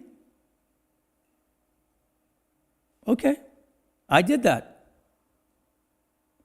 But see, that is different from, you heard me wrong. You get that? You shouldn't have heard me that way, Jason. Don't you know I'm a good guy at heart? Marcy, I'm not trying to be negative. Why'd you twist my words? You see, that's normal. That's ordinary and normal. Isn't it? When's the last time somebody was responsible when you told them you didn't like what they said? When's the last time they were really responsible? They said, yep, I did that. When's the last time? Never. Yeah, it happens. But generally not in the water, okay? In the human condition, responsibility is, Jackie, can you go back a slide? And another slide? See, mostly responsibility is 50-50. Yeah, look, guys, I might have said that, okay? I might have said a couple things, but then look what you did with what I said. I want to get responsible for my part here, okay? I might have said things a little off, but look what then you did with it. Do you get 50-50? Can you hear 50-50 responsibility in your relationships? Can you hear that 50-50 ain't going to work here? Just watch. Here's how 50-50 plays out. Yeah, look, I might have said a couple negative things, but you ran with it. Sorry, I shouldn't laugh, but. See, that's 50-50, you see? I'm responsible for my part. But now I want you to be responsible for embellishing the negativity. Is that? See, that's how it's going to go. I don't know what I'm responsible. I just wanted to know why we weren't looking at positive instead of negative, and now it's just blown all out of proportion. It was just a valid question I asked. Why are we focusing on the negative instead of the positive? And now we're just running with it and creating blame and shame and guilt. Are we? Let's say that the I don't think so. water becomes toxic as it is Yeah. because of this. Yeah. Yeah. Because of how people respond to it. It's not even a response, it's a reaction. Yeah. Look, I want you all to get this is how it goes in your communities. Isn't it? 24/7. Relationships go right down the toilet. They go right down the toilet because of an interaction like this. Why? Because the complete absence of responsibility. And offense is taken. You did something to me. I can't believe what you did to me. There's no responsibility. And it's over. So just go back, Jack, to where we were. So look, being responsible, see, is a way of being. So what we just went through, you will look at it from what is the way of being of all the parties involved, okay? Okay, you got Jason, you got Marcy, you got Vic, okay? And if you look and you ask yourself the question, what does it look like to be responsible? You'll see. So being responsible is dealing with a situation. We have a situation. You get that? From the view of life that you are the generator of what you do, what you have, and who you are. Do you see? Now, am I being responsible from that first sentence? Because the proof's in the pudding, right? Am I being responsible for having generated a conversation that lands as negative or lands like I know you better than you? Am I being responsible for having generated that conversation? Yeah, but where does my responsibility come into place, where I'm the creator of my reality and the thinker of my thoughts, and I chose to Where's that come into? That only comes in. This said blah, blah, blah, and some people made it negative, and some people probably didn't listen, and Yeah, somebody probably thought it was funny. yeah. That, see, remember I gave you the phrase, you can't pee for anybody? You can't pee for anybody. Well, can you? You ever tried to pee for somebody? Okay, good. Yeah. Yeah. Look, you can't pee for anybody, okay? So let me go to the last couple sentences. You're the generator of what you do, what you have, who you are. It's not the truth, okay? Because in the real world, it's a dynamic. It takes 2, 3, 4, 5 to tango, okay? But if I want power in the world, I'm going to claim it. Okay, so when you're using the word generator, it is like power. It's like a Yeah. It's the creation of power. It's like a source of something. Yeah. Yeah, I'm the source of the upset. Why? Because I say so. I don't require anybody else to be responsible. Do you get that? I did it, your turn. Do you get that? That's 50-50. I'm the source of having said what I said, and it landed the way it landed in all the various ways. Why? Because if I didn't say anything, would anybody be upset? If I said nothing, do you get that in reality? I said it. But I want you to get, I don't have shame about what I said. The glacier doesn't have shame about the river. It melted, there's a river. Vic said X, there was whatever there was. I'm the generator of what I have, what I do. I don't require anyone to come to my aid, to do their part, to answer your question. See, it's not the truth that I'm the generator of what I have, who I am, but neither is it the truth you did something to me. See, because if there wasn't a me, there would be no something to be done to. See, if I'm upset, there must be some role I have in it. Okay? But see, I am the generator of what I have. It's not the truth. It's a place I'm coming from. To get that? I'm coming from the place I'm the source of my life. Not you. You didn't do anything to me. You didn't do anything to me. I did it all, but not from shame. Okay? It's a stand I'm taking. Now, if you look, no one can, goes to your question, nobody can make you responsible. Okay? Now, if you look, who made me responsible in our conversation? I did. Okay? I made me responsible. Okay, but I can't make you responsible for the way you heard me. I can't make you responsible. You heard me the way you heard me, but I can't make you responsible for owning the way you heard me. I can't make that. I can't impose responsibility on you. But I'm not, I think that's wrong again, because I just asked, why are we focusing on the negative? I wasn't hearing you wrong, I just asked why we focused on the negative instead of the positive. I didn't say that you were being, like why are, it's just, I don't know. Okay, well, look, it's not a problem. The only reason I dove into it, because you gave us a real opportunity. Right, but it was just a question, why are we focusing on the negative instead of the positive? It wasn't that I think that you're being negative, I just asked that question. Why is the focus on the negative, the shame, the blame, the guilt, all of those things? Why can't it be a positive thing? Hey, I'm alive, I get to wake up, I get to do these things. Yeah. It can be great. It can. That's my question. And it totally, Just got snowballed into something crazy, and it was just a innocent question, like why do we focus on negative, just in general? Why don't we focus on positive? okay. As a society. As a society? Okay, I'll give you, you want the answer to that? I'll give you the answer, not person. Well, yes, that's of course what I'm going to say. But let me give you some science behind why we're all assholes, okay? You and I are wired to focus on the negative. We're wired to focus on the negative because after 250,000 years, when you became a Homo sapien, right? Before that was Neanderthal, and before that was Homo erectus, okay? Your brain is perfectly designed to survive. And it's perfectly designed to survive because it came up with one automatic default. And you know this term, fight, flight, freeze kind of thing? Okay.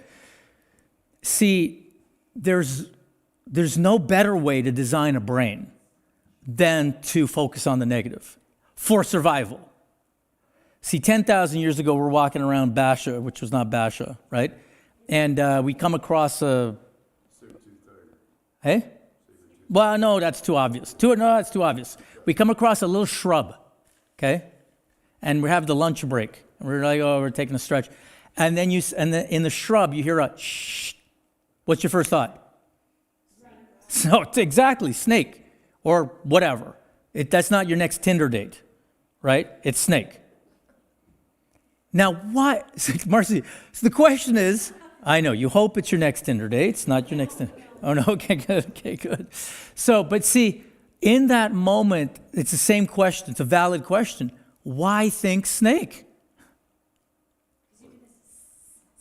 Well, I didn't mean a s-s-s-s. I mean a sh-sh-sh-sh. Okay? Like, all you hear is a little noise coming out of the bush. You get that? It's like a noise coming out of the bush. Doesn't matter. You go snake, I go snake, or I go run, or watch out, or watch it, something like that. Now, the question is, why does the brain get negative with the bush? Fight, flight. Yeah, and it's designed that way every time out because without the negative reflex, to give life the benefit of the doubt is a higher risk of dying. Literally, So physiologically, negativity, if you want to, I don't call it negativity, okay? It's one way to describe the mechanism. For me, a better way to say it for myself is survival. So the question is, what wiring is going to have me survive? And by the way, the other thing is, your brain is designed to bypass thinking. Okay, it's a funny thing to say. But when you put your hand on a hot stove, it's like boom, it's like off. Then what happens is the signal goes to your brain and says, that was a hot stove. Right? But not too late. Not too late. Because your brain has what's called a reflex arc, where your neurons are authorized, if it's painful or dangerous, threatening, it goes right up to the brainstem and goes right back down to the limbs to move without any executive function necessary. Then it keeps the signal going to the brain to tell you what you did after. That's why your hand moves so fast. There's no thinking, because to think is to die, to delay decision making, right? And that's why you have dominance in your limbs and your eyes. If a car is coming down the road and you're in the middle of the road, you will every time jump in the same direction out of the way of the car. Do you know why? Because your brain automatically reacts and then you respond afterwards. Yes, but why do you go in the same direction? You jump to the left or the right. You'll only jump in one direction every time. Do you know why? You're dominant. You know which way the car's coming from. Well, yeah, okay, you won't, yeah. Whichever direction, you get that? Your dominant leg will push off. Your dominant eye will see. Your dominant hand will grab. And your dominance is survive. So when I say something to you that doesn't fit with your data set, the impulsive thinking is negative. Do you get that? If I say whatever the hell I say, and it doesn't jive with your system of belief or your ideology or thinking, the brain will automatically tell you, watch out. Yeah, you can call it negative, you know what I mean? But it's like more like, watch out for that. That's how the brain deals with what it doesn't understand or what it doesn't agree with. It's watch out. It's not come on in and let's explore this. The brain does not work that way. You get that? It does not work that way. No one's brain works that way. Maybe when you're 2. You're 2? Daddy, why is the flower petals and whatever Dad said? Okay, fine, you're open for business. You know what I mean? All it takes is a couple negative moments, though, where you get burnt, right? You invited something in, didn't go well, you no longer invited in. So anyway, that's a long-winded explanation for why society and people appear to be what you and I would call negative. It comes from a biological survival wiring. Which we then embed and carry with us throughout our lives. Well, yeah, if you're interested in survival. You get that? If you're interested in making it from today to tomorrow. But how many people are? A lot of people are. Well, here's the thing. What I just told you about is wired, right? To fight in your communities, to disagree and disavow somebody or be separate for somebody, or, you know what I mean? That's all wired up. It's wired up because the moment your brain thinks what they said is threatening to what you know, it undergoes a biological response to get rid of that thing, kill it, or move from it. That's fight flight. Except there are no more saber-toothed tigers around. Is it helpful to make the distinction between reaction? Yeah. It's all reactive. So yeah, so there's that function of the human being to react to these situations, which is hardwired. We come in the world with this stuff, and good thing, right? For survival. It keeps us alive. Yeah. We also have the capacity to respond to things. Yeah, but you see, your capacity to respond is really enabled when you acknowledge your wiring to react. See, again, it's the paradox. I've got to be able to acknowledge that fundamentally I'm a reaction to things I don't understand or agree with. I'm wired up to react. To give myself any shot at actually responding or learning or being open, I've got to acknowledge something about my humanity here. In other words, I got to come up to the mic and say, I'm a human being, I'm an asshole. Okay? Well, everything comes back to that, as you can tell. I am a reaction. I'm a reaction waiting to happen. Right? Oh. Fight or flight response to a life-threatening situation. It's not a response to something somebody said to you. Oh man, that's a good question. It's designed that way to be a life-threatening situation, okay? Really. You and I are not that old a species in the grand scheme. Okay, got it. But not as a species, okay? Yeah, sharks are older than humans, okay? But see, you are wired up for physically threatening moments. But see, I want you to consider something funky happened about 75,000 years ago, according to most anthropologists, and that is that human beings got language. You stopped grunting and chirping, most of you, and you started thinking in words, okay? We think it's about 75,000 years ago. Up until 75,000 years ago, human beings were just another hunted mammal. They literally did not dominate the planet. They just went from cave and it's fine. It had integrity, part of the ecosystem. The moment human beings got language, they got several things. They got the ability to interpret. You see? So if you looked at me, before language, you looked at me. After language, if you look at me, what are the various things I can interpret now?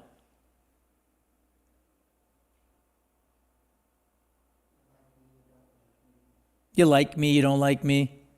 When I was 21, I was at the bar and I looked at somebody. What do you think they'd think? Let's go outside and fight. Yeah, let's go. What are you looking at? What are you looking at? Let's go. What? I'll meet you out there. Yeah, I mean, yeah, exactly. That was me. But see, look, it's like, you see, without language, there's just stuff. So you got language. Now you can make sense. Okay, and then about 12,000 years ago, you really kind of mostly stopped being hunting and gathering, which means you had a purpose. You get everybody together, you go chase down a mammoth, stay alive together, and then 10,000, 12,000 years ago, you got this thing called agriculture. Do you have to go hunt and gather anymore? You don't have to gather if you want to. You have to gather. You have to gather. Not quite the same as hunt. More cultivation. So, we do have the ability to have food grow up around us rather than go chase it down somewhere. So things changed societally big time for people. They no longer had this galvanizing purpose for survival where you had to come together, go hunt for days, they win or they lose, crapshoot. It's a guarantee for food now, pretty much. So your brain that is hardwired for physical survival, life-threatening survival, is a powerful engine. But I want you to consider mostly after 12,000 years ago, it's idle. You don't have a lot of life-threatening stuff going on these days. I mean, a lot. But you got this brilliant machine that's built for survival. Where do you think it aims itself these days? See, it's no longer your physical survival your brain is at work on. It's what we call your social survival. The survival of your reputation. The survival of your identity. The survival of your opinion. Do you get that? The survival of your point of view, your ideology. The survival of what you think is right. And if you watch, your brain makes you behave as defensively as if somebody was coming at you with a knife. Can you see that? The emotions, the feeling in the gut, the heat in the head, things ramp up quick. See, when you have to, you know what the number one phobia in the world is? Nope. Which? Kinda. That's it. Public speech, which includes a lot of what you said, except falling. I know. Number one fear in the world for human beings is public speaking. Now, why do you think public speaking is the number one fear in the world every year? But Vic, we aren't born with that fear. No, it's acquired. But falling and loud noises, we are. Yeah. But those are legit. Those are biological. See, these fears are acquired in the water. Why do you think human beings fear public speaking? Because we don't wanna be made fun of, Yeah, you don't want to be judged. don't wanna be shamed. Which one? Just fear of, yeah, you don't want to be, yeah, and your fear of being vulnerable. You are vulnerable. Like when you put Yes. and so therefore. You're open season. Yeah, the fear, the fear is now fear of people. We fear each other. It's a funny thing. We fear each other. Now, you want to know the cosmic joke about this? You ready for the cosmic joke about you fearing others? You ready? You fear people who fear you.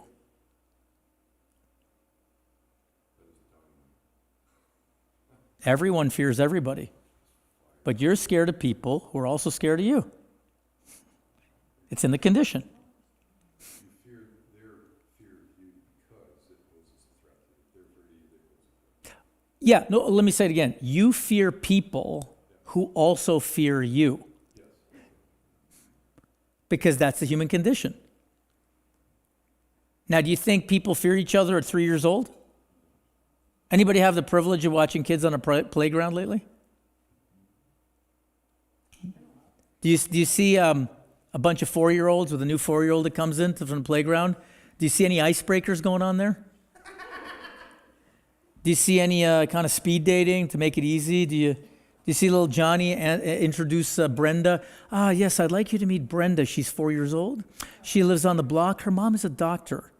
Her aspirations are to be a veterinarian. Brenda, welcome. Meet the other children. This is Jenny. And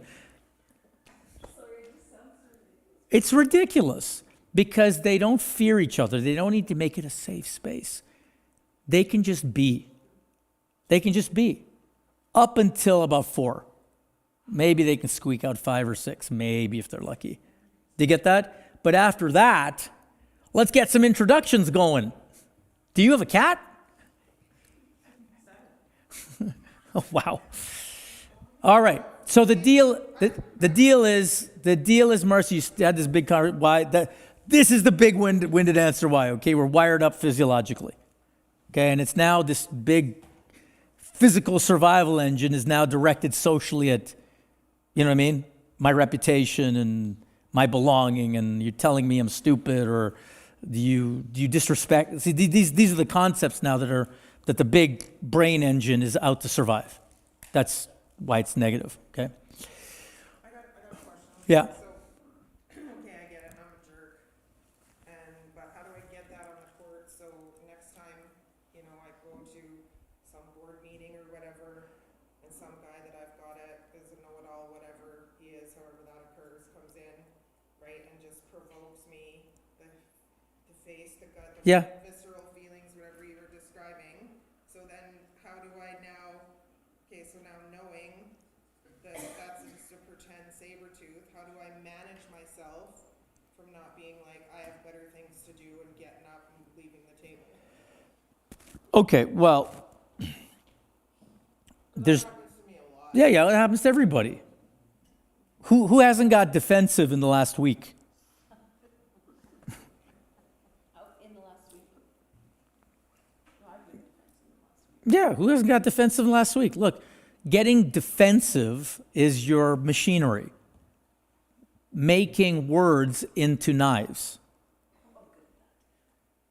Okay, your brain's, it hasn't seen a real knife in, anybody see a real knife last week? Coming at you? Okay, there you go. Well, I'm throwing knives at home, so it's fine. Okay, aside from throwing knives at home. You haven't seen a real knife come at you in a long time. Your brain's geared up for that fight, flight, real knife. So it's idle. But what did you say? Would you say? Is that a knife? Is what you said a knife? Would you say? Say it again. Now words are knives. They're not really knives, but it's what your brain does. So what do we do? Well, we're going to get to the next one. That's what you do. Okay? All right. So the last sentence is you can't impose responsibility on another. You can't, no one can make you responsible. You can't impose it on others. It's a grace you give yourself, an empowering context that leaves you with the say in the matter of life. Okay? So it's a grace I just gave myself to be responsible. Do you get that? I got a say in the matter of this now. I'm not a victim of anything. So I can move through difficult conversations from being responsible. Okay, and that's a power all leaders can have. All right, so Jack, next one. All right. This is almost the heart of the matter, okay? Authenticity. And this starts to get to your answer. How do you deal with the fact that you're automatically threatened by words from other people? Right? It's just there. Somebody says the wrong word and you're going to get triggered. Somebody looks the wrong way, you're going to get triggered, right? You get an incident report and you're screwed. Okay? It's just right there. Human beings are just waiting to be threatened by life. Even though it's not a knife, even though it's not a tiger, it shows up like that for humans in their wiring. Okay, and that's why I'm inviting you to indict yourself that you're like baseline, you're like everybody else. You're just waiting to be threatened. Okay? Okay, so authenticity. I think authenticity's had a really good run-up in the last 20 years. I never heard this word as much as I hear it now. Okay? It's the Webster Word of the Year. What? Yeah, it was announced like 2 days ago, I think, that it was the Webster Word of the Year. Authenticity. Yeah. Oh, is that perfect timing, Lori? Okay. Webster Word of the Year. Whatever that means. Is it like a sexy in a gown, or what is it? Yeah, exactly. Yeah, and gaslighting replaced narcissist. Jeez, the world is full of bullshit. See, now if you don't get along with somebody, they're a narcissist. Jeez, holy smokes. The BS continues, okay? Okay, so here's the deal. Authenticity, which has got a great run-up now. It's like the Webster's Word of the Year, okay? There's already something there for you about authenticity, okay? So when I say authenticity, what's already there for you about that word? Authenticity is what? Okay, fine. Authenticity is authentic. Being real? Yeah, okay, yeah, being real, being authentic, being real. What else? Well, okay, hang on. But what do you mean? Okay, genuine. And by the way, how many else have it being real? It has like a realness to it. Authentic is real. Okay. My next question then, I got it, is what does it mean to be real? To not be nice. Okay. What is it to be real and not fake, smarty pants?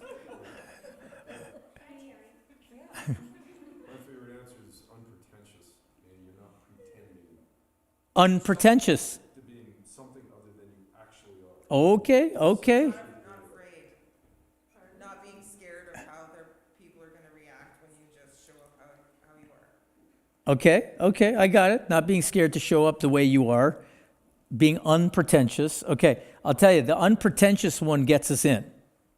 Okay, that one, just from the definition I'm about to give you, that gets us in, okay, to the world of authenticity, the way we define it. But then, you know, when you're like, okay, be real, be yourself, okay?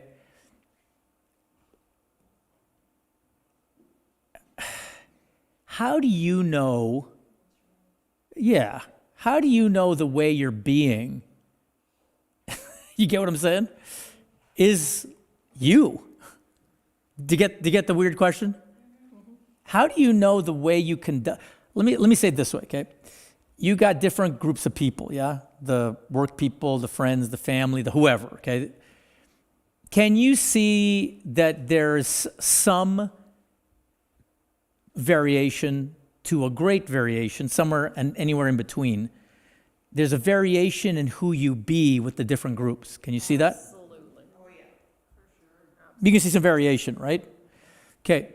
Now, if I asked you which one is the real you, So I was gonna say, so then you're being fake with the rest. okay, but As long as you're holding yourself to the same morals and standards all the time, I think you can have, split personality. yeah. Yeah, okay. Interesting rationalization there, Mercy. Would it be that your behavior is aligned with your value system in all situations? Getting closer. Being authentic with, like how I am at home with my family is different than how I am with you guys. Yeah. Because those degrees of how I am, not everybody gets that. Yeah, I get it. But look, here's the thing. So I get it. Likely, of all the masks you wear, right, the split personality, right, you'll have one of them, right? You'll have one of them, you'll say, well, in this area is the real me, I'm being real. I'm just not, you just don't get all right? of it. Always being real, but sometimes you have to tone it down or play it up a little bit. Okay, and that, fine, but I'm calling that not you. I'm calling that toning up, play. Exactly. Oh, you've got it buttoned down. It's when you're not performing. You're not performing. There's no performance. Yeah. Well, man, isn't that something? Isn't that something? What if, okay, check out what just got said. We can perform to ourselves. For sure. Look, I want you to consider that you and I are so good at performing, pretending, that we've even bought a bunch of our own bullshit. You know what I mean? Just consider that like as a possibility. Consider the possibility. Now, this is a very indicting thing. Consider the possibility you nor I really may know who we really are. Consider the possibility that we as people don't necessarily know who we really are as a possibility. I don't know if you don't want to, but try on the possibility that again, not the truth, but as a possibility. If you look at yourself at, going back, so only benchmark I really have to make the point. If you look at yourself at 3 or 4 years old and the way you were and now the way you are, can you see there's a difference in how you're being? I don't mean knowledge. I don't mean experience. Okay, fine. You got more knowledge. You know your times tables. And fine. Okay, you've been burnt and rejected in a relationship. Okay. But just look at the being of a 4-year-old child. You guys are in the daycare thing, right? How old are the kids? 0 to 6? Okay. Can you see even like the 3-year-olds versus the 6-year-olds? Can you see a bit of a difference starting to happen or not? You can? And I say it often to the staff, because I'm the director there, is that once they go into the school system, they come back tainted. It's different. Yeah. Their experiences change, and so Yeah, they already are starting to develop bias in all different. totally, right? Isn't that something? Absolutely. I've always told girls, as soon as they hit the school system, they're tainted, right? They're not genuine and pure anymore and kept safe in their own little worlds. And, you know, we try to do our best at the daycare. Yeah, But as soon as those kids hit yeah. the school system, it's totally It's over. It's over. Now, well, exactly. I was just saying, now you take that, they got into kindergarten or grade 1, and now you ramp them up to our age.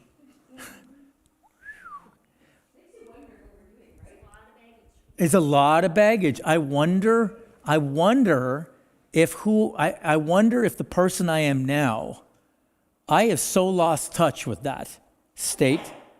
I wonder who I really am anymore.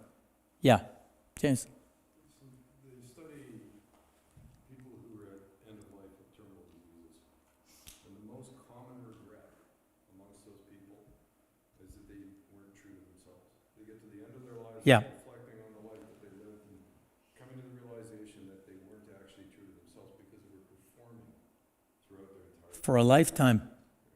Yeah. Well, look, that's something to try on. I like what you said, that we're always performing.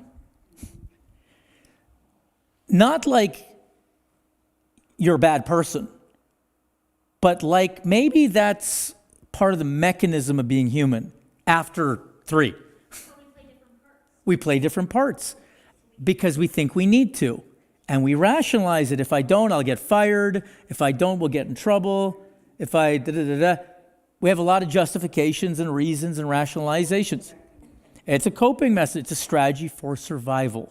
Well, that's a very interesting perspective, like to think when you're dealing with people, like first of all, I wanna get to the bottom of the bullshit sandwiches I've sold myself for sure. Mm-hmm. But knowing like we're all doing it to everyone, everywhere, like, right? Like here we are all in this room and we all have whatever performances, like what?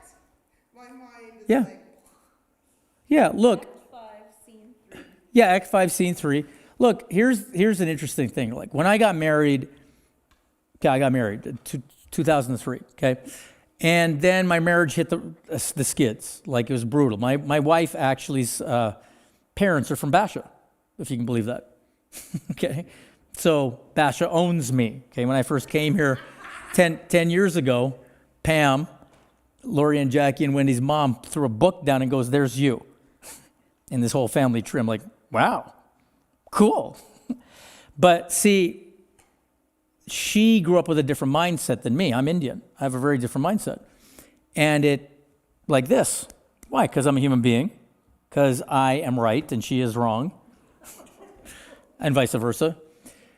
But see, that whole world was, until I started to really get into this kind of investigation, this kind of work, I could never see that 2 stories married each other. Yeah, like I want you to consider, like you said, facades and pretension. Mostly we interact with each other through these facades, as however you said it, Mercy, these split personalities or this, whatever your term is, right? Yeah, or through masks or whatever you want to call it, okay? We're almost constantly interacting with each other through some filter of who I think I should be or need to be, to make it with you, to avoid trouble with you, to be liked by you, to be approved by you, to not, so you won't leave, to stay on side with you. Try on that underneath a lot of how you and I are is a fundamental driver that's unaccounted for. And that we've gotten so used to it, we can't oftentimes see we're pretending. You know what I mean? We bought our own bullshit. We've done it so long. Okay? Consider that's a possibility. That for you to investigate fully that possibility could lead you to a different state of like when you were 3 or 4 with the knowledge of an adult, but the freedom of a 3-year-old. Now imagine you had the freedom to be like you did when you were 3 or 4, but you had the wisdom and knowledge and experiences of an adult. You'd be unstoppable, really. But it's not that way for us, mostly. There's areas that we're constrained or we think we need to be something to make it, and we have killer justifications. If I were to really tell you what I think, you would, or I would hurt you, or And here comes the parade of justifications again. Okay, so authenticity. Let's hit this sucker. Authenticity is the way I'm going to define it is vary in the world we just looked at. So Jack, can you go to the next slide? So consider that there was a brief time in life where you were authentic. Consider that. And during this time, there was nothing hidden in this brief time of life for you. Marcy, as you said, like an innocence almost. You said exactly what you meant. You did not pretend to be something you're not and then justify why you had to pretend. Okay? If you wanted to be Superman, you didn't have to justify it. You're just Superman. Right? Or Wonder Woman. No justification. You just did it, but you know you're pretending. So you didn't pretend to be something you're not and justify it. You expressed what you felt without holding back. You expressed your love, your fear, your hurt, your confusion. You just did it. You just expressed it. You asked for what you wanted. Ice cream 10 times in a row after I said no. Just asked for what you wanted. You asked questions for the sole purpose of understanding. You didn't ask questions to trap people. Can you see you ask questions to trap people now? Why would you do it that way? Oh, what a wonderful question. As I lead you to the gallows. You forgave quickly. See, even if you expressed your fear and your hurt and your confusion, you didn't hang on to it for very long. 2 seconds later, you're playing Lego with your brother, the guy who actually punched you in the nose. You don't hang on to grudges. You forgave very quickly. You took risks. You know, when I go to, when my kid was in daddy or whatever, parent day or whatever, and I was one of the parents I was talking, I asked some question, who thinks, and it was either kindergarten or grade 1, all the kids put up both their hands.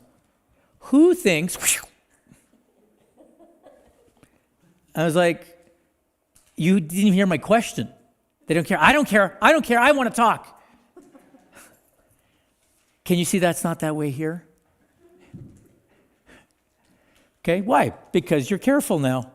Very careful. In this time, you didn't worry about what others think. Now you're obsessed with what others think. You didn't seek credit. You didn't. Whatever. Okay, so there's a brief time, this era, which is what I'm labeling as authentic. I feel like you're talking about my 2-year-old right now.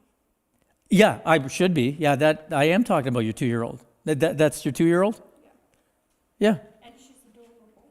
Yeah, and she's adorable, not because she's, beautiful. No, because of her little personality. It is. And she's adorable, and all kids consider you're really captivated. Whenever you encounter authenticity, you're captivated by it. And you might think it's because you're captivated by the adorableness or cuteness of children. They're so cute, they're so innocent. You'll say they're innocent, right? I want you to consider what you're captivated by is their authenticity, their lack of agenda, their no sense of being threatened by you, and their no sense of threatening you. Way back, I picked my kid's friend up for a play date, and we went somewhere. I brought her back home, and I was undoing her seatbelt, and my kids' friends and my kids used to know me as the sniffy monster, because I sniffed their heads, obviously, until the police came. No. So I'm sniffing Ava's head as I'm taking her out of her car seat, and she goes, "Stop it!" And then I got offended. I'm like, why? I'm offended by her telling me to stop sniffing her head, right? Because I always do. She goes, "Stop it." I'm like, why? And she goes, "You're scratchy." Oh, and your breath smells. We went to Cafe Olay, trying to stay awake with 19 pots of coffee, right? And she goes, "And your breath smells." I said, "Okay, got it." And then I take her, give her to my friend, Lee Moore. I give her kid back to her. And she goes, "I love you." I go, "Great, I love you too." That was it. She's got nothing going on. She just says what she says. She got nothing to judge. Because guess what? I was scratchy, and my breath did smell. But she's got no judgment about it. You get that? That's just what's so. So this brief moment in time, because you were so authentic, you literally could say anything and you could hear anything without being threatened. And then something happened. And it all changed. And who you and I are now is not this.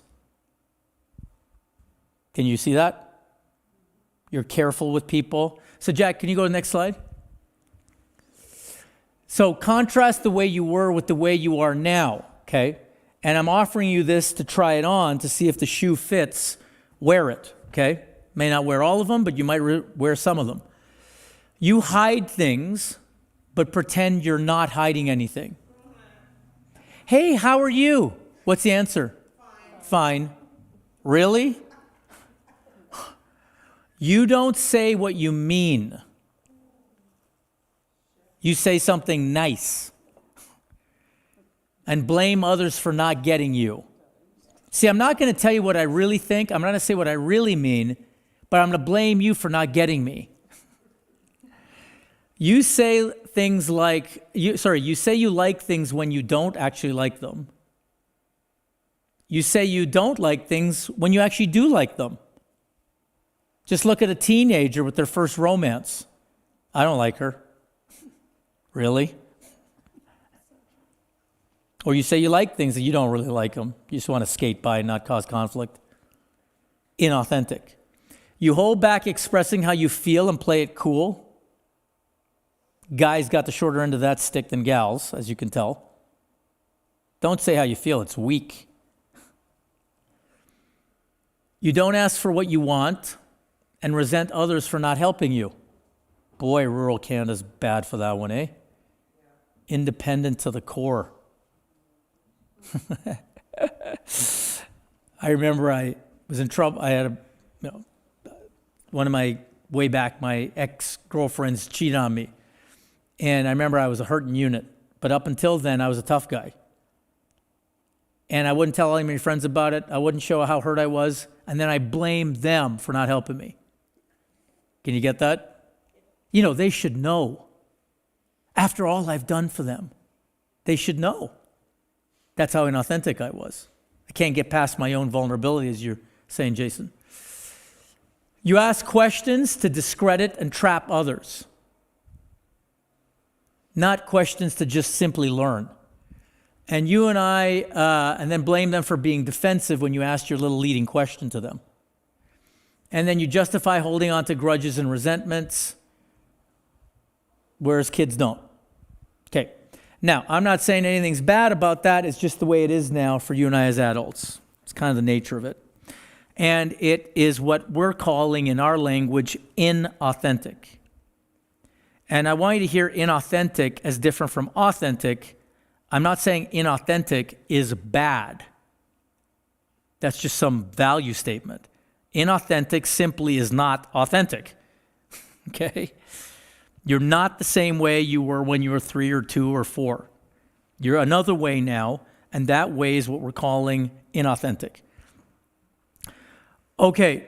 Not sure what the next slide is, Jack. What's the next slide? Or Laura? Okay. Then you have justifications for being inauthentic. Okay? So I want you to take a moment with this inauthentic business, and I want you to take a look in the mirror, which takes courage, and it takes willingness and authenticity. Okay? But if you can get past the interpretation called, he's saying I'm bad, okay? Because I'm not saying that. If you can try it on, okay, and look at where you wear these pretentious masks with people, okay, whoever they are, okay? My question to you on this slide is not, are you inauthentic? I know you are. So am I. My question is, where are you inauthentic and what's your justification? You see? I'll give you an example. I can't tell the boss what I really think because he'll fire me. Justified. You see? I can't, whatever, okay? All right, so take a moment, enjoy uncovering your justifications for being fake. Go, see you back in 4 minutes.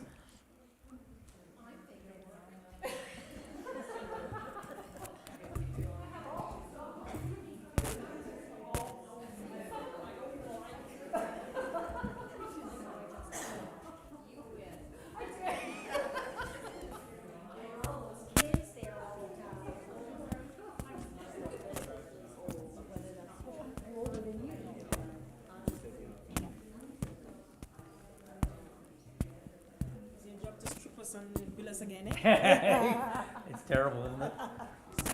Yeah? Yeah, I appreciate that. It takes something, man, to stomach this conversation. It's like, yeah, well, I appreciate you hearing it that way, because you could really just get defensive. You had a dream this was gonna happen? Yeah. No way. We were here, and the same thing that you're talking about happened. Something happened. That was projected. No way. Seriously. So when it started, I'm like, and then the person was, something happened. Like the person they're actually here. Someone scratched her car. She was saying it's okay, it's okay. And then she went behind somebody else complaining. I'm like, why didn't you just say it's not okay? Why is she taking it? And I woke up, and then I come in here. This is crazy. It's crazy. Well, the universe works in mysterious ways. Well, now you know why she did that.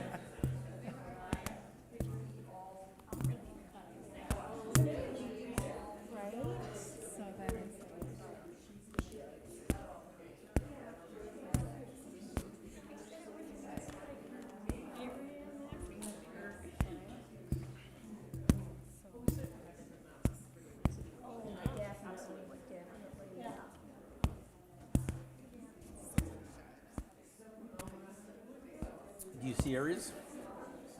Do you see your justifications? What's a good one? The fear of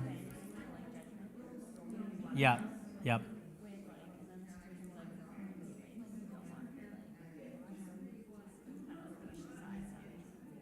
Yeah. Invalidated. Yeah. Yeah.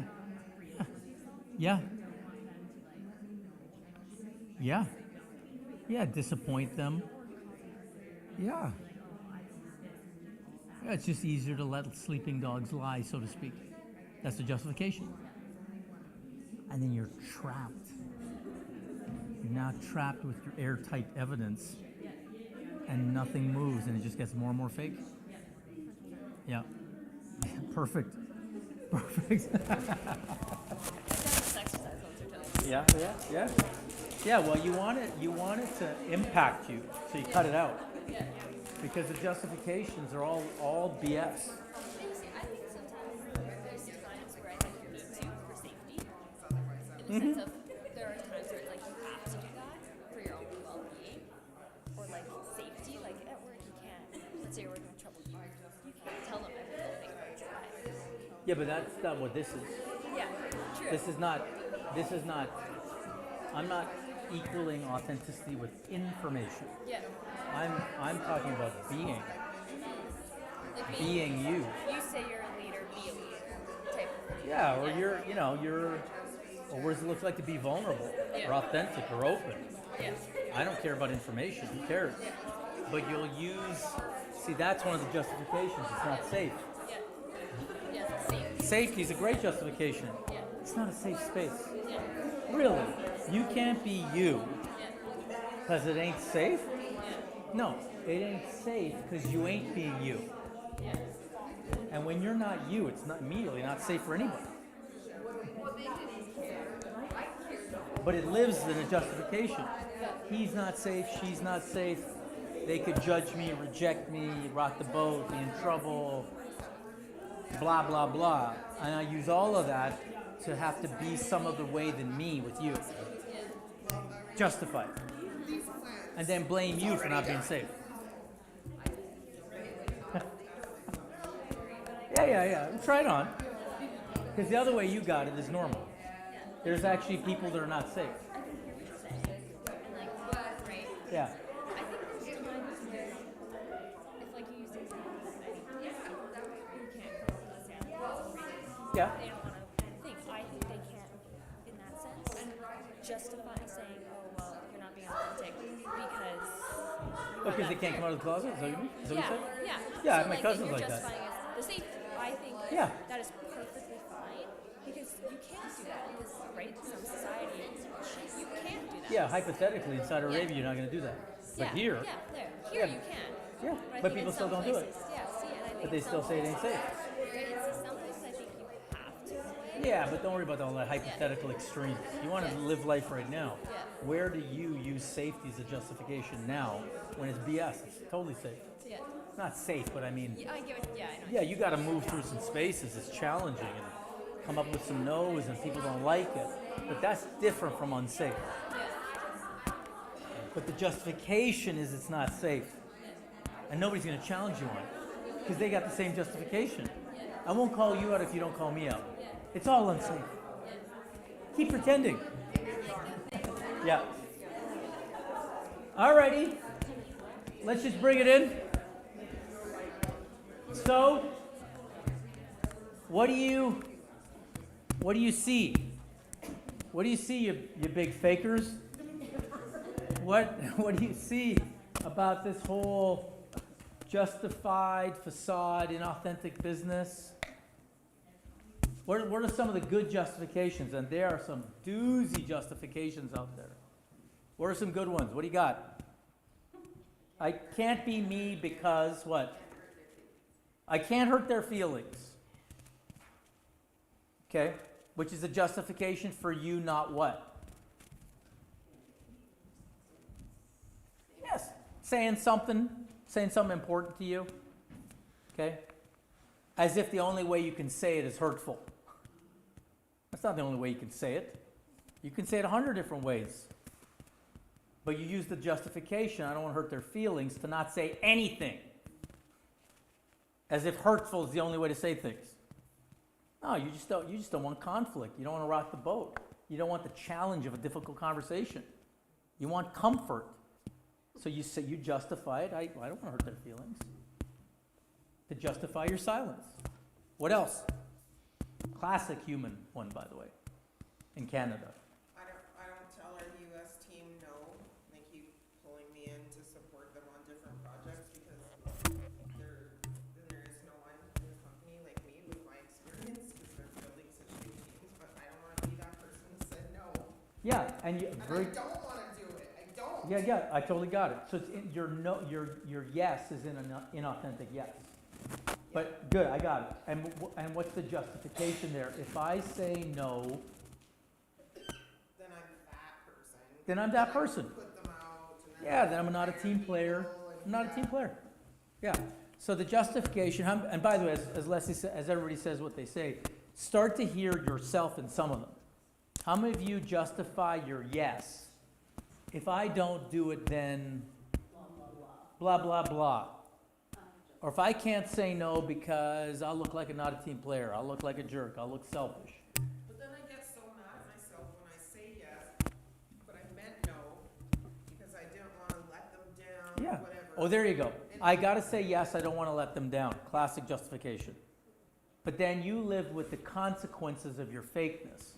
Yes. Which is usually resentment. Which is usually resentment. Myself, I get so Oh, mad. for sure. But you'll take it out on them. Well, I'm pretty good at taking it out on myself. Yeah, don't worry. You get it on them too, though. Yeah, probably. Yeah, look, you and I, for your inauthenticity, what you get is a kind of a passive-aggressive behavior where you definitely kick yourself. You kick yourself for your inauthentic yes with a justification, I don't want to let them down, or I had to, or you're the boss, you're making me, okay? But then you get all resentful about yourself, and don't worry, you enact it on them. You resent them for your yes, or them asking. How? They're not even getting a good job out of me because I'm resentful. Totally. They're only getting the bare minimum Yeah. of a skiff of any, and they're happy. Yeah. They're just like, Les is just killing it, and I'm like, Yeah, yeah. Well, that's the nature of being inauthentic. It's the nature of it. Somebody else? What's a good justification? I heard you say something uniquely Canadian. Uh-huh. Not uniquely, but it's very Canadian to say yes when you don't mean it. Mine is deference to authority, that we may not actually believe in what the authority is proposing to do, Oh, yeah. but we're pretty deferential. Oh, I see. Yeah, well, that gives us a whole world. That's like going along to get along. That's peer pressure. We often use, I had to do it because of peer pressure. No, you just sold out on yourself. You're blaming the peers. Did you cover that one already? No. Yeah, it's inauthentic. Now, look, I'm not denying peer pressure exists, but every human being has a choice.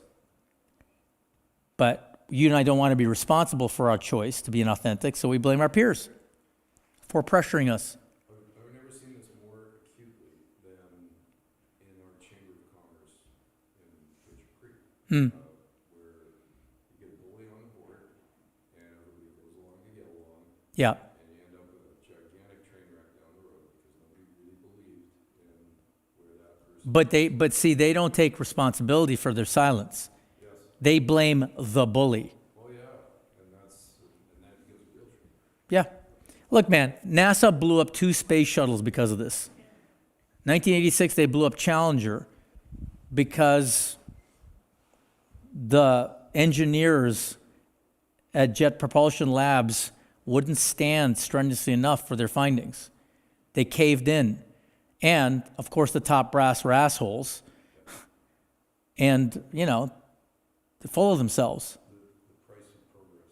The price, yeah. Yeah. Yeah, totally. Yeah, and then Columbia, they did it again. But see, that all is justified. So you may not blow up a space shuttle, but the community is going down because of inauthenticity. All right. Somebody say something? I was just going to speak to being authentic.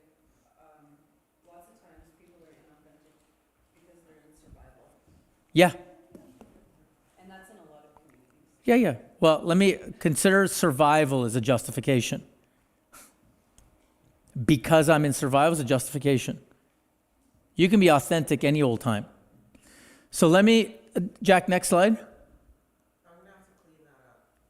My team. Yeah, good. Okay, speaking of, so here is the solution. Again, all solutions I'm giving you, your brain doesn't like.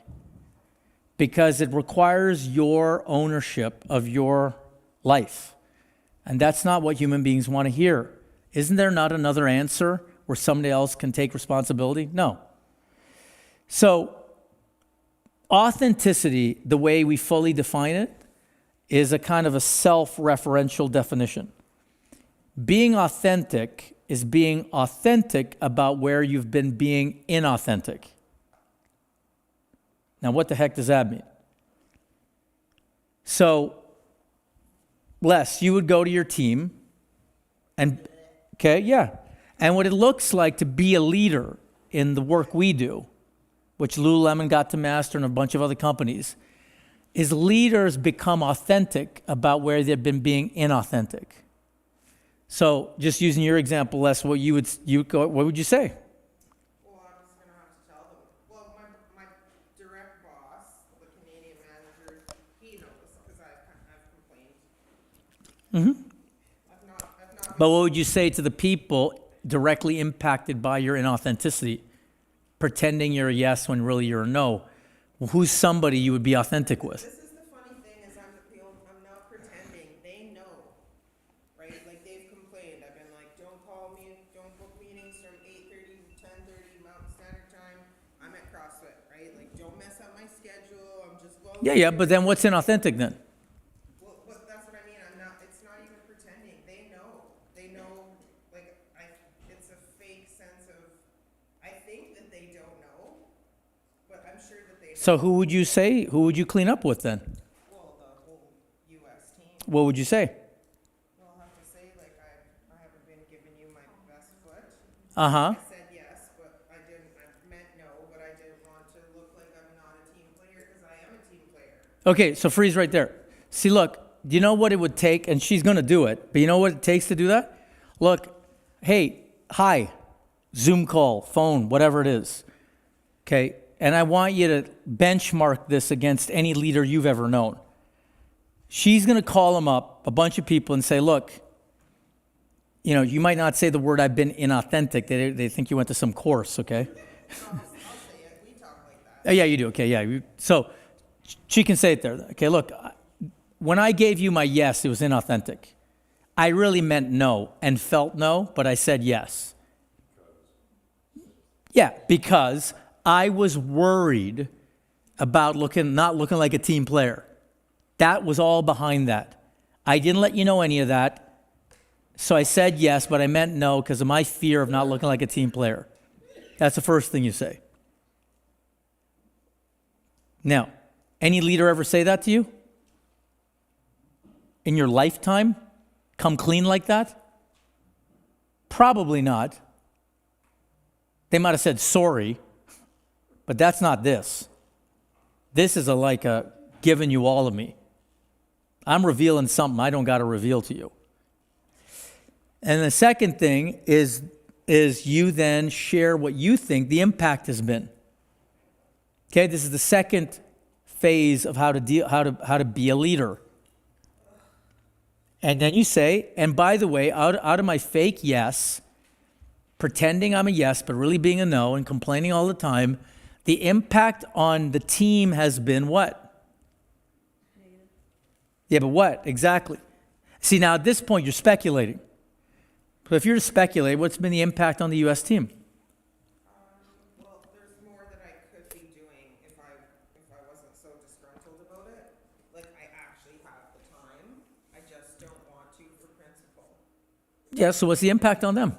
Well, they struggle. They struggle. They struggle. Yeah. And things take longer when I could just come in and be like, Yeah, so the impact on you guys is that you struggle. I watch you struggle. I don't do anything about it. But look, you want to get the courage and the bigness of somebody to say that. yeah. This is why you haven't heard it before. It takes a giant of a human being. In other words, it takes a leader, not a manager. It takes a leader to say this stuff. And by the way, as Leslie's kind of practicing it out, imagine you are somebody on the U.S. team hearing this, okay? I can't be that person. What's your experience if you're on the U.S. team hearing her trying to work it out? Respect. What else? Trust, respect. Oh, yeah? Okay. I wouldn't expect any of those things. I would expect a greatly reduced bonus and no more promotions. That's what I would expect As a U.S. team? from whoever has the authority to do that. Oh, to punish her? Yeah, well, I'm not getting paid for it, so they can't take away a bonus I don't have. Okay, good. No problem. But that would have been my life. I Okay, got that? had a greatly reduced bonus. Okay. And why would you want her to be punished? And why would you want her punished? I didn't say I wasn't doing the job, right? Like, my tasks, my responsibilities are covered. No, look, she said everybody's thrilled with her. I'm giving, yeah, I said they get the bare minimum.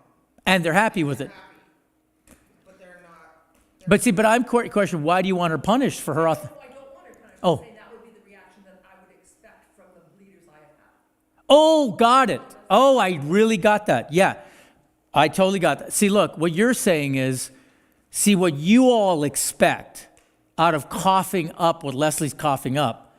You fear punishment. Absolutely. Whereas he's going, with esteem and Respect, trust, gratitude, actually. Yeah. Yeah, and I'll tell you, the hundreds of conversations I've coached to do this, all of them get respect. Every single one. With everything I've accomplished first. No, you don't accomplish. No. See, look. So number one, unless he's been in a few coaching programs, so she gets it. Okay, look, it's one. You say where you've been inauthentic. In other words, what you've been pretending. Okay, I said yes, but I meant no. My heart's not been in it. You got the minimum. I thrilled you're happy with it.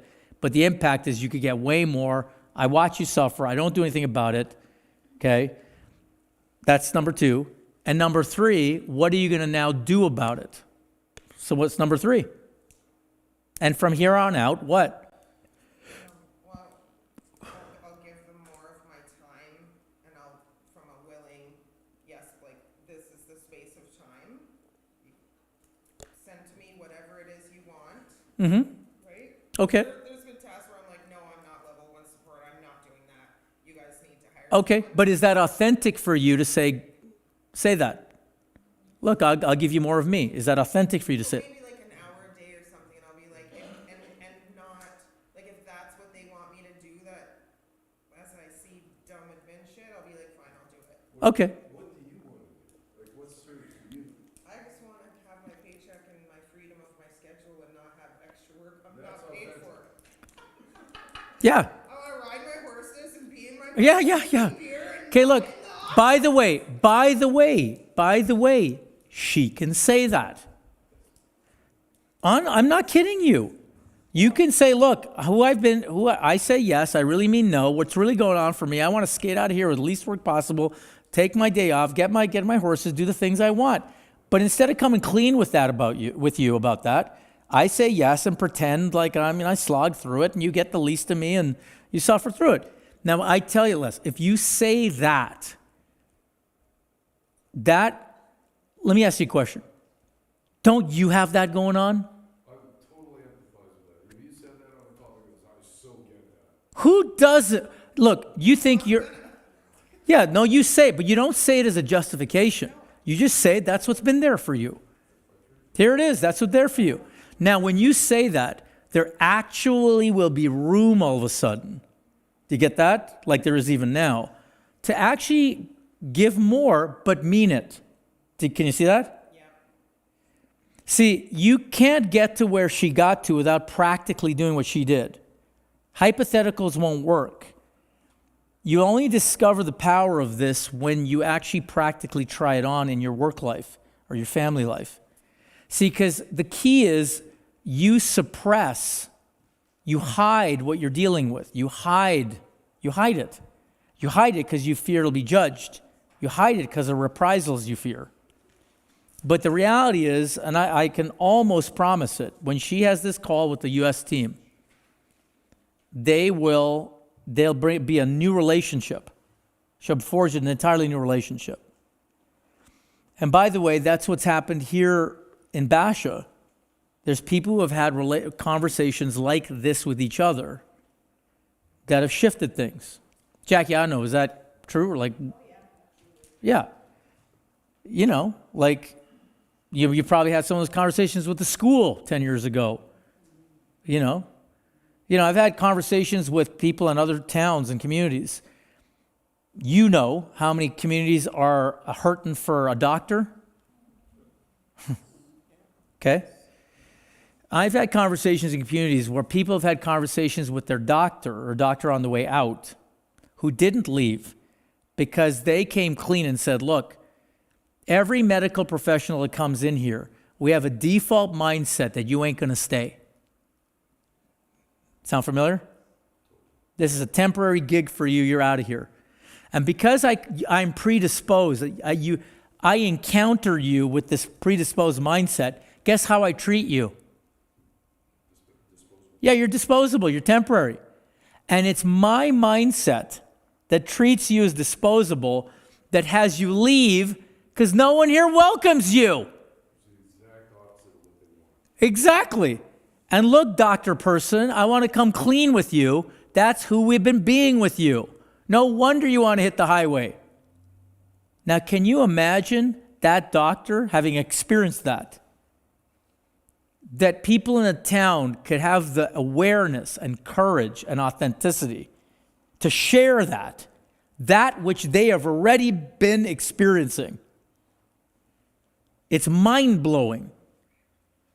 And I've had that doctor say, wow, thank you. Thank you. I think I'll stick around. Why? Because people here are real about not being real. So what I'm pointing to is the keys to a kind of a kingdom here.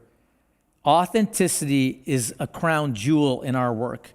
However, for you as a human being, it's the last thing your brain wants to do. Your brain sees it too scary, too vulnerable, you'll be judged, and that's why most people don't do it, and that's why most people are trapped. Because they can't surmount the courage to say it. It's real easy to hide it, though. Okay, so that's authenticity. Jackie, how much time we got? Okay. Yeah, James? Just a really quick story about a comment in a documentary that's on Netflix called Turning Point, which is about the war on terror in the wake of 9/11. They're interviewing soldiers who've been dispatched to Afghanistan. And one in particular who was sitting in the guard tower one night, and why the hell am I here? Really, why am I here? Because the whole narrative is freedom. Freedom, freedom, freedom. We're here to liberate these people and so on.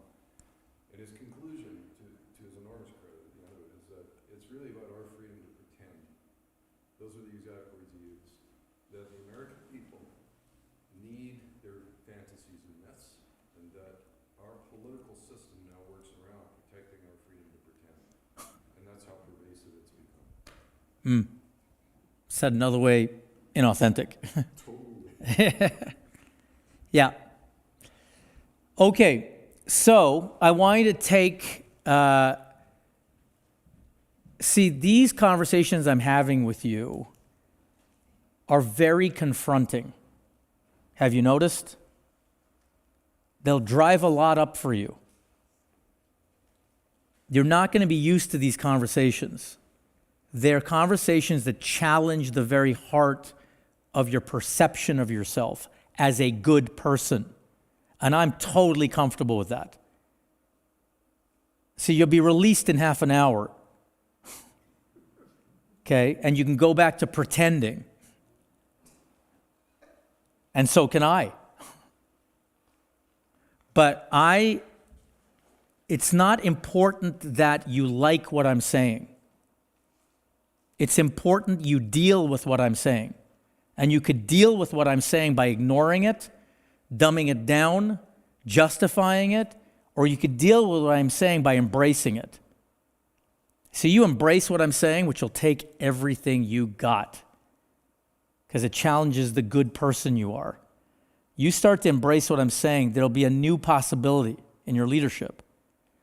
And I know what it takes. I resisted this conversation forever. So I want to give the opportunity, look, and every one of these little conversational moments I give you are a real chance for you to practice, in this case, being authentic. So I want to give you about 3-4 minutes to practice being authentic. So I want you with your partner, and I do want you to pair up. I want you to do the work. I don't want you to go to Facebook.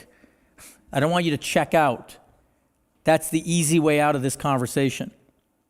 Okay? I want you to take the opportunity, see if you can mount the courage, the willingness to share with another human being where you've been inauthentic and the cost to you of being inauthentic. Okay? And you will or you won't do it. If you don't do it, I want you to notice why you're not doing it. Okay? There's no right way to do this exercise. You're going to learn something anyway. Do you get what I'm saying? What's in your way of telling the truth about yourself? Okay? I'm in my own way. Okay. But if you don't do the exercise, you're going to learn something anyway about you and your justifications and rationalizations for not coming to grips with who you've been pretending to be. And if you do the exercise, boy, that'll be valuable. Okay? All right. Where have you been inauthentic and what does it cost you? Good luck, soldiers.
to do da da da da da da da.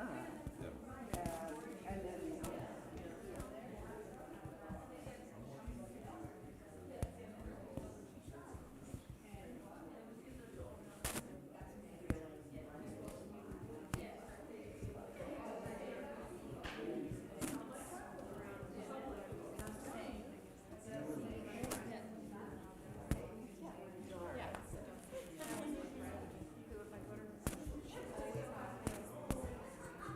It's funny that we're doing it.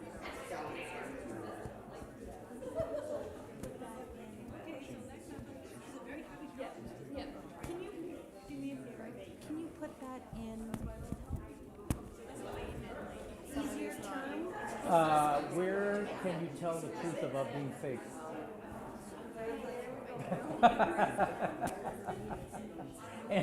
and what has being fake cost you? Hey, quick interruption. Quick interruption. The layman's way to say this, in case it makes a difference, is where have you been fake? Okay? Where can you tell the truth to yourself about being fake?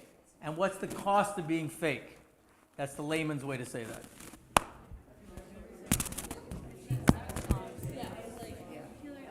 Not that you were ever fake. I mean, if you ever were to be fake.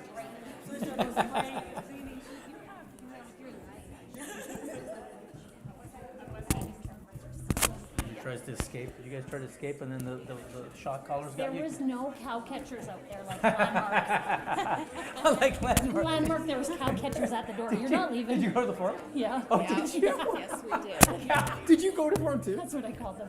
The ladies at the door, the men and You women. guys are so rural. Cow catchers. catchers. We didn't have the dogs that day, so we had to hire people. Fair. Well, they were gonna circle us Yeah. at the door. What? Inside the door. They wouldn't even let us out the door. They're No, those are myths, man. Are you kidding me? like, no, we were there. We were there. What We do you were mean they there. wouldn't let you outside the door? Oh, the Like, last 2 hours. This is the most important stuff. We're not allowed to go out. Meanwhile, well, don't you have to pee? That's what No, I we're had not to do. allowed. And we had a colleague that literally broke down and she was like in tears. And we couldn't go comfort her. They finally let her out because she was like mid panic attack and they wouldn't let us out to comfort What her. kind of Landmark forum did you do, man? Down in Calgary, 2 whole days. Yeah, you yeah, know, yeah, 10 3 hours. days, 3 3 days, days. yeah. Friday, Saturday, Sunday. Yeah. When was this? 15, 16. Yeah, 15. Oh, 15, 16? Literally, Oh, wow, there's okay. all those cow catchers inside the door. Okay. Let us Wow. And cows that, you're out. saying that happened on Sunday? Sunday would have been the last Okay. the last 2 How hours. about, okay, got it. What was the rest of your experience like then? There's The parts. theories are valid Yeah, and okay. there Lot of pieces, and yeah. lots of pieces that you try to live by. I Yeah. don't care for how they teach it. right Which is how, aside from the cow catchers? just the very direct way and the structure. So Yeah, structured. the structure. It The was very. so structured. Oh, like come back at this time, or Yeah, like, what do you mean? here's your name tag. You better bring it back. If you don't bring it back, we're phoning you. Hey, we got your name tag. You better get back here. You're late. Uh-huh. Okay, got it. And then not letting you out. They're like very controlled, right? Like you're there from. Controlled, I guess. Yeah. Was Control. Okay, so the controlled environment is what Yeah. puts you off. Yeah, we're rebels. Yeah, I get that. Yeah, I'm join the club. Right. Don't tell me what to do. Right. I wound up don't tell me what to do. Well, and not so much don't tell me what to do, but Exactly don't force right. me to be here this long, Yeah, right? yeah. Okay, good. I get it. Yeah. And then now I can get it because I had the same reaction. I almost didn't come back forever. Oh, really? Yeah, I almost quit. I went when I left on the Sunday to go to the washroom. Didn't go I back. didn't go back. I still have my name tag too. I didn't turn 2 it or in. 3 hours Probably before have the an rest arrest of the warrant. day. It just, and I mean, then there was a lot of theory with it too. I Was a you lot. just had enough. Like that was a lot of hours of Yeah. intense. Here's what I noticed. Okay, one thing about when the forum doesn't go well because it didn't go well for me Friday. It turned around Saturday afternoon, but it turned around because I literally had enough of the guy, and my personality is to fuck you. You think you know Right. me? Like Jason was, right? But I like he did. I said it like he said it, which is good, right? Most people bury it. So you might have buried your like, right? I am a person. I said, okay, well, look, and I went up to the mic. No, I went up with 5 other people Right. who shared from the break, and I've been sharing. I didn't call anybody. That's part of what I noticed. When people don't actually get it in life, the whole thing lands as a lot of theory. But I noticed on Sunday afternoon when I actually risked my first phone call, and the only reason I did the phone call was to prove Lamerick wrong. And I called my mom, and I tested, do I have a story about my mom? Because I don't think I got a story about her. She's a control freak. Right. Catch the bus, do this, do that. And then, anyway, long story short, I called my mom and I discovered my mom had a different motive intention than my 8-year-old to 15-year-old sense making. She's a control freak. Blah, blah, blah. I was like, oh. And that was the moment I called my mom. I was like, what the fuck? And all of a sudden, there was like a weight lifted from the theory. Like I got it. The aha moment. The aha moment. And that gave me a momentum to trust. And all of a sudden, I kept making calls. And it's like, holy fuck. Most of my life is a bunch of fucking stories. Right? We created all these Yeah, stories. but I only got it from like From that, this. right? Because sitting there like this, I was like, you don't know me, you know? But, so anyway, that's one thing I noticed. So Depending on, it's that piece, like the stories we create, like Yeah. that was one of the biggest things I took. The Yeah. other thing I took was the rackets, right? To turn off Oh. those rackets.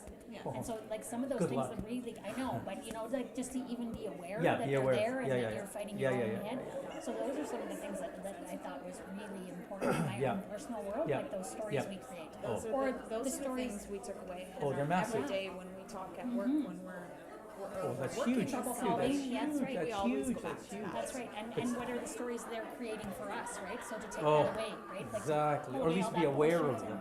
That's right. Like just break it down. And You Jackie know- would do it for us at our team meetings. She's like, okay, what's Yeah. the problem? This is the problem. Yeah, yeah. So you tell her this big problem. She's like, okay, this is the story, but what's the real problem? Yeah. Like, let's take Look, I'll give you one thing about that because whether you ever go back to Landmark or not, try this on. You see that, right? But I want you to consider, without you knowing it, those people at the door and whatever, there's an automatic story generated for you about that. You see? And if you investigate that, you'll see it's a familiar story of don't tell me what to do, control, whatever. That's mine. Until I saw that about Landmark, the Landmark's not unique. I fucking apply my story to authority. I hate authority. Landmark's a very big authority. It's a fight, flight, freeze, It's a- right? You want to get well, out in and my they won't let you in out. my identity, well, it's not even about fine. I mean, that's weird, okay. But the overall story, even probably Friday, Saturday before the cow catchers, just watch your brain already collecting evidence. That's how the brain works. That's how my brain works. That's right. But if you can see that, you can kind of own something about it, get a little freer about it, rather than you got some good things, but mostly some control freaks fucked you over, right? That's how. Well, and I think that's the difference between us is because we work for social services agencies, we're always looking for the positive. So where I'm taking this, and there wasn't no disrespect, Yeah. it's like, why are we focusing on the negative versus the positive? Yeah. You know, that's my perception. Well, it's is like that everything seemed to be negative, guilt, blame, shame, all these Yeah. negative words, and I'm like, I know. it's not feeling real I good to know. me. I know. But it was, just a question. I just really Did the answer I gave you round it out a bit? Sort of. Okay. All Give right. me more to think about. Yeah. Well, look, that thing about positive, I coach a lot of people. Positive is a paradigm, Right. okay? And if you try on, see, some people are quote unquote negative. Some people are positive. For me, I watch both camps generally, and I see the limitations of both. Absolutely. to a fault. Just to a fault. Because try the to be negative neutral. people can't see fucking shit that's Right. positive. They can't take a compliment, they won't acknowledge anything. But the positive people, they can't be with anything negative. Right. So examine that. They're both limited. Absolutely. Yeah. What I want you to be with is exactly. Yeah. But then you And- just kind of and- hear stuff. Right, but try to focus on the positive. I'm a neutral. Don't get me wrong. I'm negative to all the outfits. Smell this air all day long, but that's not who I am. Exactly. It's Right? not. It's who I It's an created. adaptation. Exactly.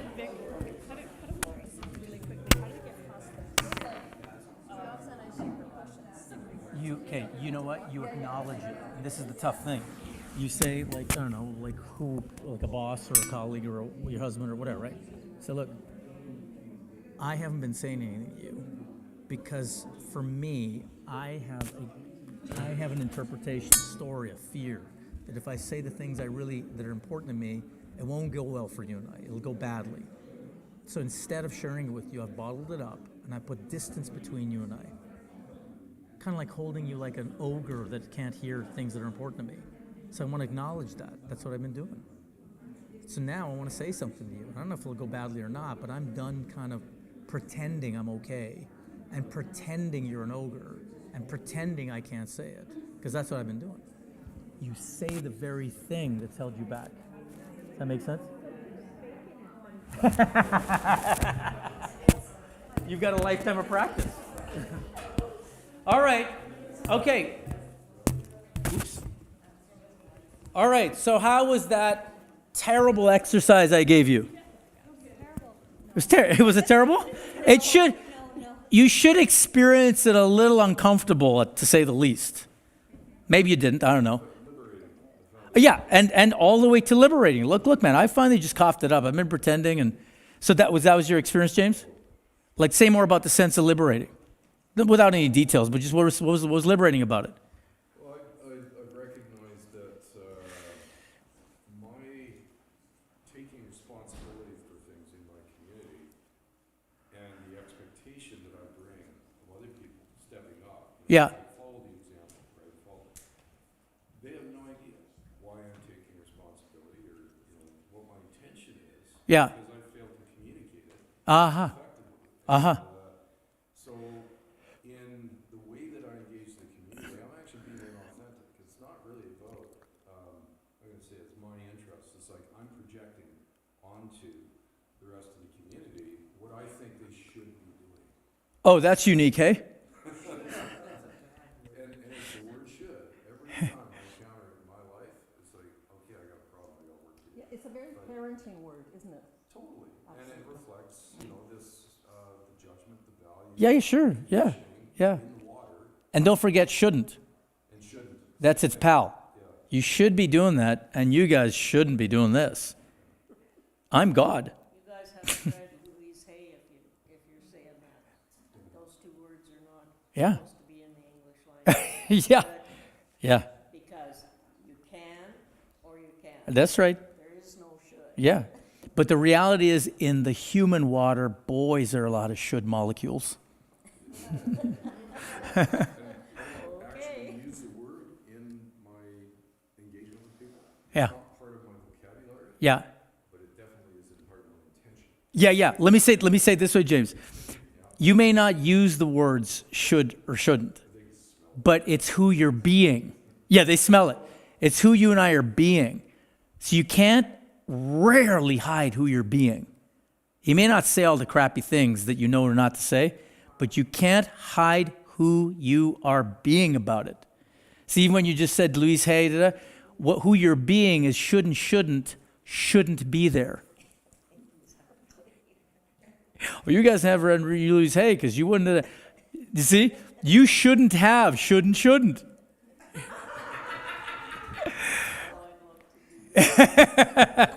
But see, you can't hide who you're being, okay? Yeah. Good. Somebody else? What? We got about 10, 15 minutes left. What are some other experiences of just mucking around with the courage, the willingness to just cough it up where you've been faking it with somebody? What was it like for you to do that? What did you discover in just kind of acknowledging that?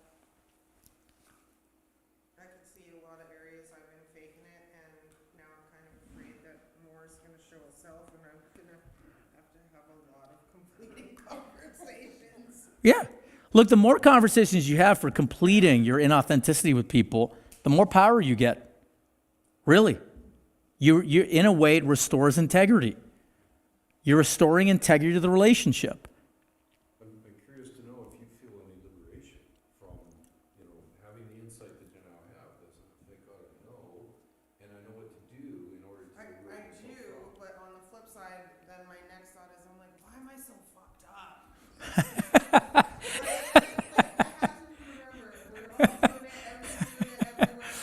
Yeah. I'm so honed in. Yeah. Oh, by the way, that thought, why am I so fucked up? Why am I so broken? Why am I so... That's also in the water. See, that's why today, the conversation you'll notice isn't about you being so uniquely busted. The conversation, as you can hear everybody talk, is part of what's in the water. You're not uniquely busted. In fact, you're one of the few people that acknowledges what's in the water. Okay? And there'll be a range of you resisting the conversation, to fully acknowledging it, to being liberated, to hating it. But see, what's in the water is a lot of this stuff we're talking about. It's not personal. You don't have the copyright on making people wrong. You don't have the copyright on kicking yourself, which is what you're doing. You don't have the copyright on blame. That's in the water. You're born into it. All right, last one. Jack, last one is, and it kind of comes back. This is like purpose, okay? So the fourth fundamental factor of being a leader is what we call something bigger than yourself.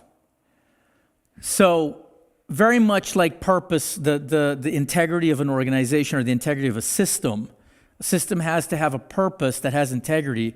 As a human being, as a person, if your purpose or what you're up to in life is simply limited to your self-interest, it will make it very hard for you to be an effective leader. I'm not saying it's wrong. I'm just giving you the physics of it. If your purpose has more of a self-interest to it, okay? And here's what I mean by that. Many of us can say we're noble and we're out to help people and, it's really something bigger than myself that I do this for.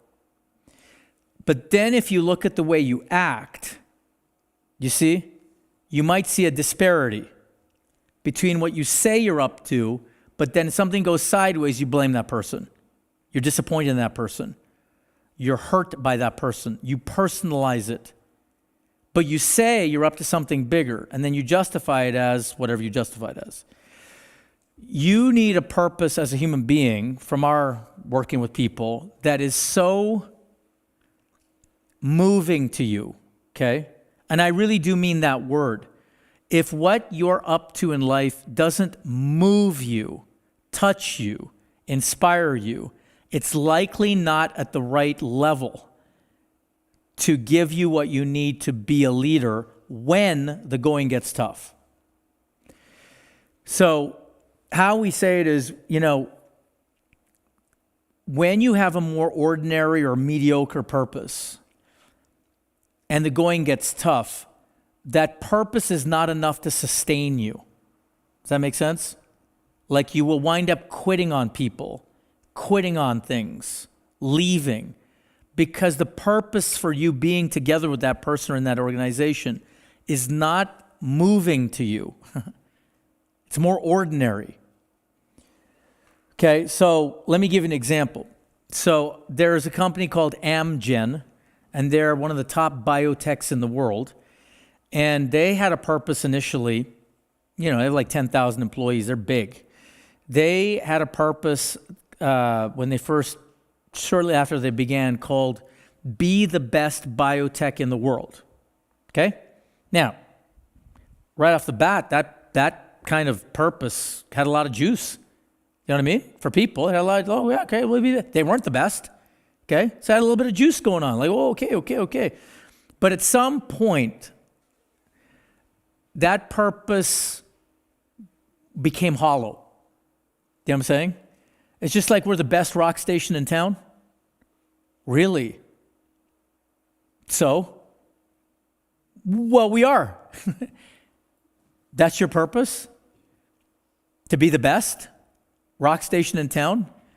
To be the best biotech? Now, initially, that made them take off. And they actually became the best biotech in the world. Okay, the most profitable, or you name it. But then after a while, that purpose, you could say, got used up. And one thing about things that are bigger than yourself, certain purposes at different times in your life, I want you to consider get kind of used up. Like they get used up. And if you don't invent another purpose, there's an experience of plateauing in life, like boredom, or a question like, is this it? Anybody ever have the thought, is this it? This is it? Absolutely. Okay. Yeah, this is it is a very common thought. Like, is this it? This is it? I want you to consider that's related to bigger than yourself. So Amgen did the work, and Amgen, when they looked in the mirror and they saw their purpose and big biotech and competitive and egotistical, and their motivations for being the top biotech were so ordinary, like the best rock station in town. They then looked more deeply when they coughed up the truth, and they found out that the board members, the executive, almost everyone, not coincidentally, had been in some way touched by cancer, had cancer.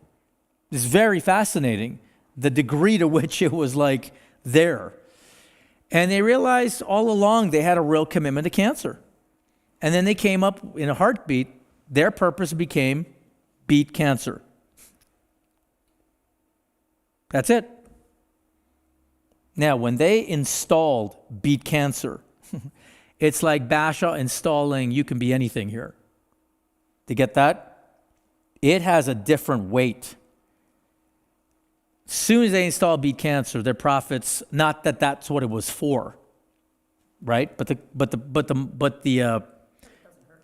Yeah, exactly. Well, that is one of the predictable benefits of having a powerful purpose, right? You know what Apple's purpose is? Way back from Steve Jobs' days? They say it this way. Now, nobody understands it but the weirdos at Apple, okay? Here's their purpose. Put a ding in the universe. That's Apple's purpose, okay? They don't give a shit if you know what it means. They know what it means, and they get up for that. In others, they're out to make history. They're not leaving this place without a dent. Their mark, right? They made a difference. They made it whatever, right? So, as soon as Amgen got up to beat cancer, their profits, everything took off again, okay? In fact, an investigative reporter couldn't believe it. And he went to interview one of Amgen's facilities. And this guy went and he heard all the propaganda. This purpose runs everybody in the company. So he went and he found a janitor in North Carolina in one of their facilities, yanked him aside, okay, got his little tape recorder on, and he's like, "What are you doing?" And he goes, "Oh, I'm mopping the floor." He goes, "What do you do?" "I'm janitor." "Okay, why?" And the guy says, "Beating cancer." And then the investigator, it's in a book actually called Tribal Leadership. And he goes, "Right." And he goes, "How?" And then the janitor says, "Well, I have this special disinfectant solution with these kind of chemicals in it that when I mop the floors of this clinical laboratory or basic laboratory, then it goes to the clinical trials. The thing gets rid of the stuff in the air, so the petri dishes have less of a chance of being infected. And then my clinicians or my basic lab techs have less of a chance of being contaminated result. And then the results, I beat cancer." Any more questions?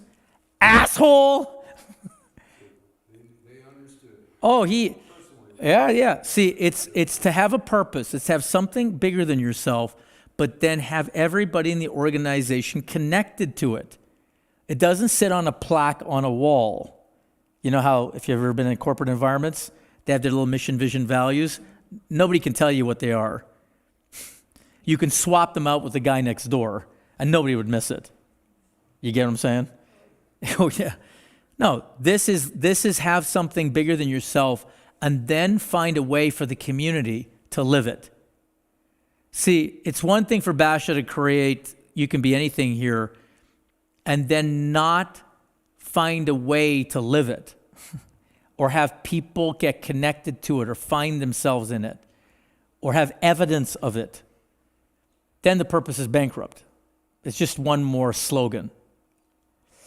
So big in yourself, so for both the community, but at an individual level, which is what this is designed for, if you don't have a purpose bigger than yourself, it will not carry you through what we call the valley of the shadow of death, when inevitably times get real rough for you as a leader. And there will be times that get so rough, you can find no way through almost. Haven't you been there? So Jack, just the next slide. See, there's a parable of a guy chipping stone. Okay, there's two people working in a quarry. The first guy gets asked, "What are you doing?" He says, "I'm chipping stone." The second guy doing the exact same thing get asked, "What are you doing?" You know what he says? "Building a cathedral." See, the activity is irrelevant. What is the way you hold that activity? Makes all the difference. See, as a leader, you'll need to be up to something big enough, inspiring enough, difference-making enough to keep you going when you enter the valley of the shadow of death. As a leader, you'll encounter situations where you can't find a way through what you are dealing with. No way, no how, including failures that you don't think you can ever come back from. You experience being so massively thwarted that quitting appears to be the only answer. It's in these times what you are up to, something way bigger than your self-interest, has the power to carry you through what we call these crucible moments. Does that resonate? Yes? No? See, if you've been around the block enough, you will have hit times where it's just, you're done. You just can't find a way out. You're disappointed in yourself, disappointed in them. See, if you don't have a purpose so enormous, it can carry you through that. You must quit. Quit on yourself and quit on them and quit on it. See, one of the things, Jason, going back to, I didn't say it at the time, okay, but I'll share it now. One of the things that one of the places I work is Slovakia. Okay, it used to be Czechoslovakia, right? So Slovakia, like most of the world, is dealing with fascism. Massive fascism in the world. Number 2 party in Sweden is the fascist party. Netherlands just, elected somebody pretty damn close to a fascist. So when I went to Slovakia, well, first I'll tell you what I say that I'm up to that's bigger than myself is, and I could wake up at 3 a.m. and tell you this, okay, because it's ingrained in me. My purpose is to create a world that works for everyone with no one and nothing left out. That's it. So I let that run me. By default, my purpose is my survival. Make money, whatever, reputation, look good. But this purpose is invented. To create a world that works for everyone with no one and nothing left out, that's my purpose. That's what I'm up to. It's bigger than myself. I go to Slovakia. They have they have almost no immigration. There's like maybe 2 black guys in the country, 1 brown guy, and some Chinese dude. It's all white dudes and gals. 5.5 million people. They have almost no outsiders. I show up in Slovakia. I don't speak Slovak. And they're just dealing with 14 Nazis who've been elected to parliament. Literally. 14 of the neo-Nazi party elected to parliament in a 150-person parliament. They brought me in to do some work to turn it around. Long story short, when I come there, in the culture of Slovakia and Czechs, is this don't trust. Why? Because World War II, 70 years of communist influence, from where 1989 the Berlin Wall fell and the Iron Curtain fell. They're only a 30-year democracy, barely. Okay, tons of mistrust, tons of stay out of trouble. They have a saying from the Soviet Union called, still in their culture and their speaking in society, called initiatives will be punished. Which means don't you dare think for yourself. Mother Russia will tell you what to do. Stay in line. And that rules them to this day. And okay, now I don't know any of this stuff. I'm green. I'm some guy from Alberta. So I go in there. Plus I'm brown. I'm Indian. Like what? I get in there and it's pure resistance. Okay, days and weeks of like, who the fuck are you to tell me about me? You don't know us. Now, if I didn't live from that purpose, this gig's too tough. Do you get that? I'm out. Screw you. I've come all the way over here and this is the way you are? Screw you. That's what's there. Why? Because that's in my self-interest, my self-preservation. But I happen to have this invented purpose so annoyingly keeping me in the saddle. Anyway, long story short, over a couple of years, things flip. A couple people really got it, big champions of it, some high up in the country. You know, it's a small town, 5.5 million is a small country. Anyway, long story short, one of the workshops I'm in, they wake up to their dividedness as a community, as a country. They wake up to that. Why 14 Nazis got in is because they're so disunified. Nobody can get their act together. Sound like what I said about rural communities or Basha? Everybody competing for their self-interest, leaving a nice big hole for any unified asshole to come in that's slightly more together and win. They got that. Okay, long story short, they came together, did this work. I hung in there because of this purpose and this purpose only, because I want to strangle everybody, okay? And the result was that within a year, they came so together, they actually elected the first female president of any Eastern Bloc country that's still the president now, Zuzana Chapatova. Now, that's a result of hanging in there when I don't want to hang in there. Okay, and there's many other results. If I ask you about results, there are certain results you've caused by sticking in something that you didn't want to stick in. And if you look, there's something motivating you that was beyond your self-interest. By the way, consider one of those things is called your kids. Right? But see, if what you're up to with your kids isn't big enough, you'll quit on your kids. And you're not a bad person, but that's the nature of it. You see? If you're on a hockey team or a soccer team and what you're up to is your self-interest and you're not getting the ball enough or the puck enough, you'll quit. Because your purpose is what? Me.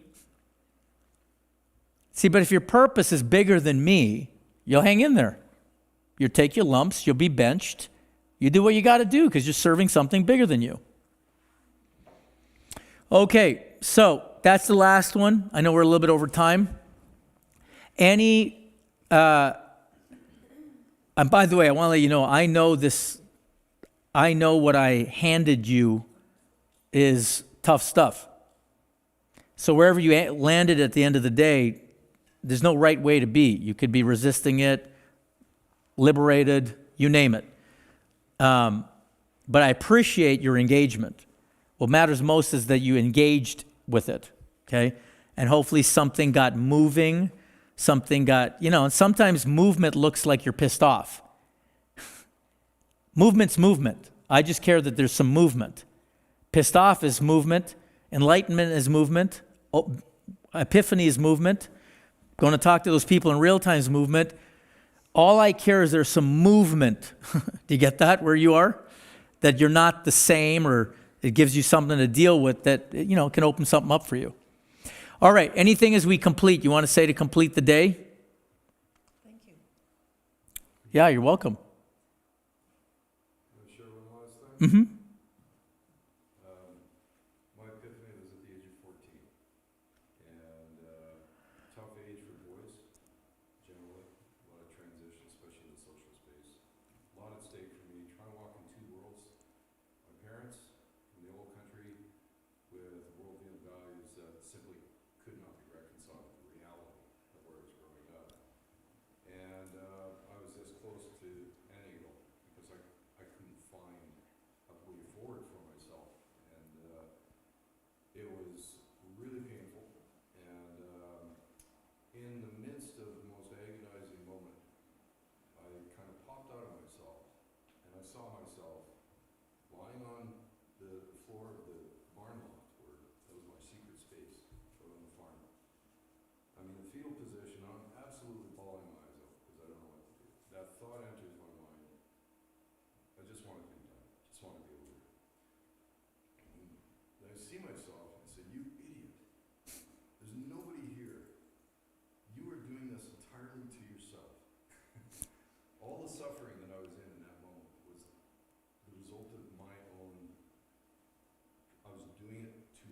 Yeah.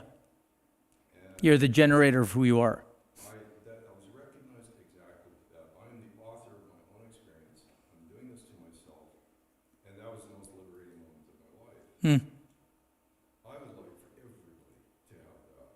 And if I just kind of naively assumed in my early childhood, and way far into my adulthood, well, that happens with everybody eventually. They figure that out, right? And it's like we are the authors of our own experiences. And actually, no, that's not our water.